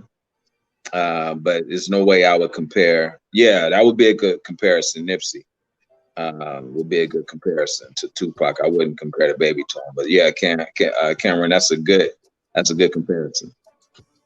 Wow, I didn't even think of that. Yeah, I wouldn't want to compare to nobody, but I wouldn't say everybody stood on their own. But if anybody, Cam, look at Cam, man. The reason I say that is because I was aware. Shout out to Cam. Yeah, most definitely. The reason I would say that is because I was aware of the stuff that Nipsey was doing in the community, per se, his activism as opposed to his music. You know, I didn't you in Cali? To his music. I'm sorry. Where you at, champ? You in Cali? Well, I lived in Cali for a year, and my daughter was out there, so I was in Cali a lot. Then, while I was in Vegas, you know, I would be in Cali a lot. I'm in Dallas now, though. Oh, for sure, Texas all day. Yeah. I got you. Yeah, but that's a good comparison. Yeah, I didn't even think of that one. That's a good comparison, you know, because you know you saw the evolution of Nipsey. You know, Nipsey began to speak about certain books. Dr. Claude Anderson and what's her name? What's the sister? She wrote the ISIS papers. Francis Scott Wilson. Francis Wilson, yes, Francis. I said Francis Scott. I'm sorry. Yeah, Francis Wilson. Hey, look, we helped each other. Look, I got you halfway there. Yeah, he would refer a lot to the Hidden Colors documentaries. You know, so yeah, that brother, you know, that would be the best comparison. I would say that to Pac. No way DaBaby would compare. Yeah, man, I was like, DaBaby don't gotta keep your head up, or Brenda's got a baby. Right. But to be fair, nobody really has a Brenda's got a baby. The closest thing, people gave me flack for this in the chat earlier. I said the closest thing to that, but that still stands on its own, is Love Is Blind by Eve. I was like, other than that, those two songs stand alone. Nobody's done that before, and nobody's done that since. Right. On two subject matters, and done it at such a major level on a major label, made that a single. You know what I'm saying? Like, yeah, Brenda's Got a Baby stands alone as one of the best storytelling songs in rap history ever, or in music, because keep in mind, sonically, it doesn't fit the mold. It's not verse hook, verse hook, verse hook. Yeah, it's one long verse. Right. And we only do the hook at the end. So but Champion Art, you got anything you want to plug, my brother, or anybody you want to give a shout out to? Now is the time. Please. I'm good, man. You know, shout out to all the brothers in the chat, man. I had been in the chat tonight. You know, appreciate you, brother, that let me come on here, man, and spit my bars, as you call it. You know, yeah, man, spit your bars, man. Get your bars off. Yeah, that's what I say. Get your bars off. I am, man. You know what, man? I'm considering actually setting up a cooking channel, man. And oh shit, hold on. I wanted to talk to you. I wanted to talk to you off of off the record about that. Stay right there, then. Right after that, and give me a couple minutes of your time. Let me pick your brain real quick and see what you got, what your ideas are, because I love seeing new channels grow. Every time I see somebody throw that 1K party, it makes me smile, because we about to hit our 1 year mark this month. No shit. Yeah, Okay. and we about to. I just feel in my heart of hearts for real. We're gonna hit 3K before the end of the year. We're not gonna Dig hit that. it before the 1 year mark, unfortunately, but we still close. We about 16 people away from reaching Right. 3K. Okay. So Okay. but I really feel like I'm just one big show away from making everybody's dreams around me come true as well as my own. And it bring great joy to help people start their channel, man, or help promote their channel. So if you Right. got a channel, please put it in the chat. We'll definitely do that. If you got an idea, we got I said it before, but I got a video on this channel showing you how I do this thing on StreamYard. Well, how to set it up, how to add new people, buying the product, how many people you Right. can add, how to put the stuff on the screen, how I do these drops. But I'll Okay. make another video on how I make the drops too. How about I do that? So if you guys got ideas for a video, if I can help you out, let me know. I know I got one video I do need to make of showing people how to do a simulcast, but that's going to take me teaming up with somebody who has it already to do Right. it, to make it really be effective. And but I can definitely show people how to do that. So thank you so much for letting me hear that idea and breaking that news here. Champion Heart might start a cooking channel very soon. Yeah. What's your background on that? Do you do barbecues all the time? Yeah. Because you got that Well, uncle make yeah. the best ribs beard. You got the I'm the grill master face has. Right. Well, man, I make a chili that make you slap your mama for real. And I've been wanting to can it. Oh shit, hold on. Let me give it to you. You're like, mama, I just Yeah. ate Champion Hearts chili, and I need you to hold this for me, mama. Mama, I love you, mama. But mama, hold this near and dear to your heart. I'm telling you, man, my chili is that good for real, bro. You know, Man, we I might was have to at a- put that shit in the bottle. yeah. I've been thinking about, how I can can it, man, and I wanted to really get some exposure to it. I was at a friend's house and I made a pot of chili, and I kid you not, brother, they was taking the crackers and they was scraping the pot. Like, who made this chili? I can't. Wow. I'm telling you, bro, it happened. That's for real. It tripped All right, me well, out. look. I said, God damn. Well, look, hold what you got real quick. Let me run this outro. Shout out to everybody who pulled up today. God knows we need the support. As y'all can see, I'm trying to ease back into doing those 5 days a week. I only reason I don't promote it is because if it happens, it happens. The flagship days for the show is Monday, Wednesday, Friday, 10 p.m. If we do the ones on Tuesday and Thursdays, or the weekend, they're gonna be later at night, like how this one was. We started at midnight, or we might start at 11:30. I do daddy duties. I'm a full-time father and a full-time husband first, and I love to put my daughter down to bed, say our prayers, I read a book, I do bath time, I cook. I do all of that. So but Monday, Wednesday, and Friday, I allot time to do this. If I can do it those other nights, I'm gonna be here because I feel like it's a void out there, and we're trying to fill that void to give people a chance to speak, be heard, and we're gonna have fun, let our jokes fly and all of that. But definitely feel like we gotta fill the void, right?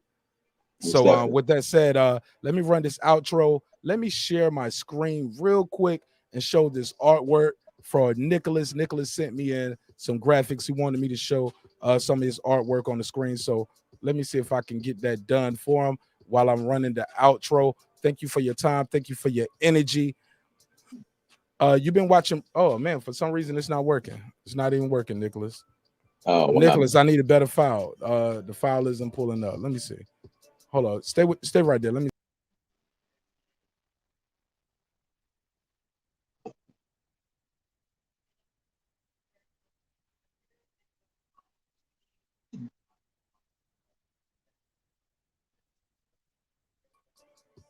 All right. Let me see if I can share the screen, Nick. Oh, and then my camera's working now. Now your camera's working. Now Yeah. my camera work. Ain't that about a bitch? Ain't that about a bitch? See, earlier when I refreshed the camera, it didn't work, and I was like, damn, I had to go to the laptop I keep the laptop logged in so I can stay on point. So shout out to Nicholas. He sent us in some artwork. This is what he got. I don't know if he has it for sale. I don't know if this is acrylic. Is this painting? But it looks good. I see the hearts. I see the stars on it. It's a bleeding heart. We'll get Nick on one day to interpret some of his art for us. He just sent us some pictures right here, and I appreciate it.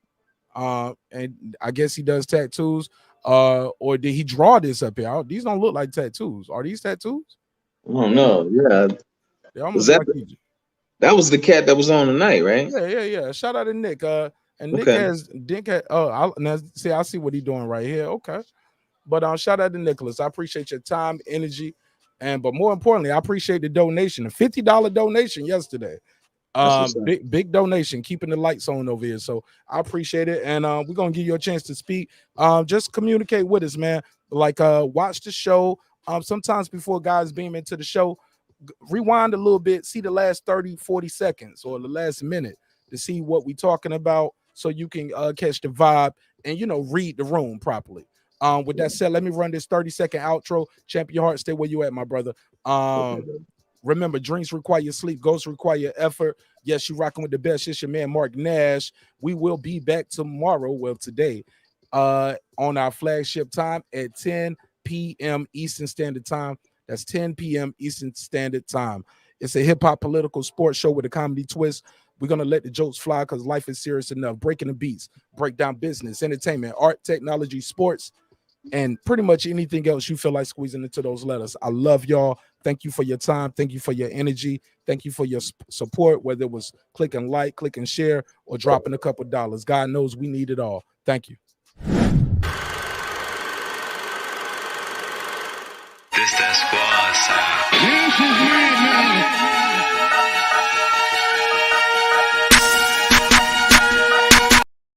Oh, go to the boxing section. Go to the boxing section. Go holler at Kyle at the boxing section. I'm sorry. Got to do that. Got to say that. Go to Kyle at the boxing section, and I'm going to share the link in my community tab. Go over there and holler at the guy and tell him Marq Nash sent you. Now let's run the outro. Got to do it the right way. Go. This that squad sound.